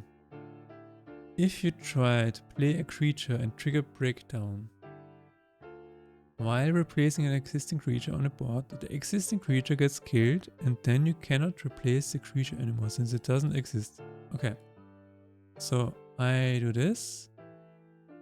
I trigger breakdown.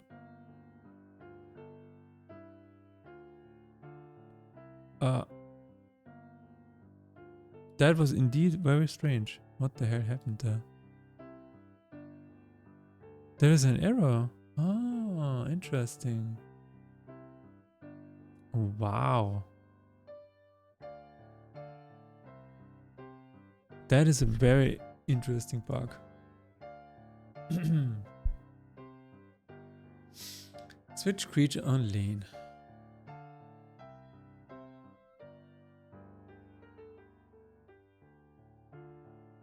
Pay this pair routine. True, at this point the lane card could be dead.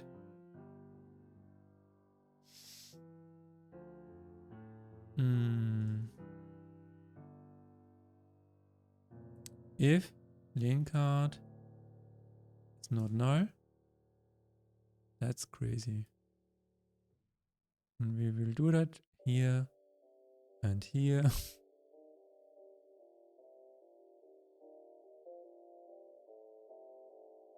Why is this not a function?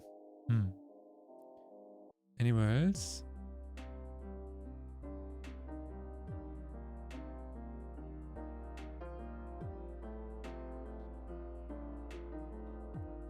Lane card get parent Ella lane. Probably should do that before we trigger anything. So we still have the lane. Hey! How did you... Oh, with just points, I guess? With sheep? Or did you get turbo? Lane card. Okay, no, I think that's it. Let's see if the problem is solved. That's a really cool bug. Sometimes bugs are really cool. Yeah, points. Alright.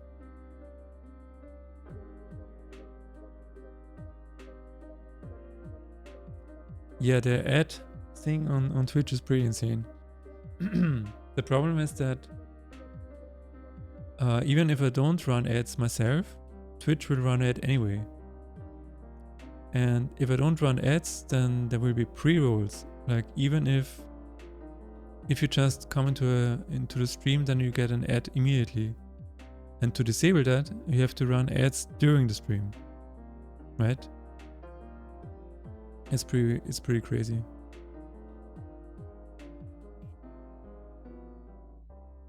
So you kind of have to choose the lesser of two devils, or lesser of two evils. Okay, we are going to replace this. Okay. Running ads is unironically better than running pre-rolls, so thanks for that. I know, right? That is why I chose to do that. It's just really... Oh my god.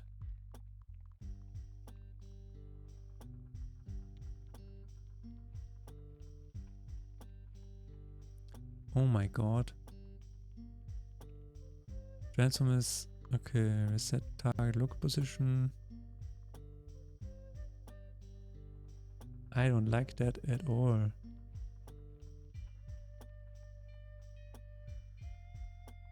Oh my god, everything is broken.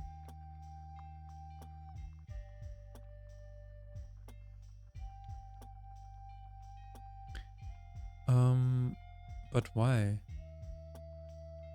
Lane card get parent Ella lane. Was it not removed? Or was it not discarded?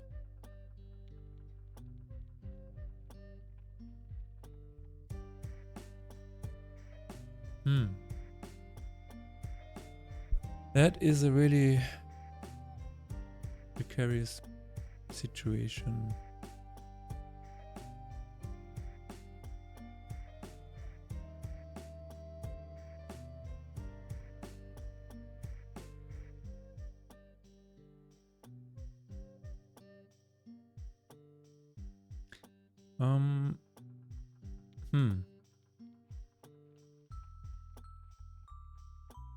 It actually, okay, it erased my run, that's okay. Let's try it again. Let's see what happens.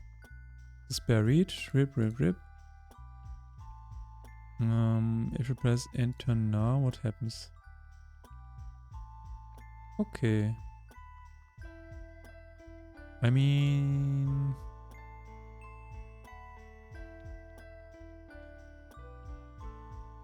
Everything else seems to run fine. Ah, but the lane is broken now.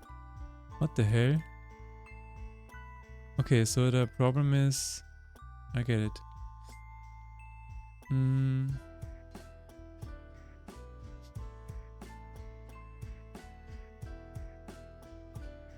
Clear or remove. Can I just say clear lane? Ah. Remove from lane is actually checking the card. That is great. So I can do that anyway. Okay, let's do that.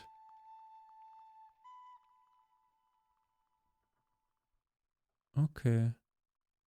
Lane card, discard. So we don't need that. That's good. Okay, so it was just the lane not...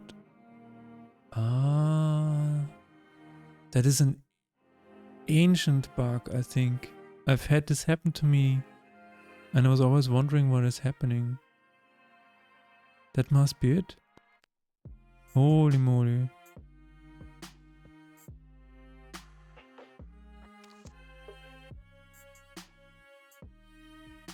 Can I do this again now? No. Nope. And it's where? Reset cards.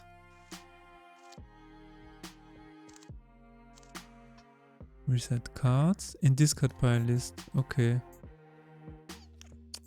Damn it.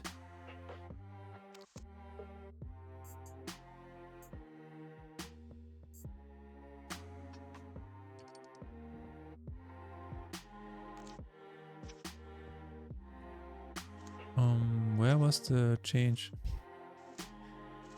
Ah, okay. Lane remove card and also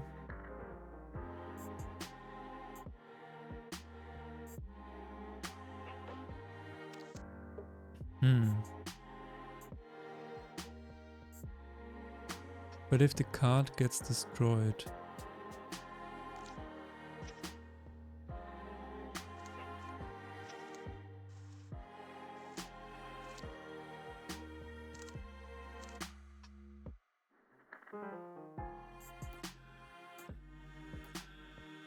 that is such an interesting moment, because I'm wondering why this was not happening more often.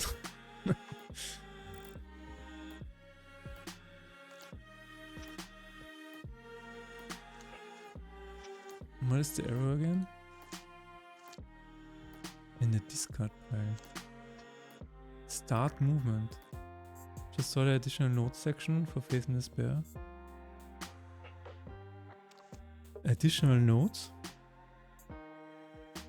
You mean the patch notes?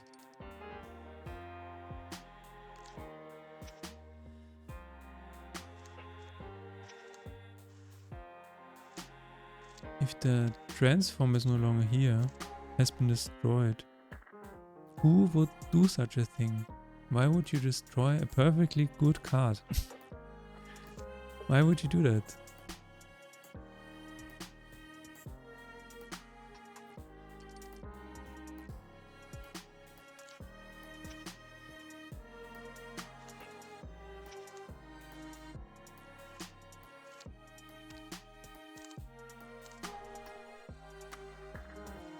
What does this card do?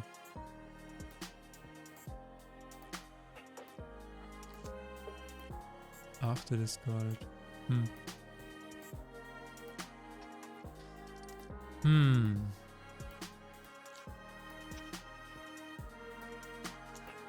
Lane card is not null.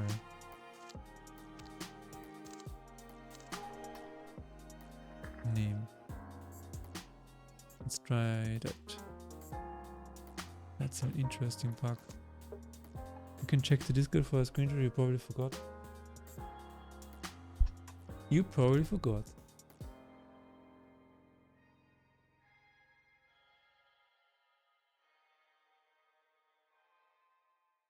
Ah, the additional nodes in the system requirements. I did not forget. You just need to be a bit clearer. You need to let me know what you mean.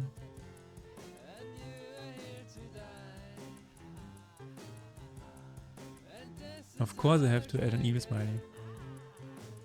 Of course.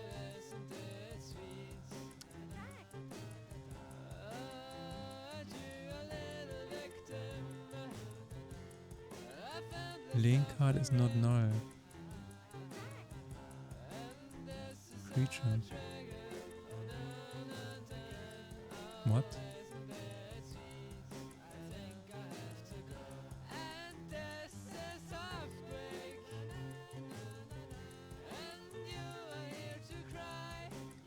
What?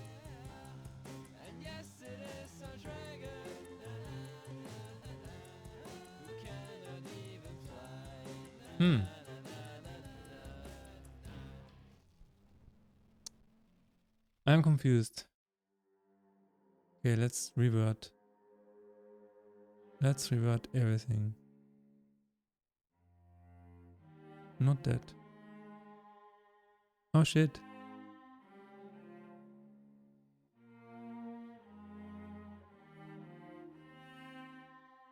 Okay. Everything is reverted. Let's try again. Very strange.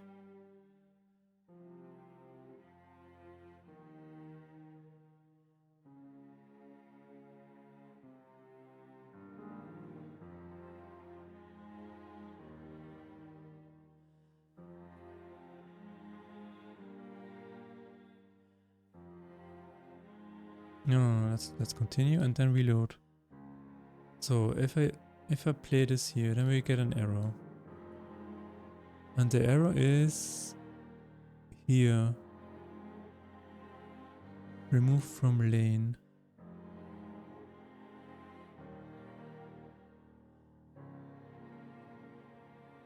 Get parent Ella lane.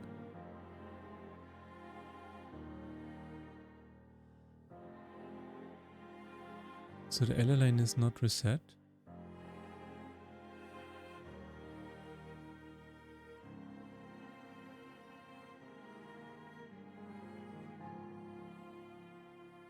Huh. The ella lane is never reset.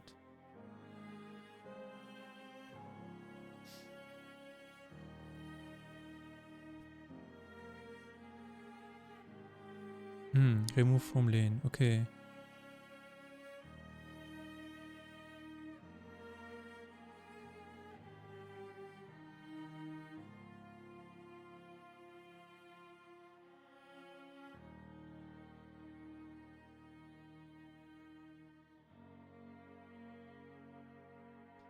The error is here. Object reference not set to an instance of an object. So I guess it's, lane is not, lane is null.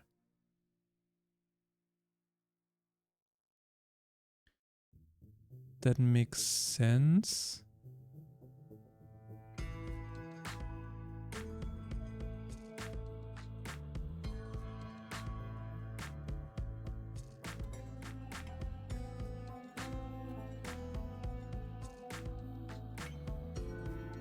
Place card on lane. So why is this not working?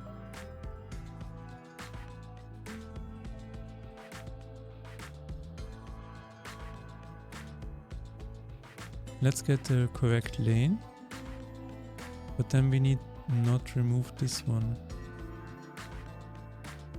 Lane card still exists, that is the issue.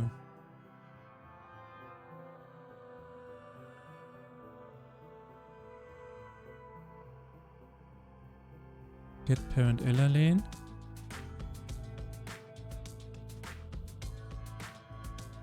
We need to check if it's still the same.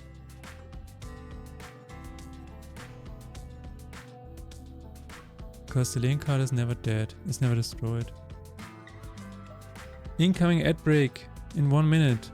Run! Actually, I do have a trigger for this.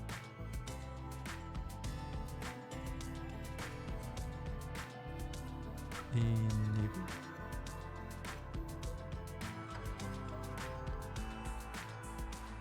Let's see if it still works. Okay. If lane card and lane card get parent ella lane is the same lane, then you need to remove it.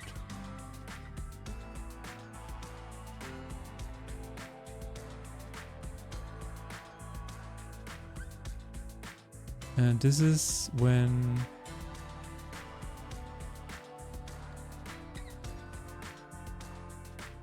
if lane card is discarded,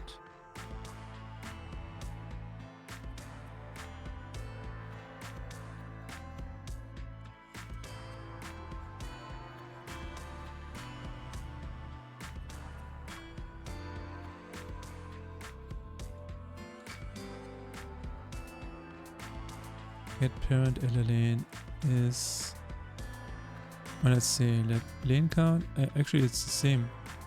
It's the exact, no, it's not the same.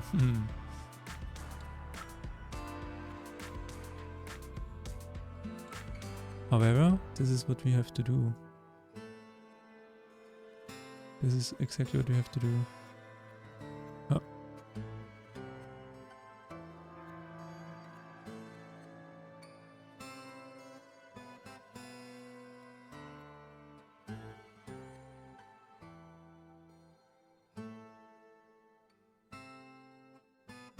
And then place the card on a new position.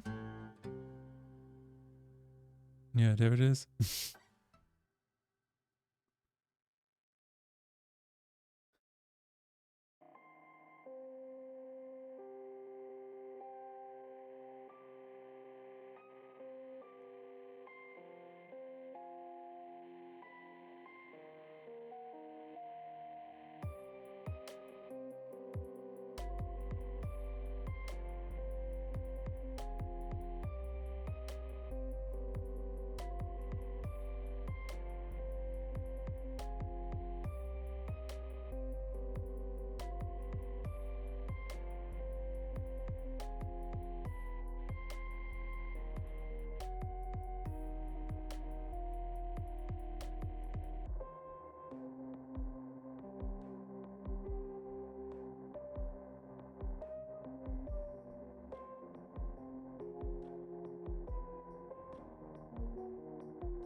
Back with some water. Enabled? No. Okay. I think this is the solution. Let's see.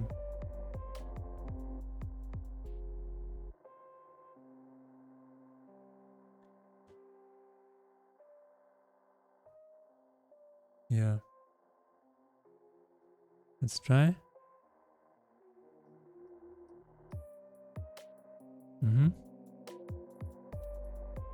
Yep, that is the solution. That was it.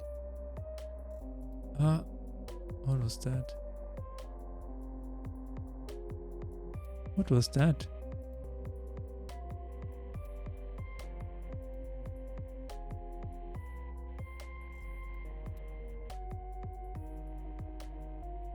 There was another error.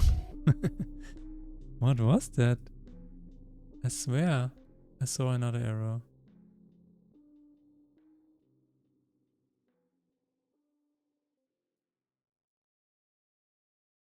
Huh?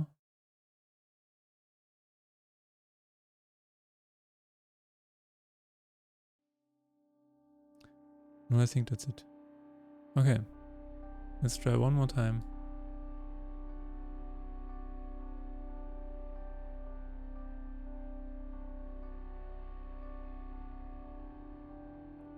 Try selling.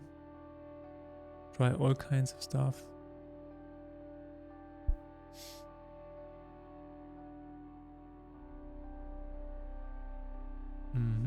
So far so good, no errors.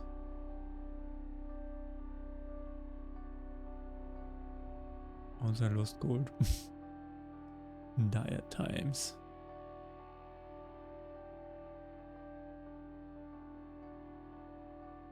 Don't assume, no. I also need to change this MLS to something different.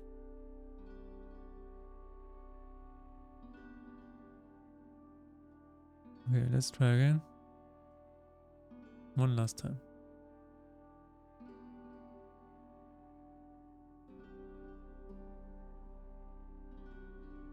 Perfect.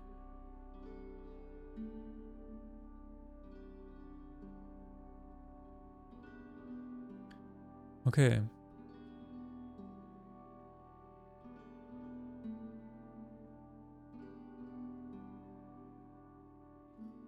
Sounds good. Everything is perfectly in order. Oh, that's another bug. Not going to fix that today. But hey, we fixed that issue. Wow. That is such a good find. I'm not even sure how to explain it. Fixed an issue where replacing a creature on a lane would kill the existing creature and then cause an error.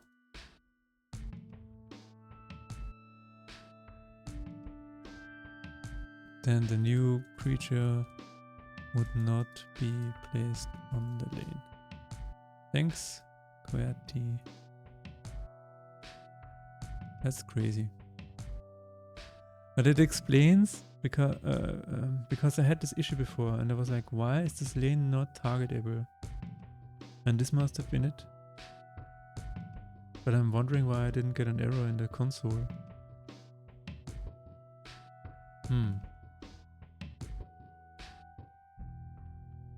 Wow, okay.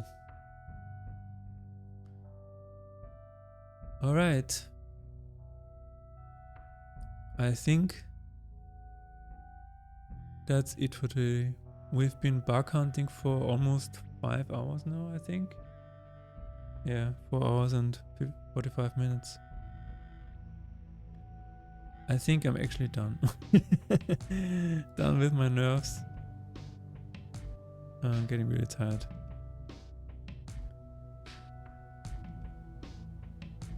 And yeah. Tomorrow I'm not here. Tomorrow I will be in Graz at a game dev meetup. Actually, the game dev meetup is the whole Saturday, but I'm going to the city in the afternoon to check it out a little bit. And the whole Saturday I will be in the game dev days in Graz, and Sunday I will return and probably not do anything on Sunday other than sleep a little and just try to relax.